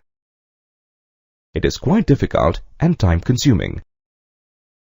A far easier way for our friend would be to approach the school authorities and get the names and addresses of students coming from that particular locality. The data gathered from a source where it already exists is called secondary data. You can see that collecting secondary data is far easier than collecting primary data. Mrs. and Mr. Longlife are both in their 90s, and they have a happy joint family. A rather large happy joint family. Let us look at the ages of all the members in this family. It would be interesting. As you can see, the data of ages of the different members of Mr. Longlife's family is quite an interesting mix. Can you notice the ages of the oldest and youngest members of the family? Let us see if we can present the data to make this observation easier. We can make the observation of highest and lowest values in given data easier by simply arranging the data in ascending or descending order. Here, we have arranged the ages of Mr. Longlife's family members in descending order.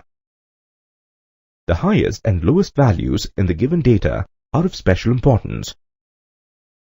The difference between them gives a number that is called the range of given data. Here the range of the given data is 91. Meet Mr. Pinch Hitter. Sadly, he's not in the best of forms this season. Here he goes again for a duck. Have a look at his scores in the last 15 innings. Can you immediately notice how many ducks he scored? Let us see if there is a better way to present this data. Now, on arranging the given data in a tabular form, it's clear. Mr. Pinch Hitter was out for 0 5 times in the last 15 innings. He got out after scoring 2 runs in 2 innings, 9 in 1 innings, and so on. Note the second column on this table shows the number of times a value occurs in the given data. This is called the frequency of that value of data. For example, here the frequency of 0 is 5 and the frequency of 16 is 3. Remember, this table was created to present Mr. Pinch Hitter's scores in the last 15 innings. Since this table shows the frequency of different values in given data, it is called a frequency distribution table. The frequency distribution table shown here gives the frequency of each individual value in the given data. It is called an ungrouped frequency distribution table. Is there any other type of frequency distribution table? Let's find out. Now, consider Mr. Pinch Hitter's scores in the last 45 innings. If we make a frequency distribution table like the one we made before, it would be a long table and difficult to read. When we deal with large amounts of data, we create what we call grouped frequency distribution tables. Let's take a look. Now, what have we done here? We have grouped the scores into classes like 0 to 9, 10 to 19, and so on. Note that this table does not show a frequency of individual values of data, but of groups of values. Each group has a fixed number of values. A table that shows the frequency of groups of values in given data is called a grouped frequency distribution table. You can see from this table that Mr. Pinch Hitter has reached scores in the 40s 10 times in the last 45 innings, but hasn't hit a half a century. Guess he needs more net practice. Okay, coming back to our grouped frequency distribution table. The groupings 0 to 9, 10 to 19, and 20 to 29, etc. that we use to group the values in given data are called classes or class intervals of the frequency distribution table. Note that each of these classes contain a fixed number of values, which is 10. The number of values each class contains is called the class size or class width. Now look at a particular class, say the first one, 0 to 9. The lower value in a class is called the lower class limit, while the higher value in the class is called the upper class limit. Can you identify the lower and upper class limits in the class 0 to 9? Yes. 0 is the lower class limit and 9 is the upper class limit for the class interval 0 to 9. Tally marks are also used to represent frequencies of different values in a frequency distribution table. Tally marks is a system of writing numbers using bars. These bars are grouped into sets of 5. Observe how 2 such sets and 2 vertical bars are used to represent the number 12. Here is a frequency distribution table showing the marks obtained by students in a maths Olympiad. A total of 60 students appeared. 59 students have fitted very nicely in this table. What about the one who got 85.5 marks? Where does she fit in? To fit in her marks, we need to change the class intervals of this table. Let us see how this is done. To change the class intervals of a frequency distribution table, the first step is to consider any 2 successive classes in the table. Here, let us consider the classes 81 to 85 and 86 to 90. The second step is to find half of the difference between the upper class limit of the previous class and the lower class limit of the succeeding class. Here, this difference between 86 and 85 is equal to 1. Half of this difference is 0.5. Now, rewrite all the classes by subtracting the result of step 2 from the lower class limit and to the upper class limit of each class in the table. See how the table changes. The problem is still not fully solved. Note that 85.5 appear in 2 classes of the table. So where does the student's marks fit in? In such cases, by convention, we include the twice occurring value in the class interval where it forms the lower class limit. Thus, 85.5 will be included in the class 85.5 to 90.5 and not 80.5 to 85.5.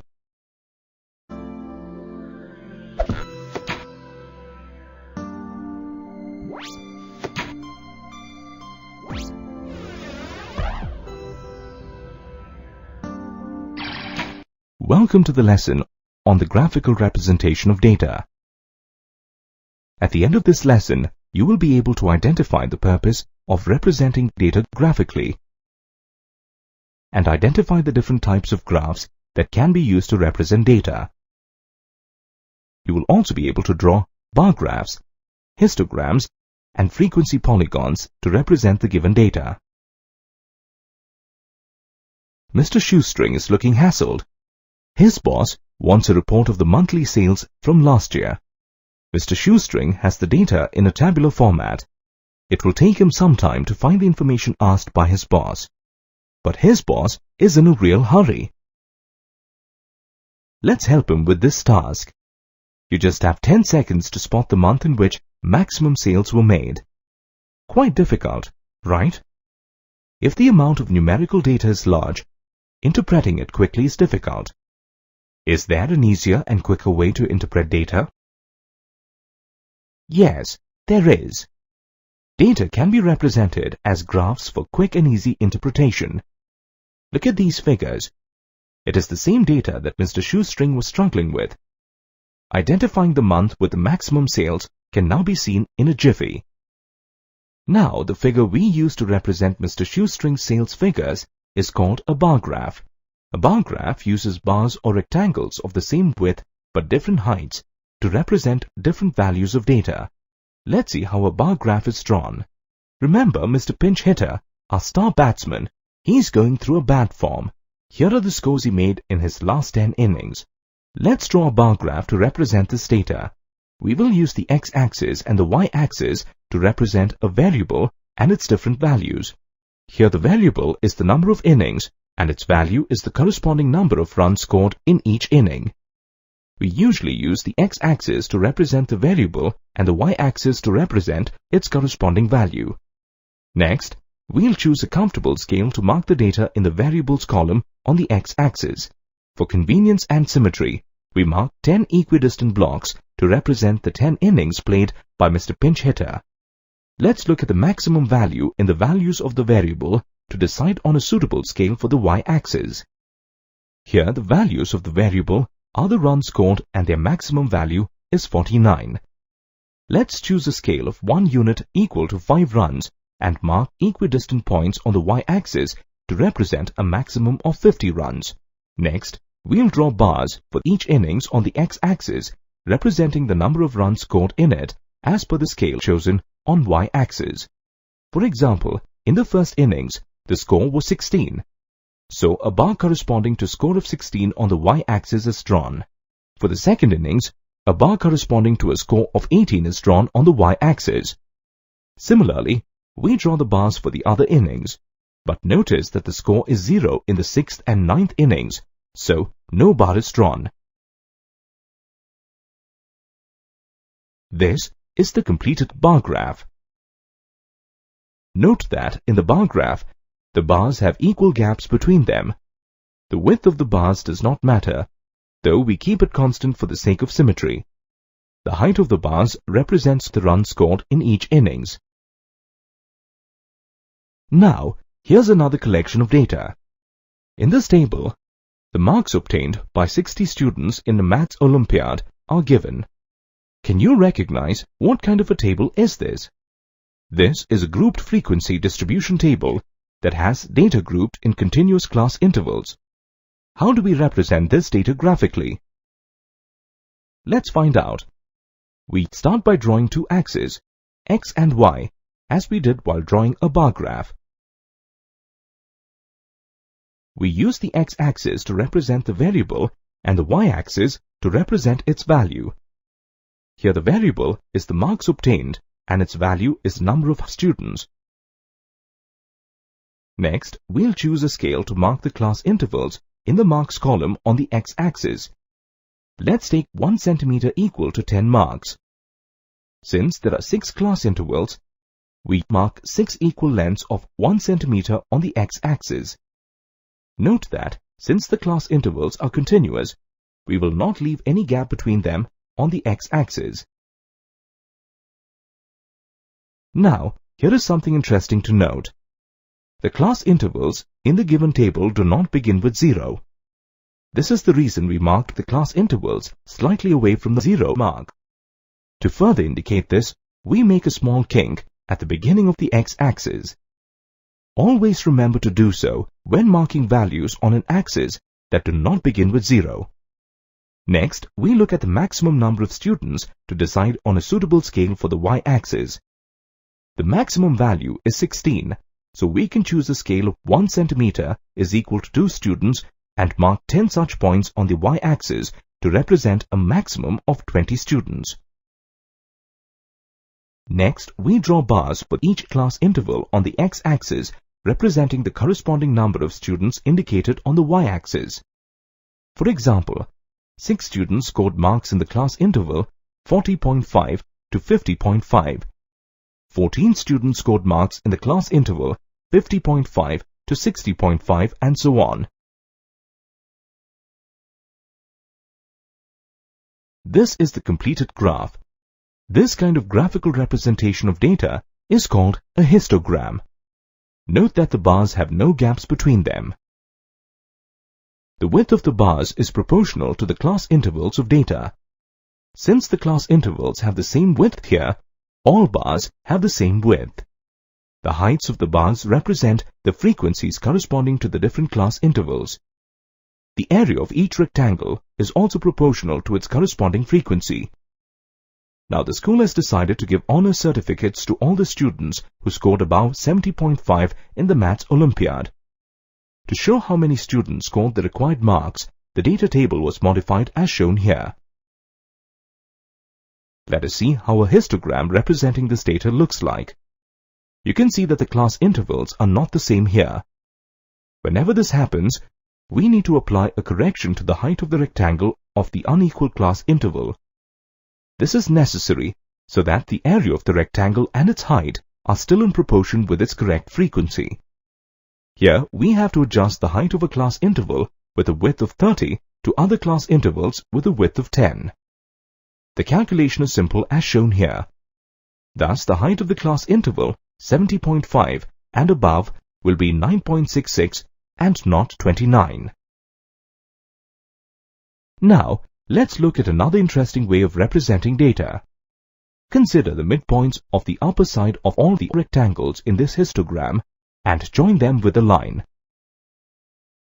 Now consider two more class intervals just before and after the given class intervals.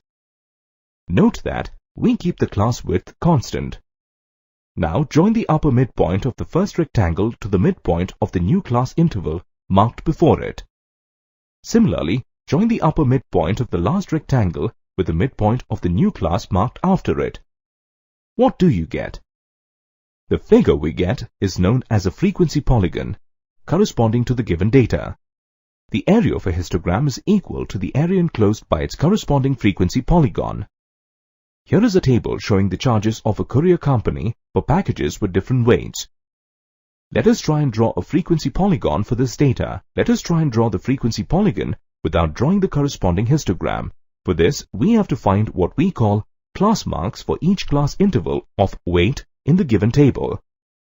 The class mark for a class interval is half of the sum of the upper and lower class limits of the class. For example, the class mark for the class 0 to 20 is 10, and class mark for the class 20 to 40 is 30, and so on. As usual, we start by drawing the two axes, x and y. Here the variable is weight, and its value is the courier charges or rate. Now we mark the class marks found earlier along with the x-axis. Next, we mark the rates along the y-axis. Now, we plot the corresponding rate for each class mark on the figure and join these points. Does that complete our frequency polygon? Not quite.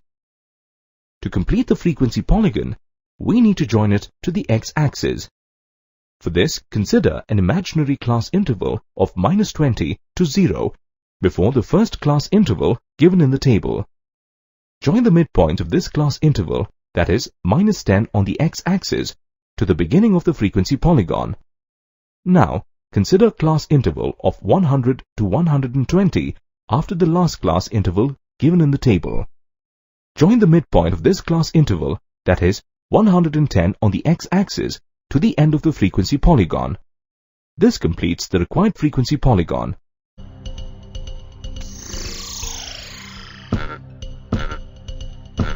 Welcome to the lesson on measures of central tendencies. At the end of this lesson, you will be able to define the mean, median, and mode of data. You will also be able to calculate the mean, median, and mode of the given data. Meet Mr. Pinch Hitter. Sadly, he's not in his best of forms this season. Here he goes again for a duck. Here are the runs that were scored by him in the last 15 innings. The cricket season is ending and Mr. Pinch Hitter has to submit a performance record. He can do it in any of the three ways listed on this form. Mr. Pinch Hitter would obviously want to make a good impression. Let us find values for these three quantities and see which one Mr. Pinch Hitter would like to use. First, let us find the average score of Mr. Pinch Hitter in his last 15 innings. Here are the scores made by Mr. Pinch Hitter in his last 15 innings. Now, his average score is equal to the sum of the scores made in all the innings divided by the number of innings played. Let us calculate. The sum of all the runs scored by Mr. Pinch Hitter in 15 innings is 209. Dividing this total by the number of innings, that is 15, we get his average score in 15 innings as 13.93. The average score of Mr. Pinch Hitter also represents the mean of the scores made by him in the last 15 innings. The mean of a given set of values is equal to the sum of all the values divided by the total number of values. The mean of a given set of values is represented by the expression shown here. Here x with a bar over it represents the mean of n number of values. Xi with a summation sign denotes the sum of values of x from its first to nth value. Let us apply this equation to Mr. Pinch Hitter's case. In both methods that we have used so far to calculate the mean, we have added a large number of values. This would be more problematic if we were to using data from say 30, 50 or 100 innings. Let us see if there is a simpler way to calculate the mean. Let us arrange Mr. Pinch Hitter's scores for the last 15 innings into a frequency distribution table. Now let us see how this helps. Here the mean x bar is equal to the sum of the products of different values of x and their respective frequencies divided by the sum of all the frequencies of the different values of x. Let us apply this formula to verify the value of the mean we calculated earlier.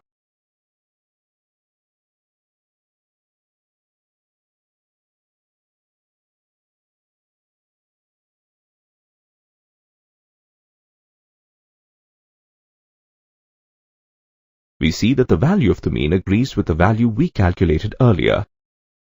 So, we have found the value of the first quantity of Mr. Pinch Hitter's performance record.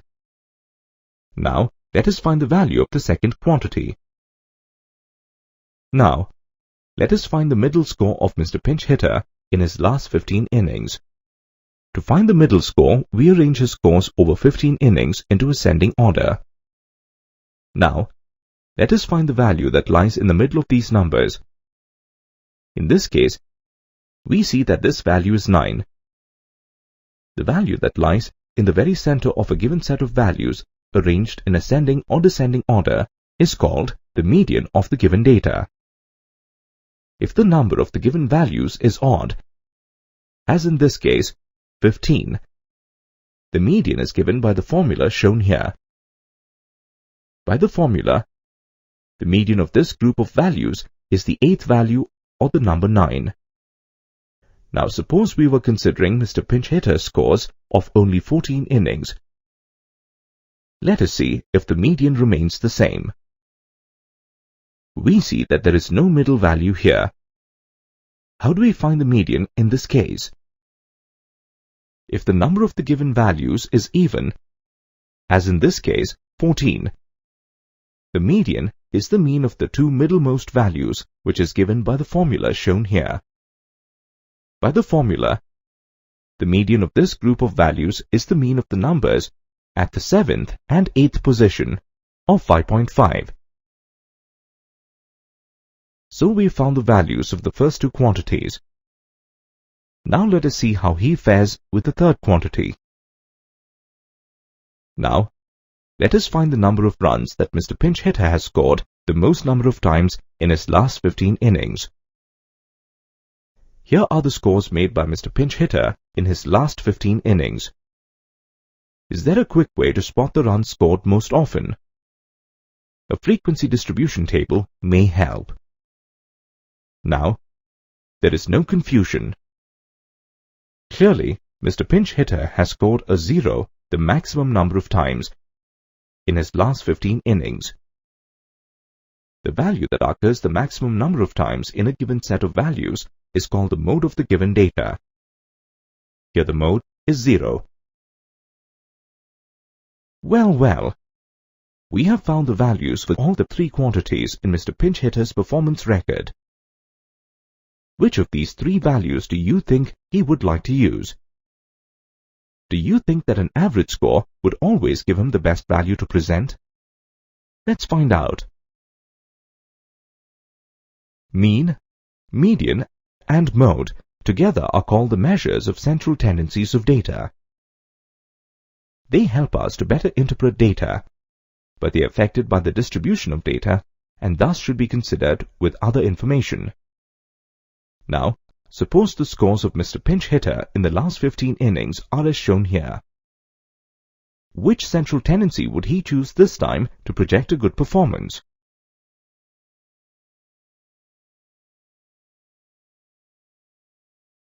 In this case, the average score or mean is 11.73. The middle score or median in this case is 7. The run scored the maximum number of times or mode in this case is 49. Would Mr. Pinch Hitter still prefer to use his average score or mean in his performance record? Not likely. This time he would prefer to use the mode. Thus, we can see that the central tendencies of data depend on the distribution of values and must be considered with other information for effective interpretation of data.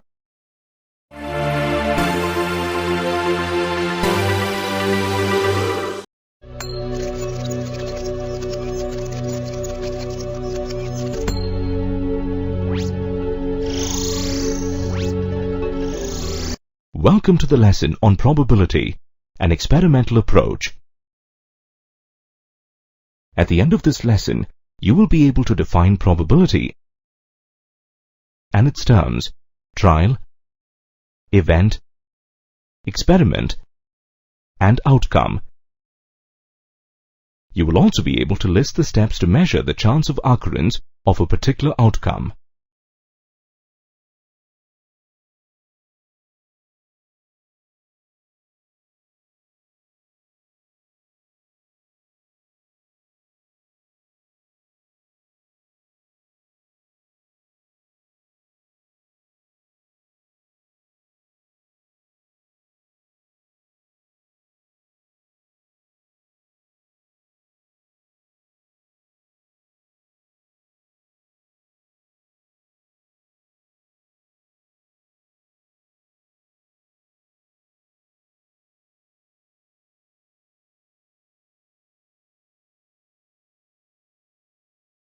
I'm sure you must have heard or said statements such as these in your day-to-day life.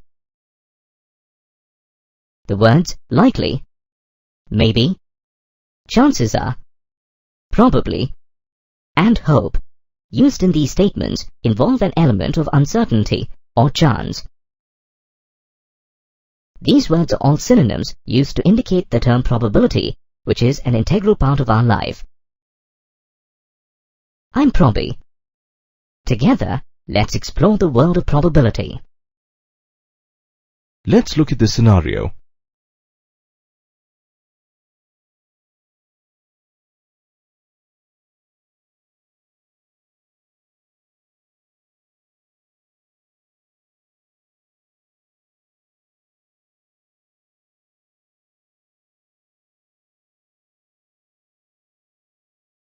Remember the annual sports day when a lot of speculations were going around? In this scenario, each person is seen making different predictions that are related to the same situation. What do you think are the basis of these predictions? Do you think these predictions are based on intuition? Or are these a result of mere wishful thinking? No, The speakers have probably used their past experiences to predict the likely winner. They have used probability to make these predictions. So, how do we define probability? In simple terms, probability is defined as the likelihood of something occurring. Can you remember any other instances where the concept of probability is used? Let me help you recall. Remember the different board games such as Snakes and Ladders, Ludo, Tombola, and Monopoly. You must surely have played these with your friends. All these games involve probability. What about the popular game of cricket? It begins with the tossing of a coin, which involves probability. In mathematics, probability is defined as the numerical method of measuring uncertainty involved in a situation. An interesting thing to note about probability is that it started off with gambling, as there is an element of uncertainty in gambling. Probability is used extensively in the fields of physical science, commerce, biological science, medical science, and weather forecasting. Over the years, various activities have been performed to measure probability. Based on the results of these activities, experimental or empirical probability is calculated. We will understand the term experimental or empirical probability later in the lesson. First, let's observe two activities that will help us understand how probability is measured. In this activity, a coin is tossed in the air a number of times and the corresponding observations are recorded. In the first set, the coin is tossed 5 times. As you can see, heads show up twice and tails show up thrice. Now, based on these values, let's write down the values in the next 2 columns. In the 4th column, the number of heads upon the total number of tosses is noted. In the 5th column, the number of tails upon the total number of tosses is noted. Next, the same activity is repeated by increasing the number of tosses to 10, 15, 20, and 25. The results obtained are as shown in the table. Now, let's calculate the cumulative results. We observe that the value of fractions are closer to 0.5 or half. From this, we can say that the probability of getting heads or tails is 0.5. Let's observe the results of another activity. Here, a die is thrown 10 times. The record of each outcome is noted in the table. Next, let's note the values of the fractions of the number of times a score turns up upon the number of throws of the die. Now, let's find the cumulative number of times 1, 2, 3, 4, 5, and 6 turned up. We observe that the value of fractions are closer to 1 upon 6. We've seen 2 activities which are based on probability. In probability, these activities are called experiments. An experiment is defined as an action or process that results in well-defined outcomes. In the first experiment, a coin was tossed, and in the second experiment, a die was thrown. In both the experiments, each toss of the coin and each throw of the die are called a trial. Please note that even if the experiment involved more than one coin or die, it would still be called a trial. A trial is defined as an action which results in one or several outcomes. The possible outcomes in the first experiment are heads and tails, whereas the possible outcomes in the second experiment are 1, 2, 3, 4, 5, and 6. In the first experiment, the occurrence of heads in a particular throw is an event with outcome heads. Similarly, getting tails is an event with outcome tails. In the second experiment, getting a particular number, say 1, is an event with outcome 1. So, an event for an experiment can be defined as the collection of some outcomes of the experiment. Now, let's understand the term experimental or empirical probability. Experimental or empirical probability is an estimate that an event will happen based on how often the event occurs after performing an experiment in a large number of trials. Please note that empirical probability is found on the basis of what we directly observe as the outcomes of our trials or experiment. In an experiment, let n be the total number of trials. The experimental or empirical probability, P of E, of an event E happening is equal to the number of trials in which the event happened divided by the total number of trials. For example, if a coin is tossed 1,000 times with the following frequencies, heads is equal to 476 and tails is equal to 524. The empirical probability of each event is calculated as shown here. The empirical probability of getting a head or P of H is equal to the number of heads divided by the total number of trials. In other words, P of H is equal to 476 divided by 1000. So the result is 0.476. Similarly, the empirical probability of getting a tail or P of T is equal to the number of tails divided by the total number of trials. In other words, P of T is equal to 524 divided by 1000. So the result is 0.524.